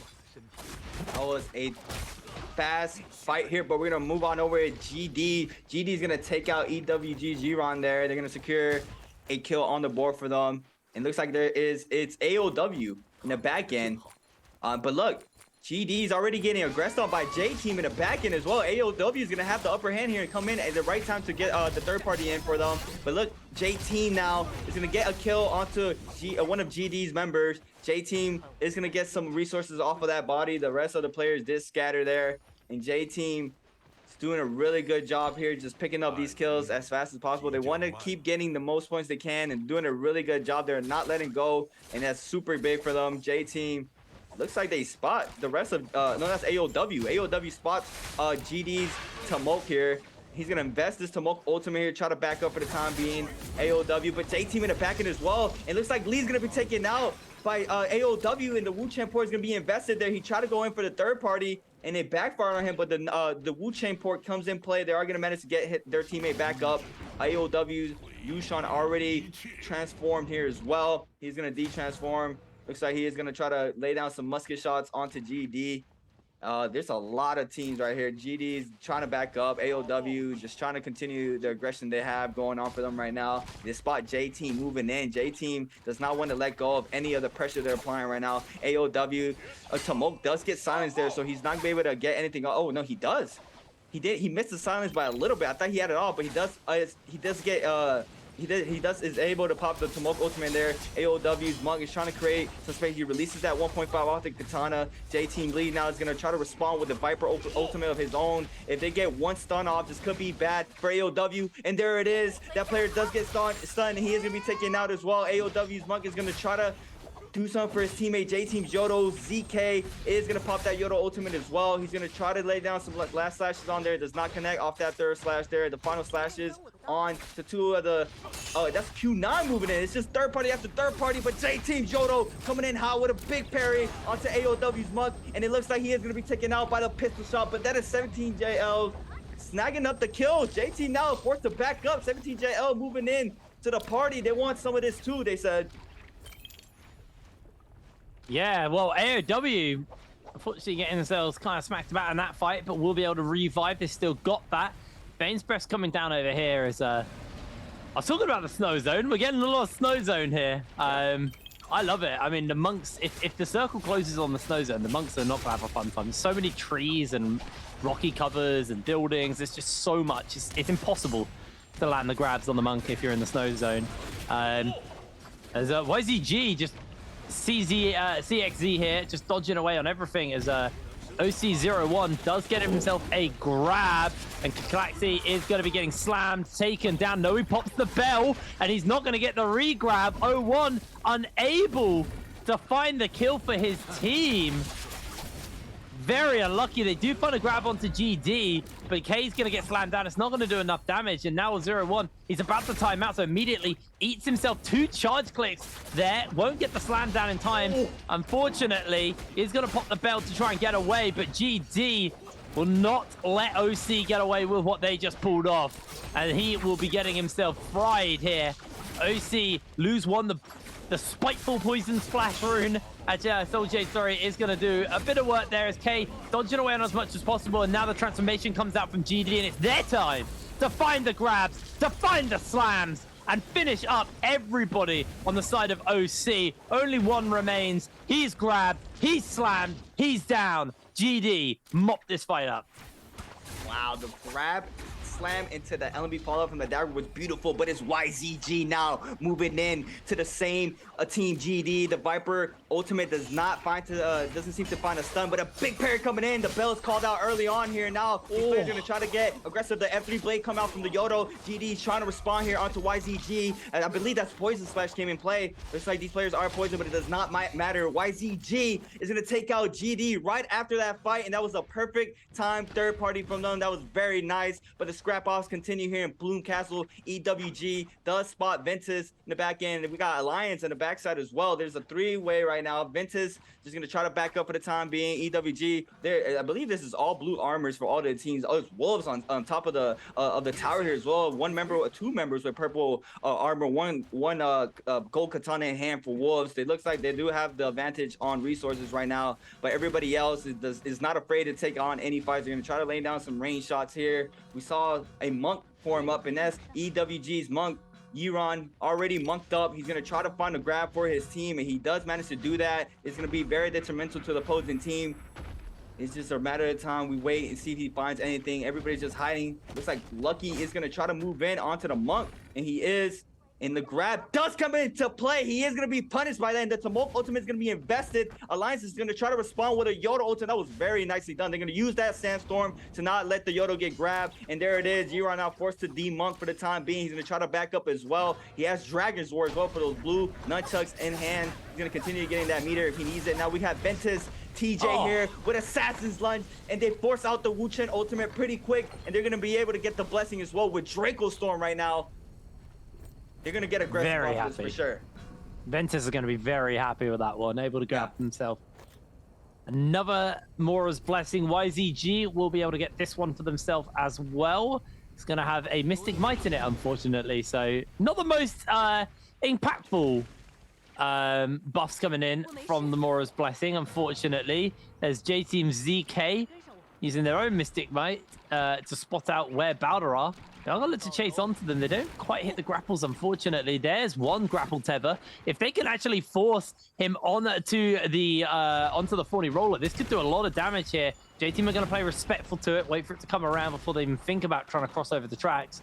Also taking quite a lot of cannon shots in the meanwhile. Here comes the Thorny Roller, and J-Team, if they want to take the advance, they can, but remember, Mystic Might refreshes your rage, so you get your ultimate back. I think now that the no-ult zone got popped, any advantage they had just went out the window, so they back off, decide they don't want to be taking that, and Ace and 17JL going to take a fight as Benchu is getting slammed by Ace. Easy pickup for them with the nunchucks there. Jin's able to secure it, and now they're just finishing up what remains of 17JL. AS is down, and next to follow will be their final member. 17JL, the first team out of this lobby. Oh no, MPG were. Oh, and Q9, third team out of this lobby. Wow. Fourth, yeah. Fourth. JJHRD. Oh my god, I can't see. Fourth. I mean, but J-Team, look, they're playing out of their minds right now. J-Team are continuing to be aggressive. They're picking up these kills. They have 9 kills right now. They're moving up on the board. GD with 9 as well. It's just a very outstanding performance from J-Team. They are here to play, and it shows right now. They pick up another kill. And we have a lot of teams still scrapping it off. Aces Alex gets called out. He comes in with a parry, but it does not matter. YZG gets the confirmation kill there onto Alex. And they are going to get the resurrection. Okay, YZG's backed up. He was the lone wolf there, so they do back up. Leota's going to try to back up and get a reset as well. YZG's Viper is going to try to get a scrap up here onto the Wu Chen. And he's going to try to create some space. The R&B release off of that. He does manage to get that, but his teammates now showing up. The Wu Chen for this, and a big parry from the Viper. And that was disgusting. Into the follow-up, and YZG's Viper coming in hot right now with the purple pair of nunchucks. That was beautiful. Absolutely phenomenal counter coming in from CXZ there. Really, really beautiful to see. OUG have jumped in, and they're trying to see if they can get some damage off. Double repeating crossbow into the wisps. That was filthy by OUG. A very, very clutch Wu Shen ult out to safety for the members of YZG. But that was disgusting what just went on there. Absolutely filthy with the double repeaters. That reminded me of yesterday. One of the Tomokes got a wisp off on somebody, and everybody focused him. He got range shot by 3 or like 5 other players, and that exactly shows why Tomoke is just super strong with a wisp. And the double repeating crossbows came in, and that was disgusting, seriously. Well, OUG are going to chase up. Once again, they're going to try and throw these wisps out. Can they catch anyone is the real question. Looking to throw them out. Does still have that repeating crossbow. Going to shoot a couple of shots out, but the good wind wall comes out from the Wu Shen there just to make sure these wisps and these repeating crossbows don't hit. But YZG going to try and turn it around with the Viper stun. Can they do it is the real question. OUG scattering away, able to break line of sight in the last couple of moments. But SS is taking a lot of HP. He's taken so much damage here, but OUG are keeping this up. YZG have not been able to turn it around as they thought they might be able to. And Wolves have slid in with their own cannon to repeating crossbows. Look at the damage coming in from Wolves. They are not going to be able to mop a single kill up yet, but in they jump. The Katana is there, and that is a kill for Wolves. A beautiful third party from Wolves. That was massive for them. They get the kill on the board now for themselves, and they have the loot. Look, all 3 members have gold weapons, but it looks like it's Alliance moving in. Someone gets parried in the back end. The Yushan from Wolves is forced to transform early on, and now the Viper ultimates are going to be invested as well for Alliance. They're going to try to focus this player here. He does manage to get stunned, and it's the Monk, but the Yushan is there for the pill. That was beautifully done there by the Yushan. He stops any aggression onto his teammates there, and now Alliance is going to respond with a Yoda ultimate of his own as well, and he's going to try to get some damage in, and he does not manage to get the kill there. And look, it's the Thunderstorm coming into play, but the Wu Chen port is forced out of the Alliance, and they are going to get the resurrection. I don't know where they are. Spotted though. They spot him, and now the reaggression starts once again. Alliance is forced to back up. They did get the resurrection, but Wolves is not going to let this come out anywhere near them where they need it, and the Phoenix Blast will come in hot as well. a parry. The F force out of the Yushans from Wolves here. He is going to try to create some space. The Bell force out as well. He comes to Phoenix that does manage to get some damage in. The Sandstorm is going to come in hot. And it looks like OUG is here with a repeated crossbow. And everybody is around. And they're going to have to try to back up. And that is super unfortunate for Alliance. They lose 2 members there. Wolves were just able to farm an extra kill off that. They need every kill they can get their hands onto. 14's actually transformed here, and he may be looking for that final member with the grab. I don't think he's going to be able to do it, so he may just have to cancel the ultimate out for the movement. GD are going to get their hands onto the Mora's Blessing, but man, that was a chaotic couple of moments. There's so much action.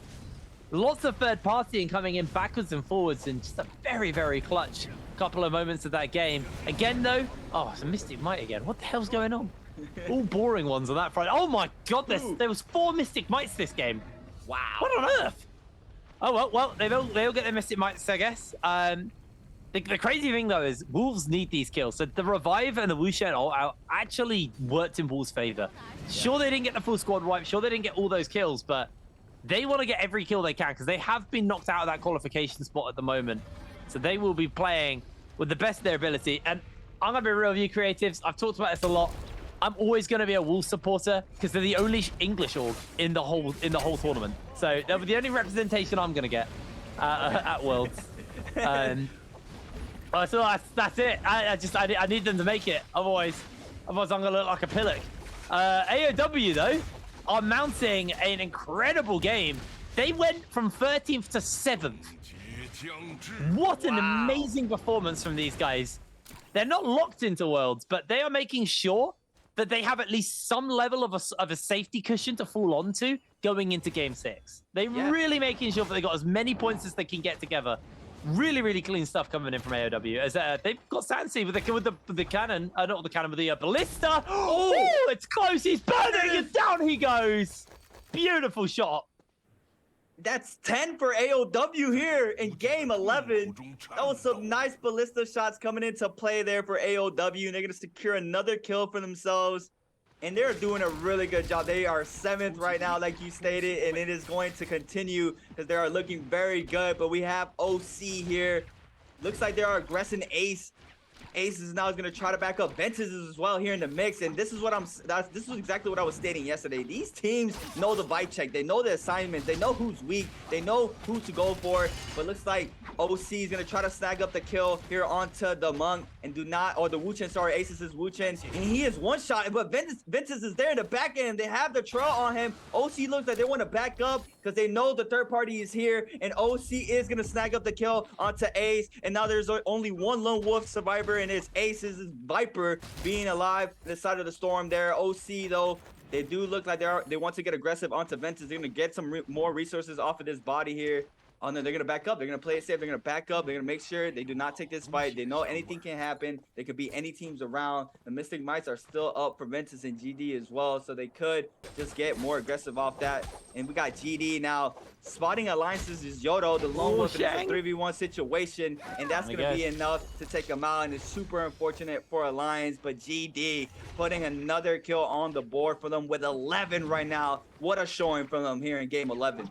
Yeah, really, really good game coming in for the side of GD. They're going to be very, very happy with this. Well, I mean, look at the scoreboard right now. OUG 12 kills. YZG, even though they're out, 13 kills. GD 11 kills. Wolves not so hot, but everyone, there's some high-scoring players in this game. I think OOW also had like 9 kills or something. Wolves, though, just the 2 kills to themselves. Again, they've been very geared up for all of the games. Did they grab the buff? There was no buff, I believe. It was just... Oh, it was... No, sorry, you're right, yeah. This is the golden one, which means it's golden weapon, not buffs. I'm stupid, but J-Team, yeah, chase it up. They've been having a phenomenal game so far. Yes. And in fact, what they're doing right now is they were holding on to 8th all day. Now they're contesting, making it into maybe pool 2 or 3 instead of pool 4. That's what they're actually playing for right now. I think it's so pool 2 is 1 and 2, and then it's 3 and 5 is pool 2. Yeah, pool 3, and then pool 4 is 6 and 8. Yeah, so they're actually looking to contest to get a spot into the next tier up, the pool up, basically. Yeah, I mean, they're doing a really wonderful job. I mean, they're showing out. I mean, they're really stacked, like you stated. I mean, they have all gold weapons across the board. I mean, they have the gold armor on the monk as well. So it's just a matter of time. I mean, they're doing a really good job so far. 10 kills is massive, and they're going to continue their run here in game 11. So it's showing up for them, and they need that right now because they are falling a little behind right now. But what a showing from J-Team. J-Team just started off so low, and look at them now. They're just playing out of their minds. Yeah, I mean, also, you got to say the same for AOW. They're seventh right now. Well, I mean, J-Team, no, you're completely right. J-Team were in 8th, and they've made it all the way to 6th, and they're looking to contest 5th. When the top end of the table was so stacked and all of the top end was scoring all day, to climb in the top end of the table is probably harder than it is to climb in the bottom end of the table. Because the bottom end of the table aren't scoring as consistently when the top end are. So even though it's 8 in both sides of the table, it's harder to climb on that top end. So really, really impressive by J-Team. But AOW, obviously, these guys have made a phenomenal comeback. For sure. To make it from 13th to qualifiers, through to top 8. They got one more game to go, but they're setting themselves a good cushion in case something goes bad to make sure that at least they have the best shot as possible. On the other side, Wolves, they are close. Ace are now out. All Wolves need to do is get a couple more kills that multiply and they're back into top 8. But then again, they'll be doing the same thing in the next game. They're not done what AOW have done and have set up at least a safety map for themselves, a place where they can hide. That repeating crossbow from across the way is absolutely nailing EWG. They are going to be forced to ult with Uran here, and he's going to actually cancel the ult, but he's taking a whole bunch of shots, jumping up into the air. You can see the trail of repeating crossbow shots going onto him. He's low. He's being chunked out. He's trying to heal up. More repeating crossbows are coming in. They've swarmed onto him as he's thrown out the purple armor. Another bunch of swarm shots are raining in, and he is going to get pounced onto by whoever is taking the shots at him. Here come the grapples. Here comes the chase. Uran's trying to buy some space. It's Ventus who wants to find this kill, but Uran's going to unload a whole bunch of damage onto these Ventus guys. He can't hold for long because Wolves have slayed in. Wolves want this kill. They're going to call over for Sandstorm for now, but Uran is so low. He is a juicy point for Wolves, and they need it so bad, but they can't chase too hard as EK is able to knock EWG out of the runnings. Wolves tried to rob, but were in turn robbed to themselves.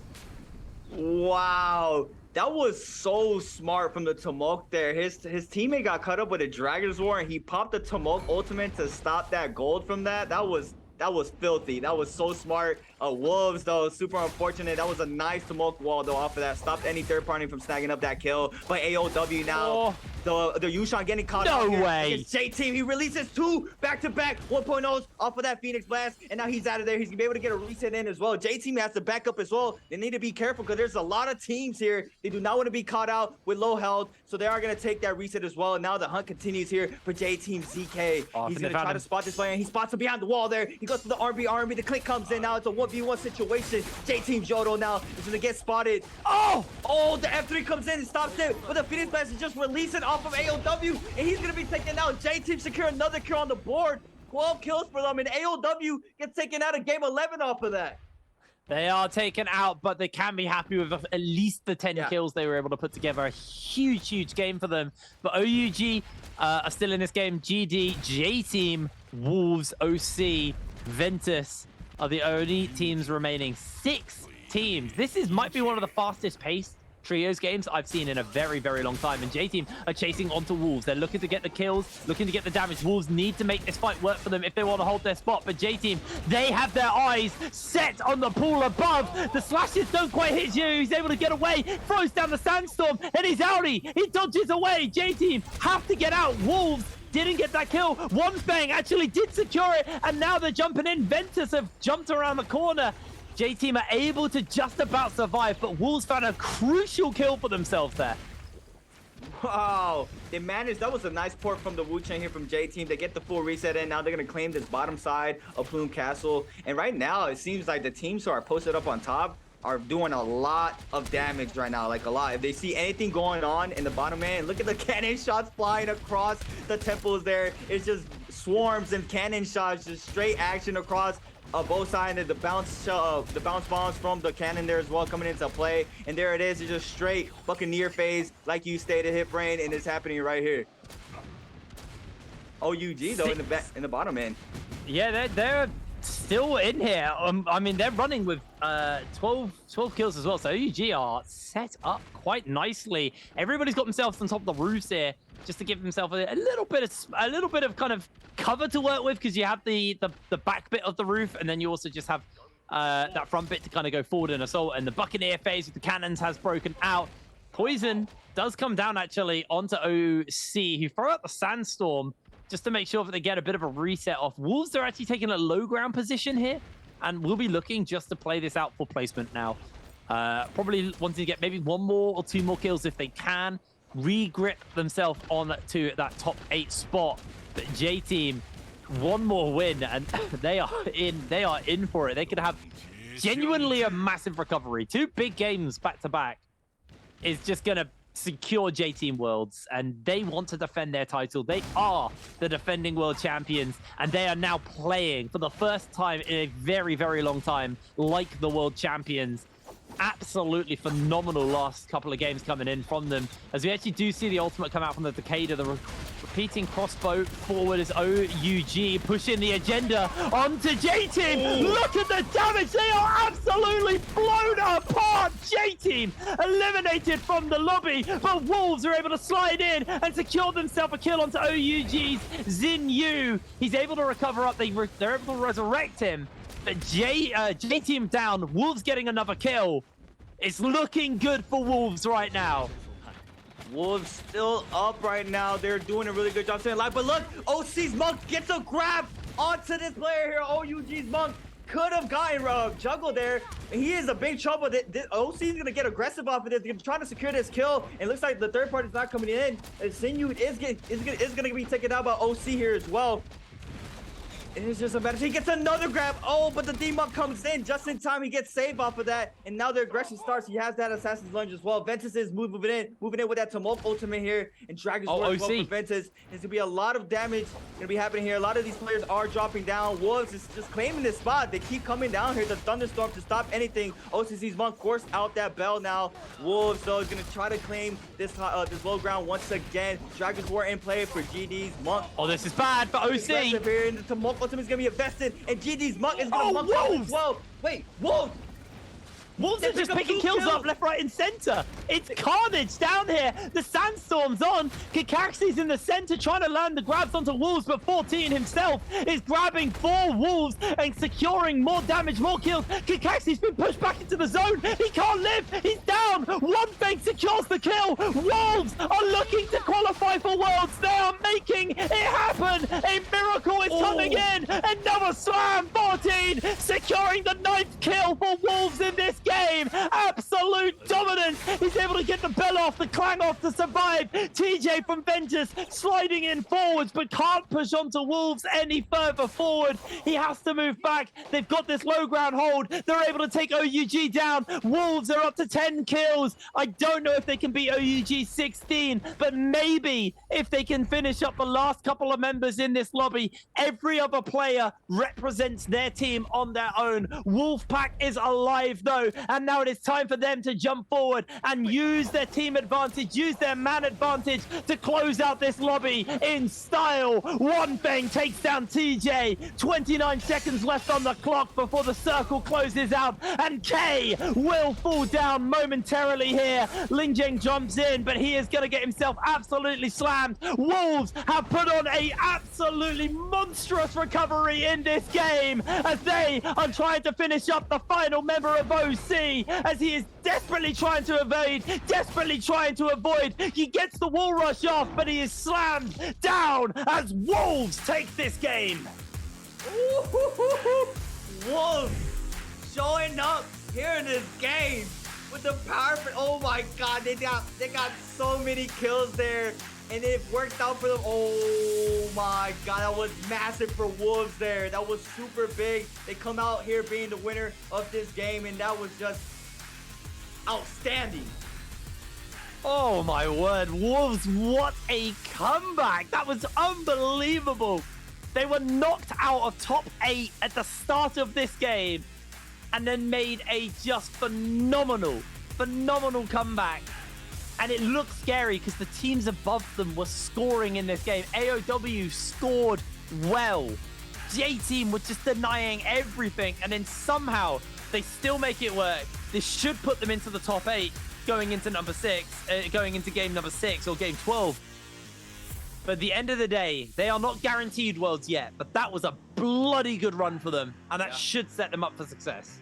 Yeah, I mean, that was major for Wolves. They came out victorious here in this game, and that is outstanding. That's what they needed right here. This is what they need. They need to continue to play like this, and this is just incredible for them. But J-Team as well. I mean, J-Team just turning it up as well. I can't remember what they placed this game, but they were just firing all cylinders as well. For Wolves, needless to say, they know what they have to do. They know exactly what they have to do. Wolves is playing out now, and we just have to wait for the last and final game after this, and it's gonna be amazing to watch. Absolutely phenomenal game 5. I mean, I was a bit worried with that first game of the day being very slow, and I thought we were in for a pretty rough day. And then suddenly, just from game 2 onwards, the games have been so explosive. As you can hear, my voice is very much struggling after the hype of the end game.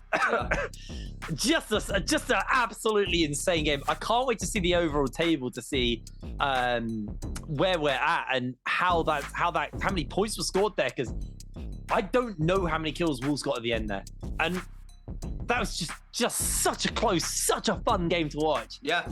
Holleroff can deliver some insane games. Absolutely carnage. And Wolves, they need to pull it off again if they want to. Well, maybe not that, but they need to pull off a good game in game 6, and then they should be at Worlds. Yeah, I mean, like you stated, this game was probably the most aggressive game we saw. We saw a lot of kills coming in from all of these teams. I don't think we have seen a game like this so far, so it was amazing to watch for sure. And we saw the hypeness that just happened here in the end circle. It was just straight chaos throughout the whole game. It was just amazing. It was amazing. Yeah, I mean, we were truly blessed with that game. Truly blessed with that game. I mean, we've had some pretty fun games today, but that one was unbelievable. I mean, it was what made that game more fun was the stories going on in it. You know, we've had a very fun narrative today of, you know, the top are still playing at that top level. They're not just happy with being first and guaranteed in. They want to prove that they are the best in the qualifiers, and they are just putting out some numbers, which is in turn denying the teams below them points that are just desperately being scrapped over. I don't understand how so many kills are going down in these games, because it just feels like there's more kills than there are players going on. It's just unbelievable how much is going on in these games. We're having such chaotic games, and I just want to see the scoreboard. That's all I want to see. And here we go. Wolves with a 25-pointer take the win, but it was close. OUG 24.4, GD with 22.5, and J-Team with 17 points. AOW got a 14-point game in there as well, so not a bad one for them on that front. But OC, that wasn't enough points. I think their opportunity has slipped away from them, and Ace, who were narrowly holding on to top 8, have now slipped down off the back of this game. Just a unbelievably good game for Wolves. That is a lot of points coming in right now from Wolves. And I'm just super hyped to see the overall standings going into the last and final game. But we're going to have to wait and see for that. But look at our top 3 here. It's just, they all have that plus 20 plus off of this game, and it's just incredible. 13 kills, 16 kills, 13 kills. This is the most aggressive game we've seen. We saw a lot of kills come in. A lot of kills.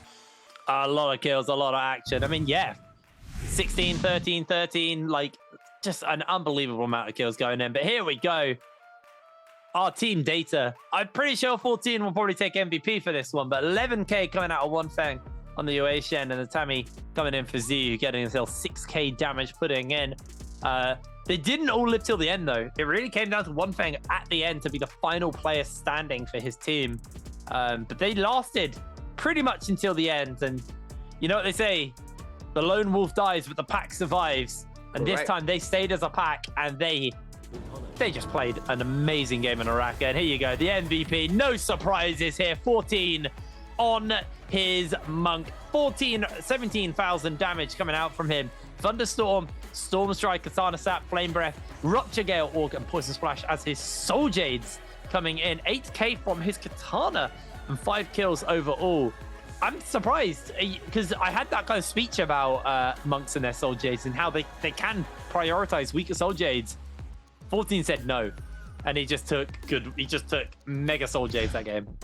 It was just a lot of damage. I mean, that Storm Stride with Thunderstorm, Soul Slash with Thunderstorm combo is just way too good. I mean, we saw it there, the monk just doing a lot of pressure for his team there. It was just incredible to watch. I mean, they come out victorious. I mean, what else do they want from here? They just have to continue that, what they're doing there for this last and final game. It's just a matter of time. I mean, yeah, we're now looking towards game 12 or game 6 of the day, but game 12 total of these qualifying games. And that is going to be a fun one to watch. But before that, we have actually got Jaeger standing by with a member of Wolves to break that game down. So over to you. Hi everyone, this is Jaeger and welcome to post-game interview. And welcome Joe to our interview room and let him say hello to our audience. Hello Joe， 先和大家打个招呼吧。大家好，我是狼队的周。好的，欢迎来到赛后采访。恭喜你们刚才这把表现真的是非常的出色，出乎所有人的意料。We would like to say congratulations because Wolves today really have excellent performance. And you know, in the final circle, I find that you guys choose a really good position. And usually speaking, we think the higher position will be easier for us, like stay there and control the position, but you guys choose a very low position, and I would like to know how you guys can control that position and do a lot of damage at there. 那我特别想问一下，其实在刚才这把的决赛圈我们可以看到啊，就是大部分时候大家都觉得去站高点就站住了，其实是比较容易去控制的，但是狼队你们选择了去站一个最低的位置，而且在那个最低的位置其实是打出了很高的这个伤害。我想问一下，这一波你们是怎么站住这个位置的？因为高点虽然说位置好，但是也容易被夹着打嘛。是的。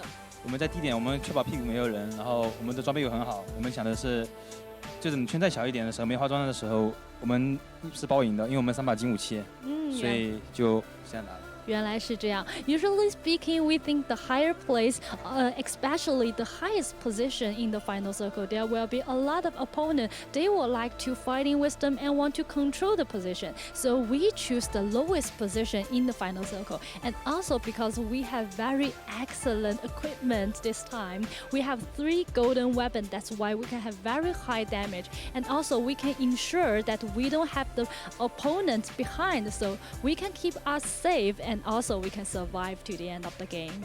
Okay, so also we know that you guys in the final circle, not final circle, it's like 6 or 7 shadow. I think you, Joe, you just being a Dendra and use the ultimate to escape. And because we can't see like the very much detail at that time, but we saw that you used the ultimate and then you guys just like kill the team, opponent from the J team. And I would like to know how at that time. 那我特别想问一下，其实我们看到在差不多是第6圈、第7圈左右的暗域蔓延的时候啊，其实周自己也是陷入到一个非常危险的境地。那一波是自己最后开了一个大招，然后逃走了。其实那波我们没有看得特别仔细，想问一下你们是怎么做到集体的一个集火，不光是让你逃走了，而且造成了一个反杀呢？因为他们气势汹汹的过来，就是我们很明显的能感觉到他们是要跟我们自爆的，是的。然后我被踢了，他们踢卡就是注意力都在我身上嘛，想激活我。对。然后我走位扭了一刀，然后自己盖个杀跑，盖个杀就我很危险，但是我的队友武器很好，所以就是我让他们帮我断后，就他们俩也激活了一个，就看谁激活的更快了。也算对面失误了吧。好的。So actually at that time it's like they kicked me and they put all the focus on me, and then I use my ultimate because I'm using the Tamush today, so I used my ultimate and just escape. And also at the same time my 2 teammates, they just fight wisdom and like assistant on my opponent, and I think maybe they have some error, and because we have very good equipment, so that's why we can win the fight. 好的，谢谢周的一个分享。看到你这波极限逃生，其实我们都觉得特别的精彩。再次恭喜你们这一把的发挥真的非常棒，也期待你们最后一把的表现。Thank you, Joe, for today's interview, and we will take a break and be right back later.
有点搞笑，有点搞笑。哦呦，真的假的？哦，钱滚滚吃了，钱滚滚。好踢吃花。啊！真的假的？太离谱了！哎呀！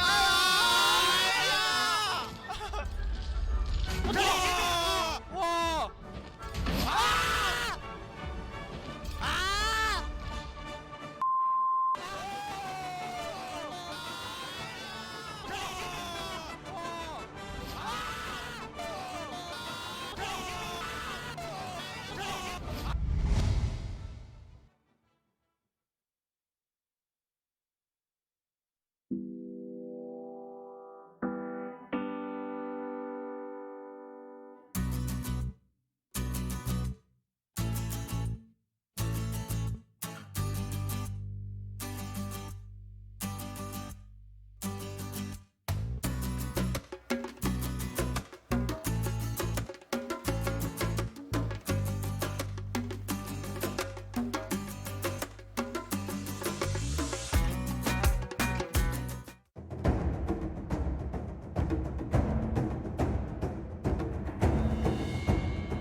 ！Hello everybody and welcome back to the Naraka Blade Point World Championship Qualifiers, the final game of the qualifiers, and then we are on to Worlds itself. We had a chaotic, a crazy and an amazing game number 5 where Wolves pulled off just a historical comeback in that game and have now got themselves in that top 8 spot. The question is can they hold it? Because it is going to be tight going into this game 6. Yeah, I mean, they have to continue what they did in this last game, but I mean, this is the last game of the qualifiers and it's just hype. This is insane, and this is our standings going into the last and final game. Ace dropped down to 10th place there, Hipbrain. They've managed to, yeah, they've been knocked down. I mean, like, AOW have climbed out of 13th into that top 8. Ventus, who were in 14th, are now in 12th, but they are a long way away. It's going to have to be a bad game for Ace and OC and whoever's above them if they want to make it higher and out of the groups, out of this space. I guess MPG is obviously to talk about as well, because these guys have kind of been popping off at the beginning and just getting taken out too early. Like, if they have a good performance, they might do it. But here we go.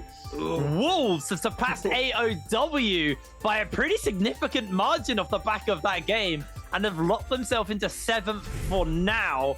AOW were able to go up, and again, actually, we just go back down to the bottom, 87.7 points.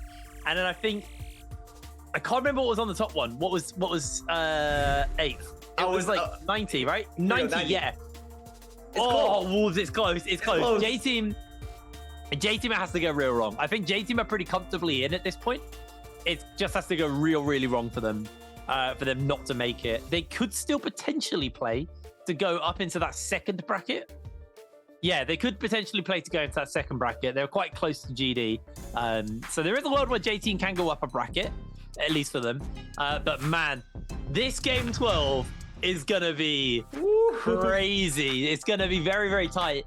I hope these teams do make it into the final circle. We have like a big cluster at the end and it all comes down to that final circle. It's going to be mad creative. So we've been blessed, truly blessed. Yeah.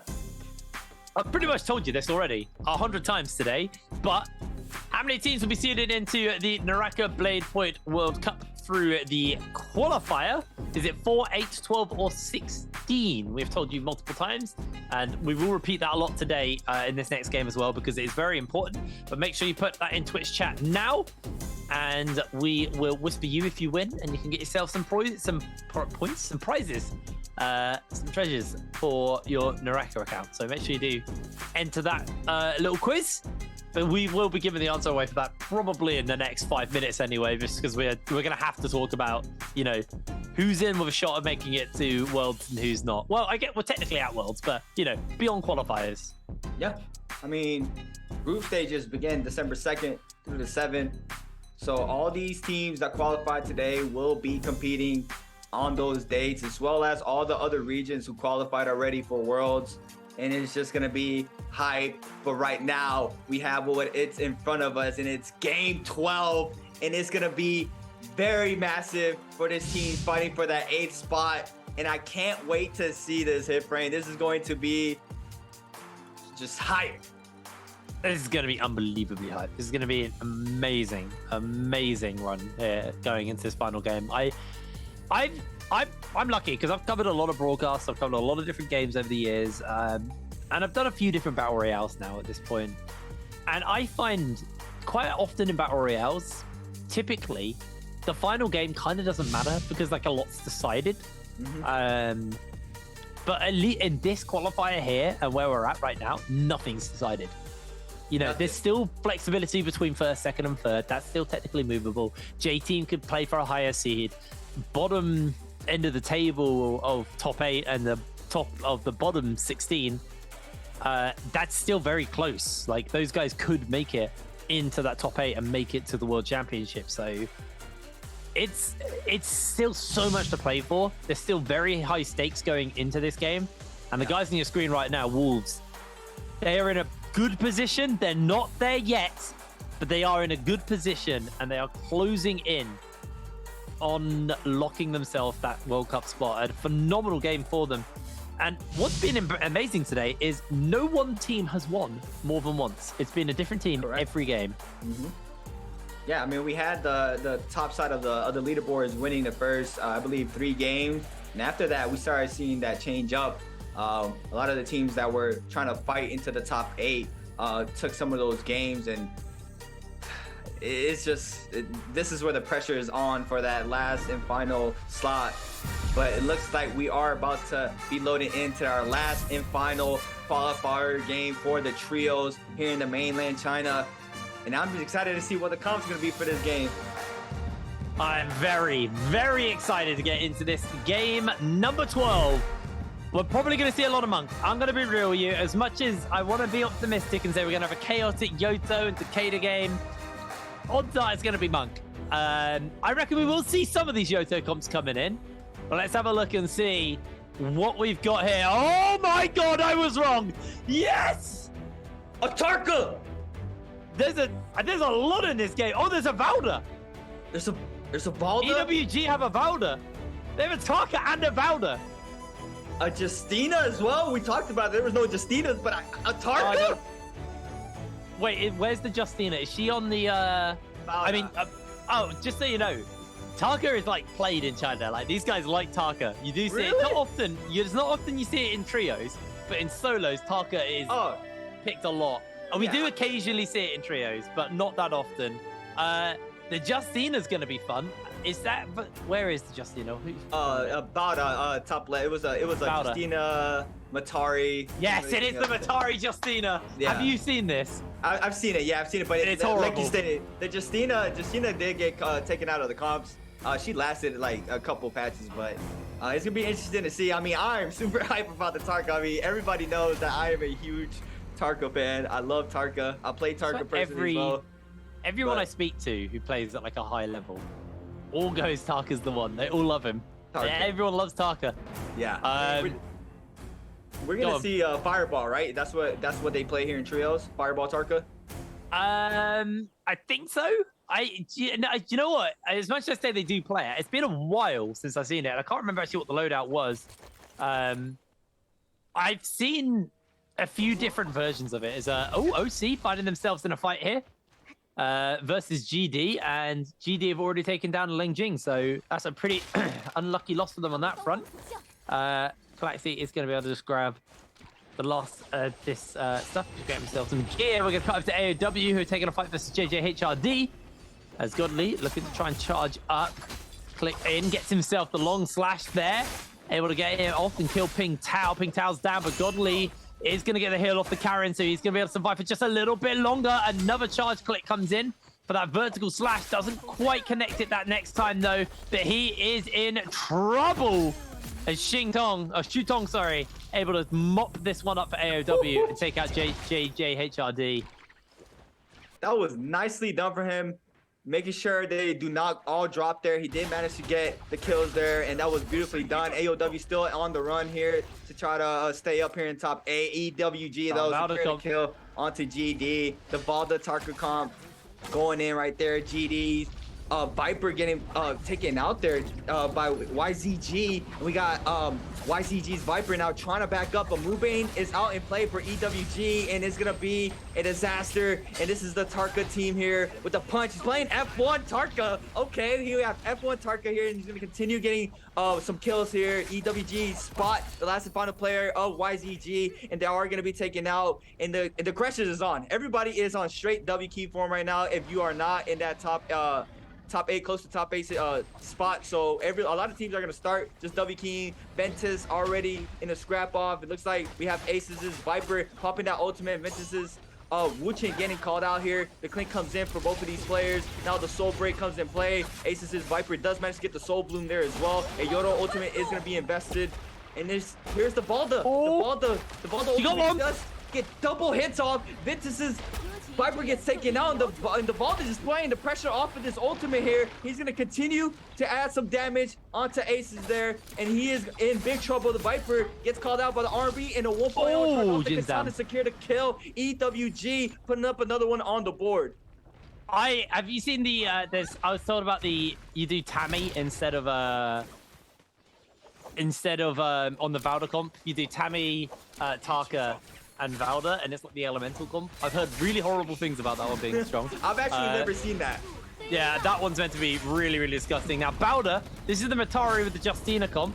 It's disgusting, by the way, because you get frozen by someone who you can't see. It's really hard to dodge Justina's ult when she's invisible. It's really, really nasty. So, it's going to be a scary one for these people to go up against and try and take, but it looks like 17JL quite happily going toe-to-toe on that front. AOW under a little bit of threat here, being run down by 17JLAS, who are looking to try and secure themselves their first kills of this game.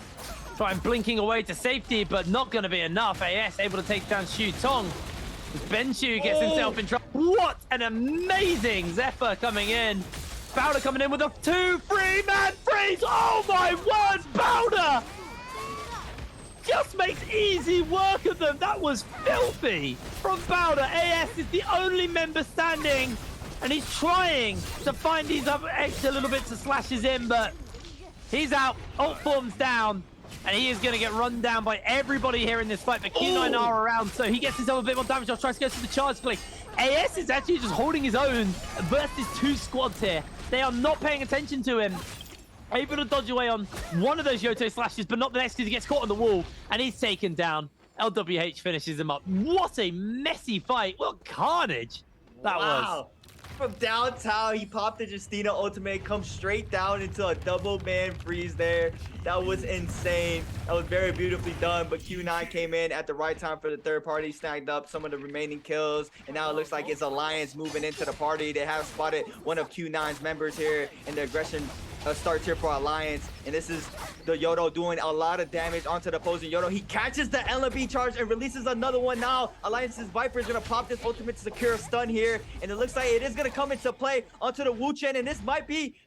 No, the Wu Chen port comes just in time. Q9 staying alive here. That would have been really bad, but the Wu Chen was able to pop the ultimate to secure their safety, and it looks like they are going to back up for the time being, but Alliance is moving right in. They do not want to let these players reset at all, and Q9 is going to run into the temple. Alliance does get the trail here, releases that 1.0 off of that dagger. He's going to put some pressure onto Q9 now. The range shots coming into play for Q9.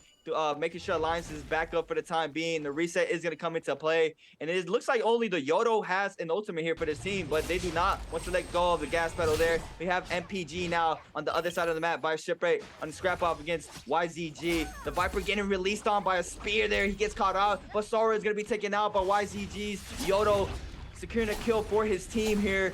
And he looks like they do spot Dubai in the back end. Dubai now is going to force to try to back up. He is trying to find a place to reposition, but he's using this Huts to maintain the scare rush, and he's doing a really good job for the time being. He is on Matar, so he can't blink up, and there it is. He's trying to lose the trail from YCG, but YCG's Yodo coming in hot with a parry, and that's going to do it for them. And they're going to put that kill up on the board for them, and that was disgusting parry coming in for him. But this is the team we nice. have our eyes on. Wolves. AOW as well. AOW, Ace, and OC. This is the 3 teams that have my eyes, or 4 teams, sorry, that have my eyes on. It's gonna be tight. Yeah, I mean, Wolves has 106.9, but if they let go of the gas pedal, it could be a big problem for them if any other lower teams here get more points than them. That is a big concern for them. AOW though did lose a fight already, so they've got to be a little bit nervous. I think Ace have also lost a fight. I think Wolves only lost a single player so far. Valor Bubble's thrown down here. Not going to actually hit, unfortunately, onto anybody as they just blink out to safety with the Wu Shen. As EWG, they have popped the blackouts. So they may chase down here, or at least kind of gatekeep somewhat. The blackout does actually end, so not going to be able to chase any further or any more than that. But for now, obviously, eyes still are on this bottom end of the table. J-Team haven't been able to score a single point, so there is a world where Wolves could overtake J-Team if they also have a good enough game. But J-Team, we know, are a team who pop off in the tail end of the game. They're not one who scores early, they score late, which is very different from any other team in the whole region. Like the NBPL, you mostly see people score at the beginning and the end, not rely heavily on end game scores. But J-Team have always kind of been like that, bar like one game where I think it was like the highest scoring game we've ever had, and they literally just mopped everybody up. They ran around the edge of the circle in like just a spiral pattern and just like tidied the entire lobby up. They basically killed every team on their own. It was crazy. But that was a rarity, and that was also an old variation of J-Team. This is definitely a more consistent and a more commonly scoring version of J-Team. So it's good to see them as Ventus actually getting repeater crossbowed on the way into the zone, losing a lot of HP. Ziyu's going a little bit low. There's going to be the Wu Shen ult out as they're trying to get away, but Ping Tao is keeping the pressure up. He wants to chase here. Gonna throw down the F. Tries to catch him with the next one, and that is going to be the end of Ziyu. AOW cashing in on a freebie. There's no way Ventus are going to be able to get that pickup. He got the grapple off right before the Wu Chen ported them out, and it literally took him directly to the direction they ported it, and he got the grapple distance from that, and he just continued applying the pressure. Now Ventus is forced to just cut noise. They're gonna try to get a resurrection here if they can, but the time is ticking off of that resurrection. And AOW looks like they're gonna camp the storm as well. It's just a matter of time, but Ventus is just have to wait for the time being. But J-Team, here we go. Gold katana in hand for ZK, the Viper for J-Team. He's gonna get aggressive now onto OC. OC's Tomoke is gonna be taken out early on. We have the Takeda ult already out here for OC as well, but it looks like that was the last and final slash. The Matar ultimate is gonna be invested for OC and J-Team. What does the third member have? There was just 2 gold weapons right now. They're gonna get this the blessing right now as well. J-Team are terrifying. What? They got 1 kill, but they are geared It's a Draco Storm as well. I like how that greatsword and that armor is actually useless to J Team in their current state. But they will get this Draco Storm, so that is going to be a terrifying J Team running at you with golden weapons and Draco Storm. You are not winning that fight. OUG do get the bird smite, so they're going to be quite happy with that one. Ace have 6 kills, by the way. Wolves have 3. J Team need to pick it up. Wait, J Team actually could get surpassed here, just because of how this game's gone. Oh, that's scary, actually, for J Team. I didn't think they were in any more threat, but they are. OUG are also getting their 4th kill of the game. 10 kills on EWG. They are doing a lot with that Valda and that Takeda. Tarka, sorry. No, it's yeah. I mean, I said Takeda instead of. Oh, they have a Takeda. That's why. They have a Takeda, yeah. That might make sense, actually. No, but yeah, I mean, it's really rare to see a Tarka. I mean, I've never seen it in trios, never. So the fact that it's coming out here and they're frying with that, I mean, it shows what type of high caliber EWG is. So I mean, they're playing out of their minds. But yeah, I'm keeping my eyes on that 7, 8, 9 right now. Hit brain. I mean, even 6, 7, 8. That's what I was trying to emphasize. 6, 7, 8. I mean, it's just super close. But we have AOW now in a scrap off the Takeda for this team. Aces Alex already in that Yoda ultimate form. He's trying to get some damage onto AOW here. He does. Oh, they can take each other out here. And the R&B release off the spear does not connect. AOW is going to continue applying the pressure. Oh, no, Ace. LMB is going to get the kill there onto Jen. And they're going to put another one on the board. J-Team as well getting a kill in the kill feed. ZK, this is a battle of who can just frag out right now. That was so bad for Ace, actually. If they go down now, they're in trouble. They were just about able to get out thanks to the Wu Shen. Wolves have jumped in and actually looking to pick up even more kills for themselves. They want to secure this. They want to be comfortable. J-Team, it's still fairly quiet from, yeah, they get that 1 kill, but that's it. Wu Shen ult out from Wolves, so they don't want to be jumping into a Yoto. Understandable, have a nice day, and they are just going to move away. Ace can't chase anymore. Did cancel that ultimate out early, though, so will be A-okay as AOW just going to hold this high ground for now. As they're trying to pick up Ping Tao, actually. Ace gonna try and win this fight. Oh, Cuckoo's miles away from his team now. That's dangerous for him. He can't rejoin. They've lost Ping Tao. AOW are in trouble now. Yeah, they are. I mean, they're barely right there. 97.5 points. We have Ace with 94.4. I mean, these are some big fights happening right now. I mean, it looks like GD does spot someone in the bottom end right there. And it's Q9, or Q9 does secure the kill onto GD there. They're going to put another one on the board for them. And here comes the scrap up OUG against Aces here. They have 2 ultimates available. Vermilion's Birds. Oh, no, Jin!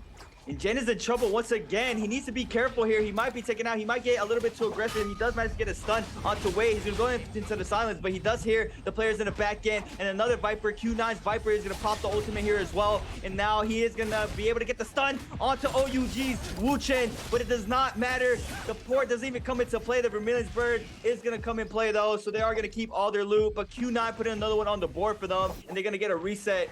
What a series right now. These players, these teams are just getting super aggressive right now. This is so scary for Ace, though. They keep getting into positions where people are jumping on them and threatening them. They're not overly geared. They've only got blue armor on every player and a couple of purple weapons, but they are in serious danger. And AOW almost were able to take them out, but it did come at the price of one of their players, Ping Tao, who they need to try and see if they can get a rebirth charm for and try and pick him up, because AOW right now only a few points between them and Ace. And if Ace continues to play at this level, they might be able to catch up and surpass AOW, who have done an amazing job to get this spot at the top. And Ace, who've had a pretty bad day, started the day in 5th, by the way, are on the verge of being completely knocked out of the qualifiers. So it's going to be very, very tight for Ace. Gonna have to keep our eyes on those guys. OC, unfortunately, it was 0 kills and 1 member. I don't think they've got it in them. I don't think they're going to be able to climb back into the qualifiers. So they are pretty much out. Bowder are eliminated as well by YZG. And this is the problem for like the likes of J-Team and Wolves right now, is the top guys are still scoring. EWG, 10 kills, YZG, 8 kills, OUG, 5 kills. Like, the top 3 are still getting a whole bunch of points under their belt. Yeah, I mean, like you stated, I mean, just JJHRD is the only team that is down there to still be alive. I mean, all the top dogs are still up. The top 8 has only lost one team, which is GD. But I mean, with the 127 points, there's nothing that can stop them from qualifying here unless they drop down all the way to the A spot somehow. If J Team and Wolves get a crazy amount of kills. But Ace right now is just closing up that gap. I mean, they're 2 points behind right now. AOW has to be feeling the pressure right now. There are only 2 players alive right now for AOW as well. And here comes the scrap off with J Team. They are going to already be investing this Yoda ultimate against OUG. And OUG, the top 1 team right now in the scrap off. J Team's going to release that last and final slash off of that Yoda ultimate. And here comes the bow shots to try to get more damage in. The Viper is just trying to create space with that Heartstopper on the golden, but the Nunchuck Meter Bird from the Yoda comes down. Of course, out of J Team, they have to try to get that resurrection coming into play. And Ace is here, and the other side against Q9. This is a big fight for them. They have to get these 3 kills as fast as possible before a third party comes in. The Viper is weak. He is a one-shot, and he does get taken out. Ace is getting another kill on the board, and that is a double back. Q9 responding, and the Wu-Chip board is forced out of the Aces, and they have to back up for the time being. Ace is just getting more and more kills. It's getting closer and closer. AOW and Wolves are probably sweating so bad right now. This is terrifyingly close. MPG also slowly pulling it back with those 5 kills. Q9, odds are they can't qualify. It's going to be very hard. They're going to have an amazing game, and they're having a good start, but it has to be way better than this. The problem they've got is they're just in real trouble as we're actually seeing the replay of how Ping Tao went down earlier, just pinned against the wall. Jin and the rest of Ace just finished him up nice and easy. Did we just see someone get eliminated? I think that was Q9 just got eliminated. Q9, yeah. Okay, OUG got the kills as well. Oh, this is tight. Yeah, they're out. Aces. All of the bottom boys are out. And some of the top guys actually as well. Wait, AOW's in trouble right here. The Matari. Oh, that's bad for them. That is super bad for them. Now only 1 player remains. And look at the difference. It's only a 0.6 from Ace.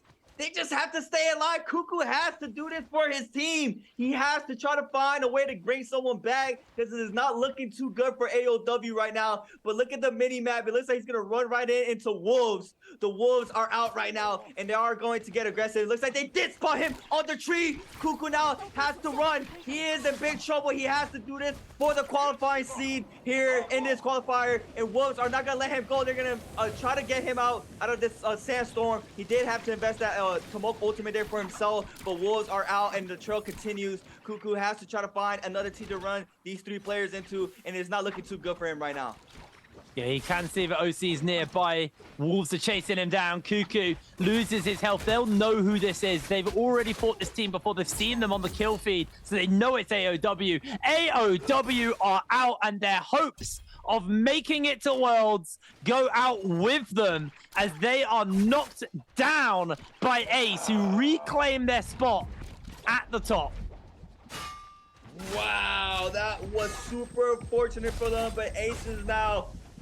Do they have to worry about OC? OC has 0 kills right now.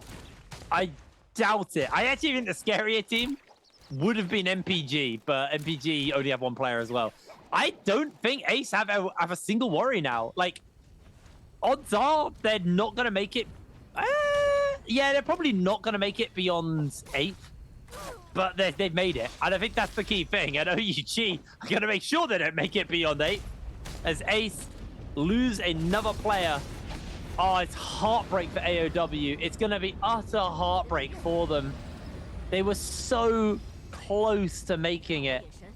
It was a phenomenal run from 14th, 13th, up into that top end of the table, and they just let it slip in the final moments. And I mean, they weren't banking on Ace having a pop-off game, and Ace absolutely slammed this game. It was terrifying to watch. And there's only 20 players left in this game, so we have lost quite a lot of players. They are W-keying frantically in this final game right now for all of these teams. OUG though, been playing the most consistent. Look at them. They're still shredding, getting more kills. OC's Takeda does get a parry onto the Yodo there. And now OC is trying to respond as well. LMB release off of that onto the Viper. OUG's Viper and the Wu Chen Ports to come into play. But OUG has just been playing outstanding throughout the whole qualifiers. I mean, you can tell just off of that 185.3 points. Off of that, they had just been playing out of their minds. We just got to give them respect for that. But yeah, that was just super unfortunate for AOW. They were so close to keep their top 8 spot, but Aces are gonna claim that instead of them, and Wolves are to come in and just pop that Viper ultimate on to OUG there. And they're gonna try to fight this. Wolves is gonna be caught in the corner. The Viper's gonna be caught in the corner. The Wu Chen Port's part of that. That was a nice placement of that Wu Chen Port on top of the tree. That was very smart. That was very nice. And they are gonna get this reset in. Looks like 14 only has common armor now. So he's gonna try to find something better for the time being. Yeah, it's much better on that front as Wolves actually get themselves chunked out somewhat here. Lee loses a fair amount of HP.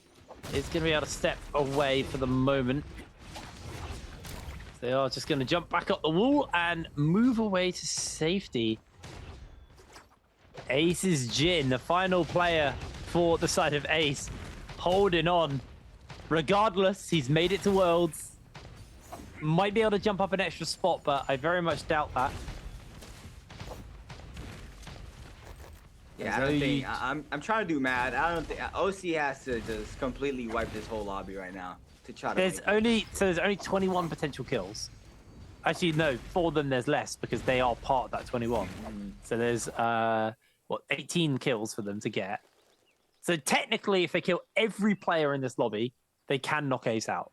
It's possible, but they are probably not. Let's be real. That would have to be one hell of. I mean, I'm here for it. If that happens, that'd be the hypest thing ever. I mean, MPG technically also have a shot because they've already got 5 kills. So if they take out enough people, they could springboard themselves up because they're only 4 behind OC at the moment. True. So including multipliers and placement points, there's a world where MPG could do it, but they are down 1 player. So it would be very, very hard for them to do that. Yeah, I mean, the dust has settled. I mean, the aggression has calmed down a lot now on this side of the map. But it looks like Ace's Jin is going to be spotted. He is the lone wolf for his team. He's just trying to secure that placement point. He pops the Viper ultimate to try to back up that team off of him. But it looks like YZG does spot him here. And it's going to be a bad sight for him. He is going to be taken out. YZG securing another kill on the board for themselves. And they are just stacked. Look, 2 gold armors for this team right now. I see a gold dual blade in hand for and a gold swarm. And a gold swarm. And he's fully golden. Yeah, I mean, they're just stacked right now. That is a terrifying team, actually. YZG, very, very good. J-Team as well were pretty good. We were talking about them earlier. They had those 2 golden weapons. Not got the golden armor to work with. But they are still pretty set up. And realistically, they could actually go for that top, so that seed above them, if they have a good enough ending to this game. They've only got 2 kills at the moment, but GD are out of the game at the moment, so there is a world where they could potentially do this, where J-Team could jump up into that extra seed above them and just have a little bit more comfort going into the actual group stages of Worlds. Wolves clambering up the tree, up in the distance, and 5 minutes left. No ult zone has been thrown down, and Lenjing for the side of OC is just going to try and move away, but OC, while there's still a world where they can do it, it is going to be one hell of an ask for them to try and knock out Ace. I would absolutely love it if it happened. It would be super, super hype. Yeah. But it's going to have to be one hell of a final circle for them. Yeah, I mean, they have to fight for it, and we'll have to wait and see what happens. But it's just the Buccaneer phase right now. It's just cannon shots, bows, flame bringers, whatever you can to lay down some pressure from the long distance is going to be happening right now. I mean, we have a no ult circle up right now. OCs are trying to get up for a reset in as well. YZG looks like they were moving in. Wolves trying to find an opening against a team. A lot of these teams are getting pushed together now. The zone 5 is already starting to close. Wolves is trying to lay down some cannon shots here. He does get caught. I believe that's probably a wisp that caught him there for a second. But one thing here is going to try to back up for the time being. He does manage to get that Yoda ultimate now. He did get some damage in to try to get that in. J-Team still on the bottom right side of the map right now. OC just chilling right now. I mean, they're just trying to get an opening to try to come in and get a third party, try to get some kills in. They have 0 at the moment, but we just have to wait and see. I mean, MPG as well. They had the 5 kills, like you stated. We just have to wait and see how this last and final circle is about to pan out. And Wolves already moving in onto OUG. Wolves once again trying to continue the run where they left off last games, applying the pressure onto OUG, and they are gonna force to pop that Wu Chen ultimate. And here comes the neutral game once again, and it's just gonna be hectic once this zone completely closes. It's going to be utter chaos, let's be real. It's going to be a very, very chaotic moment.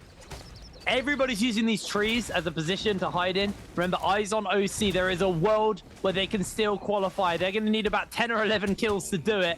And there's already 18 people left, 17 people left. They are dropping like flies. OC, they need to just pull that trigger now. In comes Little for J-Team, looking to lock down the whole lobby. You see a Valda ultimate come down as well. In response, Little loses a lot of HP, but ZK has got the backup here with the ultimate, getting caught inside that whirlpool for the moment, and now Yiran is going to get himself Yiran down as he's going to try and scramble up the tree. OC's Leng Jing jumps in, but immediately loses a fair amount of HP. He has got his team 1 kill on the board.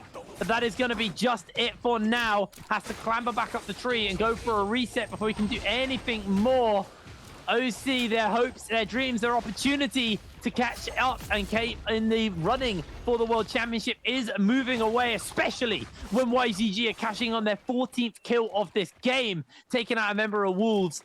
Wolves are down to just the 1 now. J-Team have 2 as well. OC down to the 1.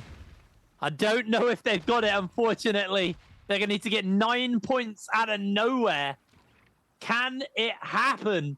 J-Team going to push up here onto Wolves' pocket, looking to finish them up. YZG going to be able to finish that one up and take it away. You ran outside the zone, tanking a little bit of HP. 10 players are left, and we are in a cemetery. It couldn't be more poetic, because 8 teams, we will be laying them to rest after this. They will be knocked out of the World Championship as down goes Dubai, taken down by J-Team ZK. 9 players left. The knockup comes in. YZG gonna push up, and they are cashing in. They are looking for the 20 bomb to close out the qualifiers. OUG are now in their sights. They are geared to the teeth as OUG will be taking out, J-Team actually take out OUG. They're down. YZG looking now for EWG. It's gonna be their 18th kill. It's gonna be their 19th kill. They're 1 away from the 20 bomb. It's going to be a huge closer here for YZG. They're going to look to finish it up. EWG, Yoran jumps into the zone, and QGG will finish him up. 4 players standing, and they're all on the side of YZG. A 20 bomb to close it as J-Team are shut down. YZG will close out the championship qualifier with a win. Wow. They did it with the big 20. They came. 21, baby. 21. 21 big kills for YZG. Just showing why they are a top tier team here. And that was our last and final game with a qualifier. I mean, I just kept my eyes on that 8th through 10th spot there, and it was not enough. We knew already by some time the top 8. But it was just a world. It was just a world that it could have been possible, but it did not happen here today. We pretty much already know our 8 qualified teams for today moving into the World Championship. Absolutely. That was a phenomenal ending to the game. And my heart goes out to AOW. They fought like hell today. And Ace, in the last possible moment, mounted a recovery, mounted a comeback. And they did make it work for them. And they have qualified, but AOW came at the cost of them. I have to admit, it was a thematic ending in a graveyard. It really was a thematic ending in a graveyard. It was. Really, really brilliant ending there. As YZG closing out with an absolutely killer ending. I am so excited to get to Worlds now and see all of these other teams go toe-to-toe, but Creatives, there you go. You've now had a bit of a taste of China. What do you make? What do you make of it? I mean, they have, I always knew they've always been ahead. But a couple, with last Worlds how it was, I know some of the other regions have caught up, but just the amount of practice they have, I mean, you can just tell like how dominant this region is. It's gonna be very tough for any other region to try to come in and try to take that away from them. But I mean, I don't have my doubts. I mean, we don't know what's gonna happen. You know, it's just we just have to wait and see. I mean, at the end of the day, it's just what team comes out and performs, and something like a stage of Worlds, it's gonna be a lot of hype. It really is. The group stages itself is gonna be super fun. We got a whole bunch of teams playing. It's gonna be carnage. I'm so excited to see how all of these teams fare. YZG, to me, genuinely look like one of the scariest teams. I think if you haven't really kept up with all of the regions, or especially at least the NBPL and the Chinese region, the three teams I think I'm going to have my eye on for the World Championship, it's going to be FPX, YZG, and then GG. I think these are the three teams that are going to be the most scariest teams. And if you're pulled into one of their pools, it's time to panic. It's going to be time to panic. They are going to be, you know, the Grim Reapers of their groups. And, you know, I don't think they can end up in the same group. I guess we'll find out when we get to the group draw. I feel like they're in the same pool, which means they shouldn't be in the same group. They shouldn't. No, they will not. Yeah. So yeah. Unless the fourth seed will be with the first pool, I believe, but I could be wrong. Yeah. But we just have to wait and see. We're gonna get that right after the results here of our last game of the day. And look at YZG with 38.6 points, coming out big with 21 kills. Hit brain. Look at this. 38.6 points for YZG. An absolutely phenomenal ending for themselves there. EWG with 27 and OUG with 21.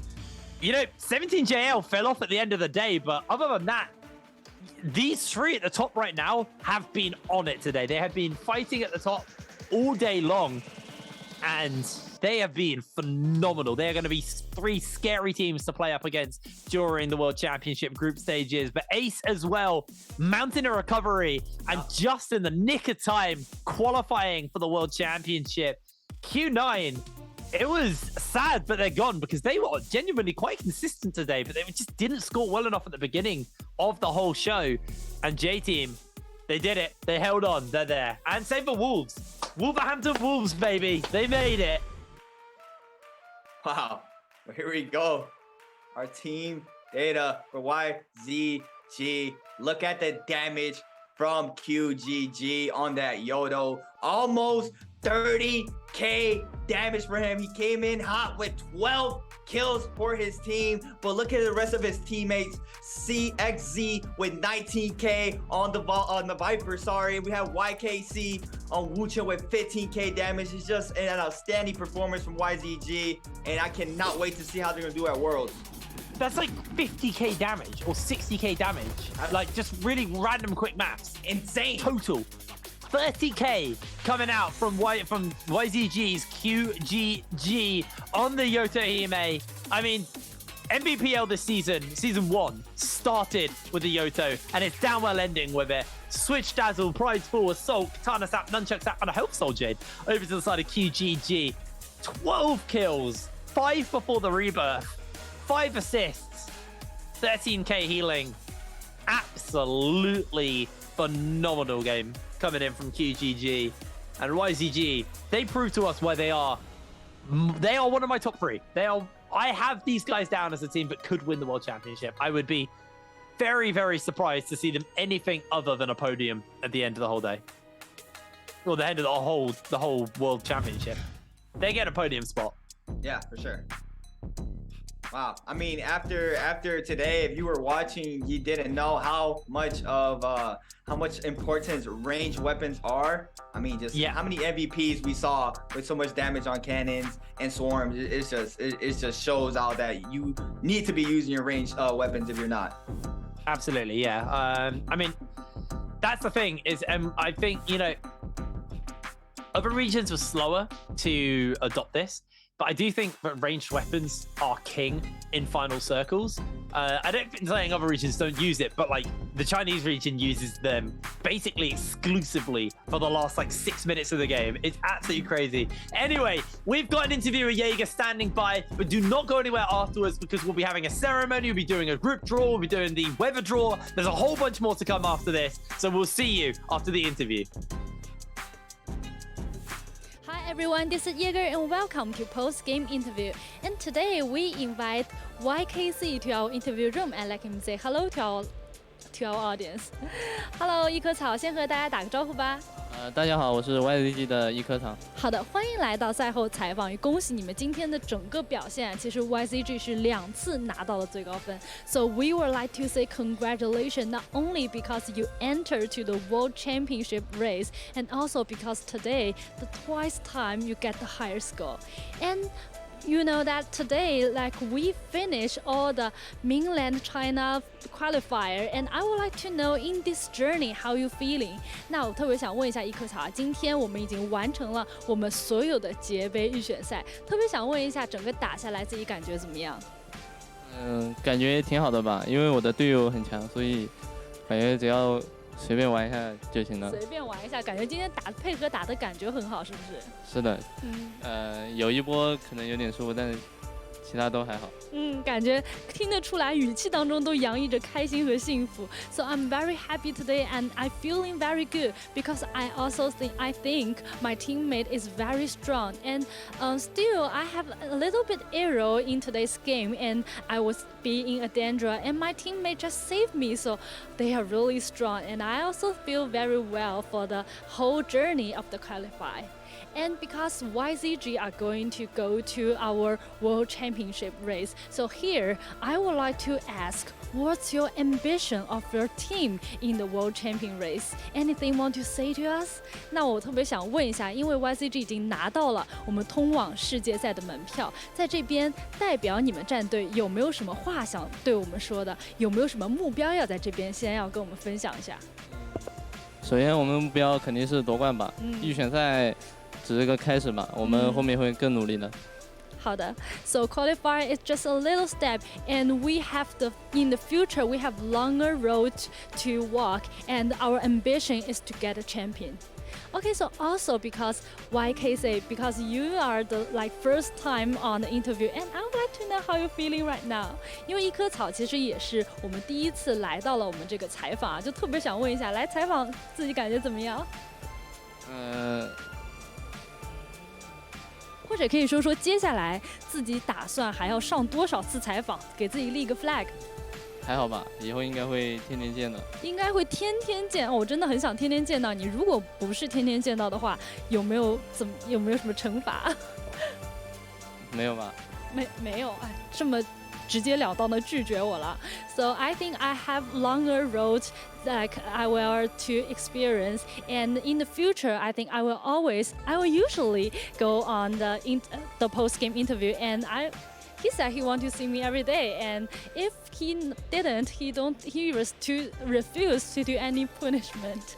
So it's just a joking. Okay, so we are going to go to the World Championship race, and you know, like some of our team, we are going to say goodbye in this journey, and I would like to know at last any word you want to say to them. 那最后呢，想有没有一个形容词把那些我们即将告别的战队，没有机会进入世界赛，有没有什么跟他们说的？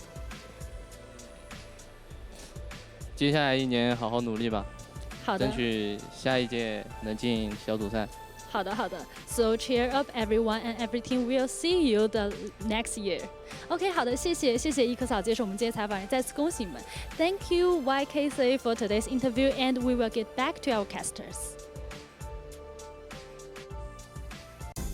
Thank you very much, Jaeger. Nice to hear from you.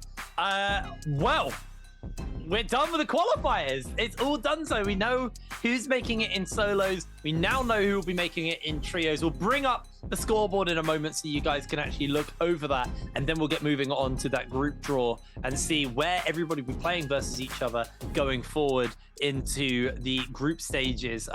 Remember, they'll be starting on December 2nd, so make sure you are here for that. I believe it's the same start time as the normal show, I think. Probably should have checked that before I started announcing that one, but yeah. Creators, we've had a great day. We've had some really good teams qualify through. I've kind of given you my top 3 to watch. I'm curious to see your top 3 to watch, and you can throw me the curveball because I don't really know the NA teams that well. That's more Rune and Derby for me. You tell me all that information. Actually, you know what? I'm not going to ask you who your top 3 teams are. I just want to know, who am I watching from NA? Like, what teams have got your attention from over there? We're doing trios right now. We're focused on trios. Let's go trios and solos. We got time. Okay. For trios, you know, I got to give it to Conquerors. Conquerors have been showing out the whole time, but we'll get back to this topic. Yeah. I mean, look at our standings right here at Hit Brain. It's just. Well, heartbreak for AOW, unfortunately, in 9th place. 10th for OC, who are also knocked out of the top today for themselves. Q9 will be in 12th, then Ventus in 13th, Alliance in 14th, JJHRD will be in 15th, and Bowder, unfortunately, unable to move. Hey, good news for Ventus is they moved up 1 spot, and Alliance actually dropped from 11th to 14th, so Alliance had a bad day. I mean, 3.1 points on their final 3 games, but here we go. Ace in 8th place, Wolves in 7th, J-Team in 6th, GD in 5th, 17JL down from 1st into 4th place. EWG in 3rd, YZG in 2nd, and OUG are the #1 team coming out of the World Championship qualifiers. They're going to be very, very happy with that one. 17JL, they got in the head a little bit there, a 9.2er, and their inconsistency showed because they started the qualifiers with a 19 game. But let's go over our participating teams. These are all of the teams qualified for the World Championship. GG, FPX, XCG, WBG, OUG, YZG, EWG, 17JL, GD, J-Team, Wolves, Ace, Moore, VL, SD, Max, Orion, BLD, ESK, BBE, VNGC, TM, WolfU, and NV. These are all of our teams who will be taking part in the group stages starting on December 2nd. This is going to be an absolutely amazing World Championship. It's my first time joining you guys here for the Naraka World Cup, and I am so excited to be part of it. I'm so excited to get an international event in under our belt, and I'm just so happy to finally see what the whole community looks like versus each other, because I've had a taste of EU, only a taste. I've done the finals for EU, and that's it, and both seasons, and then I've only done China. I haven't really seen anything from NA. I haven't seen anything from Southeast Asia, so I'm just excited to see what these other regions are made of. Yeah, I mean, it's just incredible seeing all these teams here all across the world. I mean, for me personally, I mean, everybody knows I am in VL as well, so seeing VL here on the main stage, it's gonna be insane. It's gonna be insane. I mean, it's just amazing. I can't wait to see. I mean, we've been waiting for this for a whole year. It feels like it's just been a week ago that we saw Last Worlds, and we're here once again with all our participating teams going into Worlds for trios. It's just gonna be a blast. It's gonna be a lot of action, and like you stated, I'm very curious to see how each region is standing against each other right now. But this is our schedule for the group stages here, starting on December 2nd. If you guys are interested in watching the group stages, please come back. I mean, it's gonna kick it off with solos on December 2nd, which is a Friday, and it's just gonna be insane. Yeah, we're going to be kicking off the solos indeed every other day, but we're going from December 2nd all the way through to December 7th will be the first run here of the World Championship. We have A versus B, then A versus C, then B versus C. So all of the groups will be getting to play versus each other in those first couple of, the first 6 days. It's going to be a sprint. It's going to be a marathon, actually, because we normally do 4 days of NBPL. So getting an extra 2 days in there is going to be a long old haul, but man, is it going to be worth it? It's going to be It's going to be great. I'm excited to see the group draw, to see how that's going to look. I'm going to want your input on this, Creatives, and what group you think are going to be the groups to watch. For sure. Hopefully that'll be coming up fairly soon. But I guess we can go back to that point. Who are you looking out for from NA? From NA, well, Max.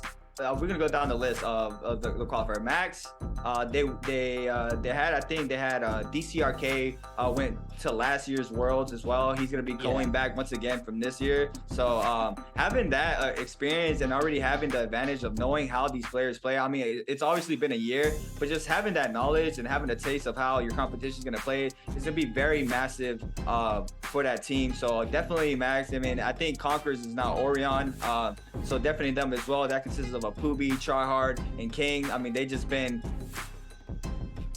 Tryhard is just insane, all right? Tryhard is insane in trios. He's insane in solos. So anywhere Tryhard is definitely a team you got to look out for. But yeah, for sure. It's going to be very fun. I can't wait to see them play. It's going to be amazing. So who do you think's making top 3 then? I've given you my top 3. I think it's FPX, YZG, and GG. Who are your top 3? The top, you see, if I give a top 3, it might be off of what I know from these regions, but I have to. A bit of personal bias is fine as well. It's chill. Okay, okay. I'll give it to VL. I'll give it to Orion, and I give it to. We gotta give it to one of the mainland teams. I'll probably give it to FPX. Okay, interesting. Well, only one Chinese team on that list. That is an optimistic outlook, if you ask me. But here you go. This is going to be our pools for the group stage draw. So pool 1 will be mainland China, basically based on their yearly performance. So GG, FPX, and XCG. Pool 2 will be also mainland China with WBG, OUG, YZG. Pool 4. Okay, so interestingly, I'm an idiot. Okay, so pool 1 to 4 is all Chinese teams. And then pool 5 to 6 is a mixture of the other regions. And I'm interested to see how this goes down because you did the other group draw. I didn't see it. So how does this work out? I'm curious how this goes. So pool 1 was all in one jar, and they picked them up. So the first pickup was for Group A, the second pickup was Group B, so on and so forth. And then there's different jars for each team. So they just go down the groups like that. So I mean, it's just RNG, I believe. Whoever gets picked, whoever Jaeger picks out of the jar. But yeah, we are gonna have that coming up here for the trios teams. I'm just excited. It's just incredible to see all these teams from different regions coming in and playing once again. For me personally, that is the best. Just seeing every region come into one and compete for a major title like this. Well, so as I can boil it down, you'll take one team from pool 1, one team from pool 2, one team from 3, 4, 5, and 6, and then you'll work out the groups from that. Am I right? Is that how we're doing it? All right, cool. I've got my head around it. So one from each of these pools will be pulled at one after the other. And it looks like, here we go, as I can hear, in my ear, Superman himself chatting away, as we are getting ready to go into that group draw. Let's see what is going to be getting pulled out. Jaeger will be doing the draw for us. As you can see, we'll be figuring out Group A first of all. So let's see what is going to be getting drawn out. This will be from Pool 1, so it'll be between GG, FPX, and XCG. Does Jaeger know how much power she has in her heart? It's going to be XCG. There you go. XCG. So XCG will be the Pool 1 team in Group A. Remember, there's 3 groups, A, B, and C. So we'll be moving over to Pool 2 now to decide who will be going into the next group. Unless we go, are we doing it? We stay in Pool 1. This is we're going. Okay, so we go to Group B. I see. Yeah. Okay, so now it'll be between FPX and GG. Man, this is a terrifying job. I kind of like to do this, but I hate to do it. It's GG, by the way. Jaeger has put GG into Group B. There you go.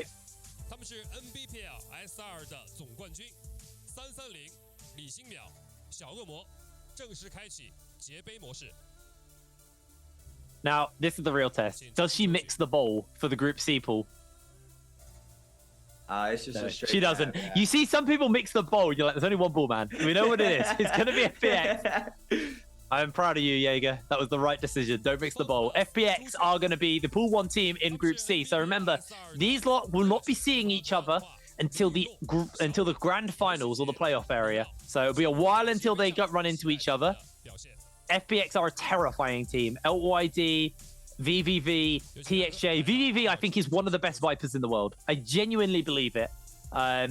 Also, you'll always see FPX grab Amora's Blessing. They consistently get them. Nobody seems to be able to contest them. But going on to Pool 2 now for Group A, so this will be going up versus XCG. It's going to be WBG, the the champions of the first season of the NBPL. But honestly, Season 2 was a real disappointment from WBG. They did not hit the mark at all.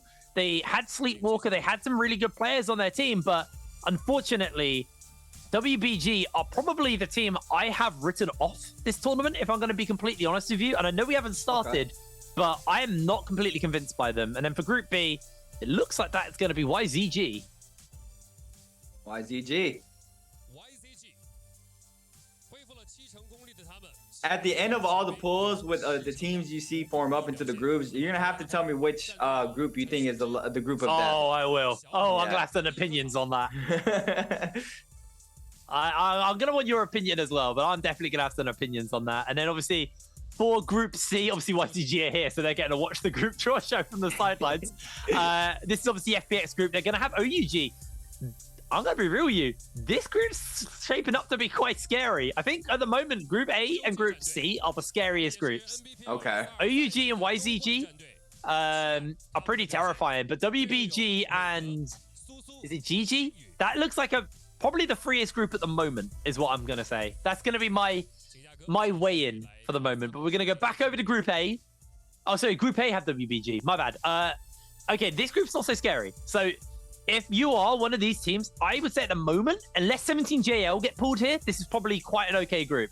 Okay, that's 17JL. This group's doomed. Yeah. You just called that out. I literally just doomed it. I think if you are a non-Chinese team, what you wanted here was probably EWG or GD.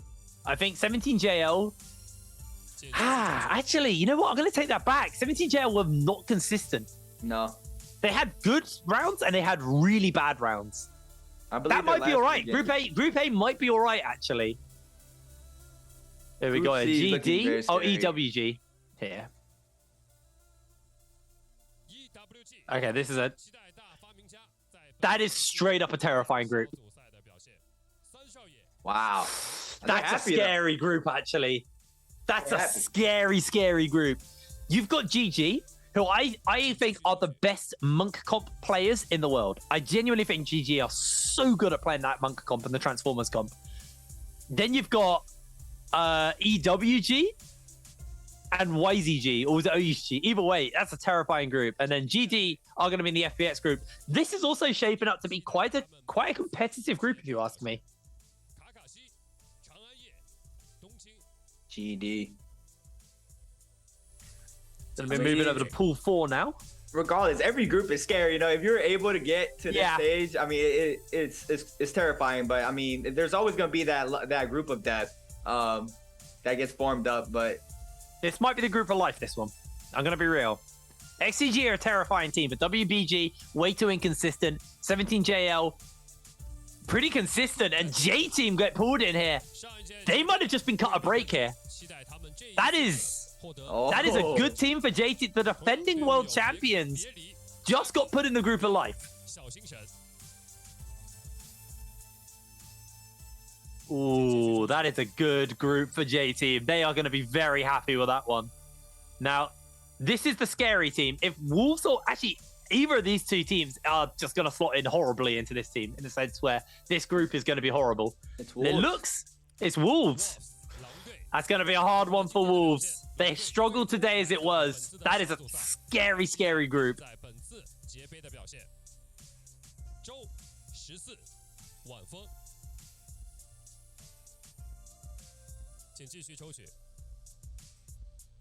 And finally, Ace will be pulled into Group C. So another pretty, again, I think Group C looks competitive. It doesn't look as scary as the first pool, but it definitely looks scary. This is going to be a competitive group.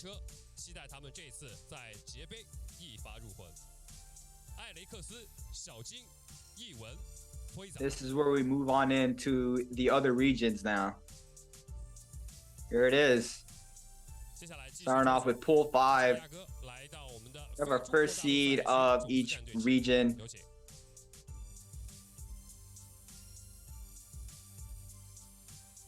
All right, well, let's see. If it's an NA team, you can be happy here. If it's an EU team, I can be happy here. And it looks like it's more from EU. Wow. I have to go back to my notes on the finals for that. More did all right, actually. Yeah, they did. They did do pretty good. They were a team that definitely impressed me coming into the EU finals. So they just got drawn into the group of life. Now, if this is an EU team, it's okay to cry on Air Creatives. It's fine. No, sorry, an NA team. I see a V. It's VN, I think. Yeah, VNGC are going to be our Group B team. I believe that's Vietnam. In a terrifying group. Unfortunately, I don't know too much about the Vietnam team, so they could be a bit of a wild card. They could be a bit of a wild card in this game. I know the players, some of the players. Oh, Rohai High. Okay, this is a strong team. This is a strong team. Simpson and Slow, yeah, this is a strong team. Fat Milk Bamboo is such as a well.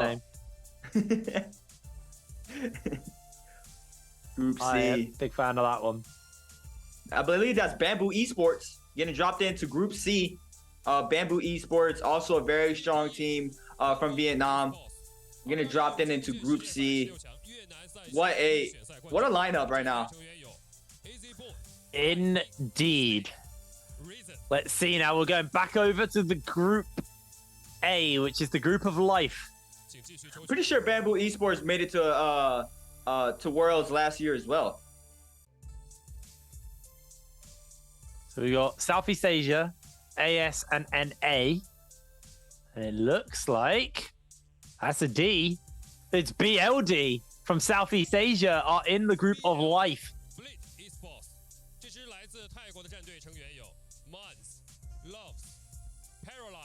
Is this Loves and Minds? Yeah, it is.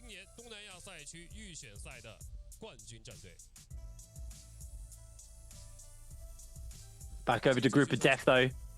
We haven't seen an NA team yet, and it's between them and AS, so this could be hairy. Oh, it's NA. NA are in Group of Death. Yeah.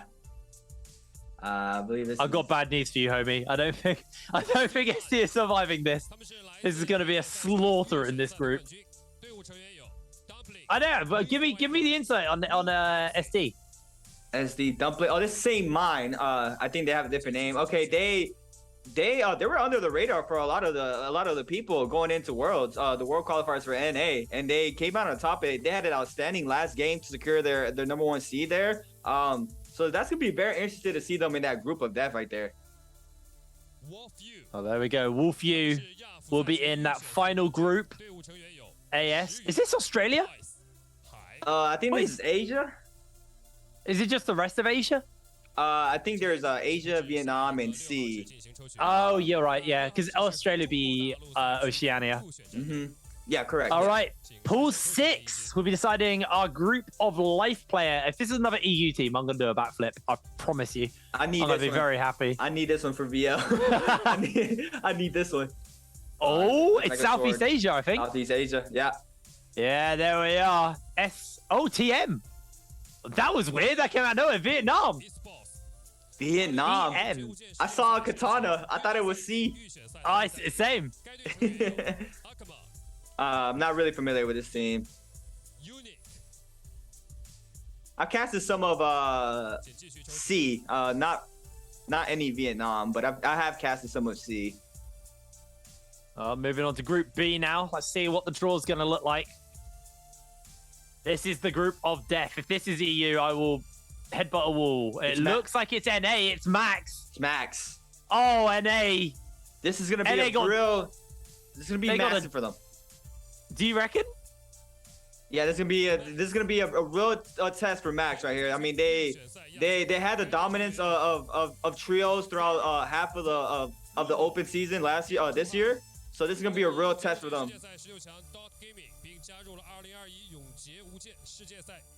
It's interesting to see how. I mean, NA have it hard now.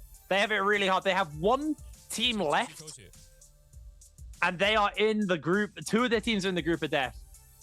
This needs to be NA to cut them a break, or NA needs to be in Group A. I mean, that's the biggest break, and it's gonna be AS. So it's NV here going into Group C. 3 teams remain: Orion, VL, and ESK. There is a world where all 3 NA seeds are in the same group. And suddenly the group of death might not be that scary. That was a bit of a dig at you there. I didn't mean to come out as a dig. All right, group of life. NA needs this. NA needs this to be their group. This is possibly, I'd say, the easiest group to get out of. XCG and JT could be quite scary. But here we go. It's going to be EU. VL made it into the group of life. EU genuinely given a pretty good hand here.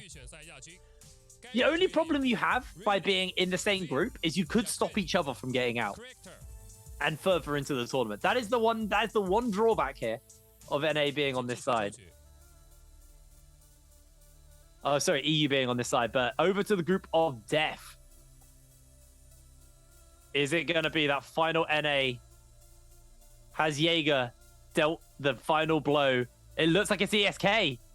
ESK are into the group of death from Southeast Asia, meaning Orion will be in Group C. NA have spread their hopes out across 2 groups at least, so there's that for them. Yeah, our last and final team. It's gonna be NA. This is super exciting. I can't get a smile on my face. It's just super exciting. I mean, Group draws are always fun. Group draws are always fun, man. Here we go. Group 6. Group C, even pool 6. Orion is going to be... Is it Orion or Orion? I'm not sure. This is the first time I'm seeing it. I'm going to say Orion. I'm pretty sure. But here we go. Try hard. You said this was the guy to watch out for. He's in a competitive group, but he's not in the group of death. He's definitely in a competitive group, though. Yeah, so he is a double qualified player as well, so he would be competing in solos. Oh, he's competing in solos as well. Correct, yes. Awesome. That's kind of cool. But there we go. Our groups are decided. I think it is pretty safe to say that Group B is genuinely terrifying for anybody who pulls into that. Group A, EU, this might be their best hope. I mean, it's their only hope because all their teams are in there, but it does look like probably the easiest group, just for the fact that you've got 2 of the main Chinese teams in that group are very inconsistent. WBG looked like one of the weakest teams in the entire tournament. And then also 17JL.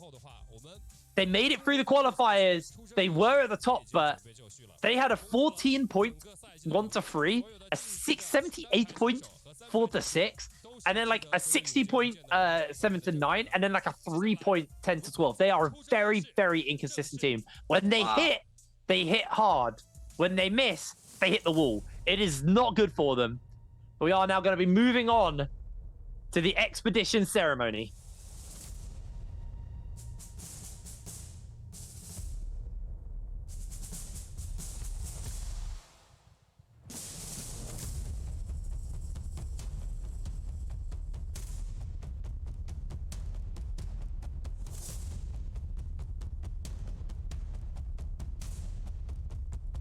树剑卧虎指明月，横刀立马战惊风，福剑照霜吞云月，雕戈执戟漫胡音。我们的战士身披祝福，壮怀激烈。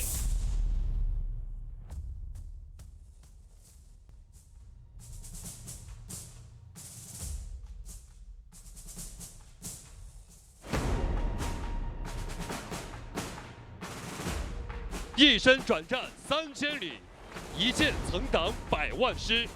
烈烈迎风吹战袍，路华双气。All of our teams are now on the stage, competing today This is the mainland China teams. All of the other players are going to be over in Singapore competing at the World Cup. Everybody else will be, well, the rest of the teams, the mainland China teams, will be here in the stadium they're used to.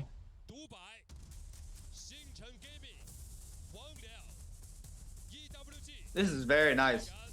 Having a banner. I would ask for the banner if I was there. Opening ceremonies are always sick with Naraka, man. They always nail it. Yeah. I'm so excited to get into the openings of the actual group stages. I can already imagine. I mean, look how beautiful this stage is. Just imagine how beautiful the world stage is going to be. Is going to be absolutely amazing. Look at the players on the upper side. GG are definitely the team who I've got my eyes on. Absolutely phenomenal stuff coming in from them across the entire tournament. WBG definitely looking to reclaim a little bit of, I think, a bit of pride for themselves on that front. J-Team obviously right on the end there. Well, not right on the end, third from the end there. The defending champions. There is a lot on the line for J-Team here. Winners of the first World Championship. And they will be looking to do the same here again. I mean, you got what you asked for. Wolves as well qualified for Worlds. So I know it's a good day for you. It's a great day for me. Tough group, though. Tough group, yeah. Very, very tough group for Wolves.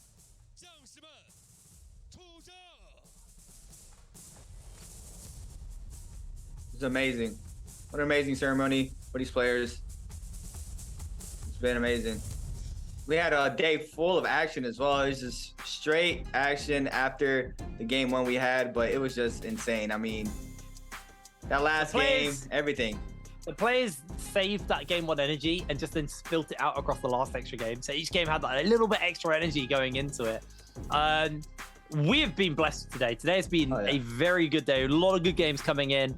But we're not done yet. We still got to do the draw for the maps coming up as well. So that will be next to go before we let you go. So you can see exactly what the groups are going to be looking like. I mean, I don't think anyone's going to disagree with me on the fact that Group B is absolutely terrifying. Group A is a walk in the park. And I think Group C, this is a competitive group. I keep eyes on that Group C. You know, there's one NA team in there, at least, so NA have hope. But man, it is going to be a... it's going to be a very, very... it's going to be a good World Championship. I'm so excited to watch this Group B play. Oh, my word. I'm so excited to watch Group B. I mean, it's crazy. Like, we're here already. I mean, it's in a couple of weeks. We went through Shadow Jade for EU. We went through Morris Cup for NA. And we just went through the CN Mainland here to find our qualifying teams. But here is our group information for all the groups. And look at the stack lineup here, Brand. B for bye-bye, you're going home. That is a terrifying group. Group A is XCG, WBG, 17JL, JT, Moore, BLD, TM, and VL. B is GG, YCG, EWG, Wolves, VNGC, ST, Max, ESK, and then C is FPX, OUG, GD, Ace, BBB, BBE, Wolf U, NV, and Orion. I will say, Group A, while it's definitely the easier group, EU have all their hopes in this one group. NA, they might have two hopes in the group of death, but they do have hope in that competitive group. But when you've got to get past Ace, GD, OUG, FPX, it's a tall ask. But on the other side, you got to get past YZG, GG, EWG, Wolves. I actually, you know, now I look at it, I actually think Group B and C are both the group of death. Yeah, I mean... like, they are scary groups, actually. They are stacked. I mean... A's definitely the easiest group. But, man, I actually think Group B and C are both groups of death. That is a scary couple of groups. Because, I mean, FPX have fixed a lot of their problems. They were definitely plagued by inconsistency problems during the Season 1. They were, like... when they were ahead, they were, like... miles ahead. I mean, we were seeing them score points in a week, but we never saw any other team beat match ever again. But at the same time, they they would also fall quite short, and they'd always choke in playoffs. FPX this time around in Season 2 did not have those mistakes. They were playing consistently. They weren't scoring as high, but they were always scoring up at the top. And then they were having good playoffs and good bi-weekly finals and weren't choking in those bi-weeklies, which is the most important part of playing here in the Raka. But we're getting ready to go into our weather and our time draw for the maps to figure out what maps are going to be where. Horroroth is on that right-hand side, hence the 2 balls. And then the 4 balls from the Morris Isle will be on this left one. I'm actually a little sad, if I'm going to be honest with you, creatives. I was hoping we would get 3 and 3, but we're not. We are doing 4 and 2 like we have during the rest of the tournament, maybe next year. But we'll see what the weather effects are going to be here. I assume we'll be sticking to Morris Isle, Horroroth, Morris, Morris, Horroroth, Morris. We have done 2 Morris, 1 Horroroth, 2 Morris, 1 Horroroth as well. So there is a bit of room for that, but I'm pretty sure we'll be sticking with the 1-1, 2-2, 1-1, whatever it is. I'm actually very excited to see that they're actually doing a drawing for the time of day. Because this puts up a lot of factors of where these teams are going to land. I mean, we saw today even that these teams were contesting the Firefly spots. So here we have our first. For Morris Isle will be dusk for the time zone. Now remember, if you go Horroroth cloudy, that's when you get snowstorms. That's when you get the effect that will drain away. This isn't just for the trios. This is for the solos as well. So this can affect what heroes get picked up, and it is going to be dusk. So game 5 will be the snowstorm side of the map, which means in the solos, the Z-Pings could actually get affected pretty heavily on that front. Moving over though to group 3, game 3, sorry. It is going to be midday in Morris Isle for this game. Wow. We'll see. Now, just to choose between the last 2 for Morris Isle, are we going to end on night or are we going to end on the midday? No, it's going to be. Oh, it's going to be a. Night. There you go. It's night. Yeah. It's going to be that Firefly spot. Yep. I'm for game 4. That's the Fireflies one. Obviously, we know this is going to be cloudy for game number 5. Over moving to Horroroth for game number 5, and then be closing out on Morris Isle for that 6th and final game of the day. We know what's going to be, but let's draw it anyway.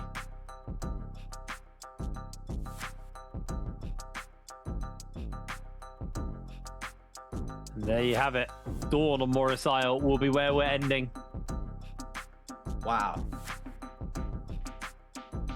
It is just... I think the major one is what you were hitting on this game 4 with the Fireflies. I think that's the major one because in solos it really affects the picks. It can in trios as well. We're in for a good one. We're in for a good World Championship. Yeah, we are. Creatives. It's been a hell of a day and a hype ending to a hype day as well. Yeah, I mean, what else can we ask for? Like you said, we got blessed. I mean, it's always a pleasure watching the Mainland compete. Their style is a lot different than a lot of other regions.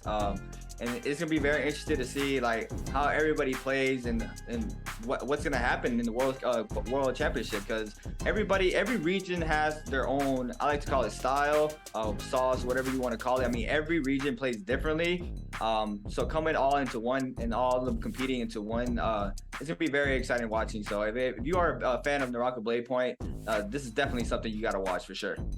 Absolutely, it's gonna be one hell of a day. Once again, we're just going to go back through the schedules. So starting with A and B, we'll be playing versus each other in solos on December 2nd. We'll be kicking off the World Cup. Then we'll move into trios to A and B. Then it'll be A and C. We actually are ending on the biggest banger, by the way. B and C, the 2 groups that I think are the scariest, will be going toe-to-toe at the end of the first week of the World Championship. Oh, baby, that is going to be one hell of an ending. Ooh. Group A, going to get all their games out at the start, but they've definitely got they got a bit of a hell of a run of them. They've got to play versus 2 very, very scary groups, if I'm going to be completely honest. But man, the 6th and the 7th are going to be so sick. I better be casting those days. I'm actually going to check my calendar right now. This is so exciting. I mean, it's just incredible. I mean, I personally can't wait. And here is our maps and time of days that these players and teams are going to be competing in. Wow. Yep, we're starting obviously again on the 2nd of December. A and B, we're kicking it off with Morrisile. Been sticking to the schedule we've been using recently, but time of days have been somewhat shuffled up. It's that game 4 with the Morrisile night where you got the Fireflies. I think that really is going to be able to affect a lot for those solos. Expect a lot of Justinas actually on that map. That's typically what we have seen in answer to these nighttime maps and these Fireflies. So it's going to be a good one. It's going to be an absolute gooder. My voice is absolutely croaked after today. We've had some very, very hype games. Yeah. A lot of energy, a lot of buzz. Obviously, we're onto that World Championship. The energy's there. The passion is there.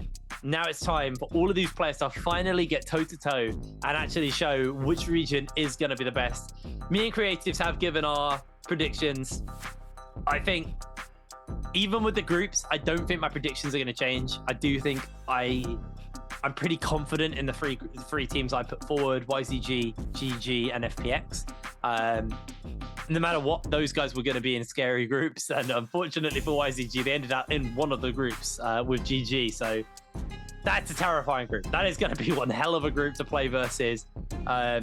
YZG had a hell of a day today. OUG as well, another team who I don't think we've really talked too much about, but they are going to be scary in their group as well. We are in for just an amazing ending, amazing start to the World Championship. It's going to be really, really good. Absolutely amazing stuff. But, guys, thank you very much for joining us here for the Naraka Blade Point World Cup qualifiers. We're back on December 2nd for the main group stages itself, so make sure you're rested up. Make sure you're energized. Have a good night. Have a good morning. Have a good day, no matter where you are. We will see you for Worlds on the 2nd.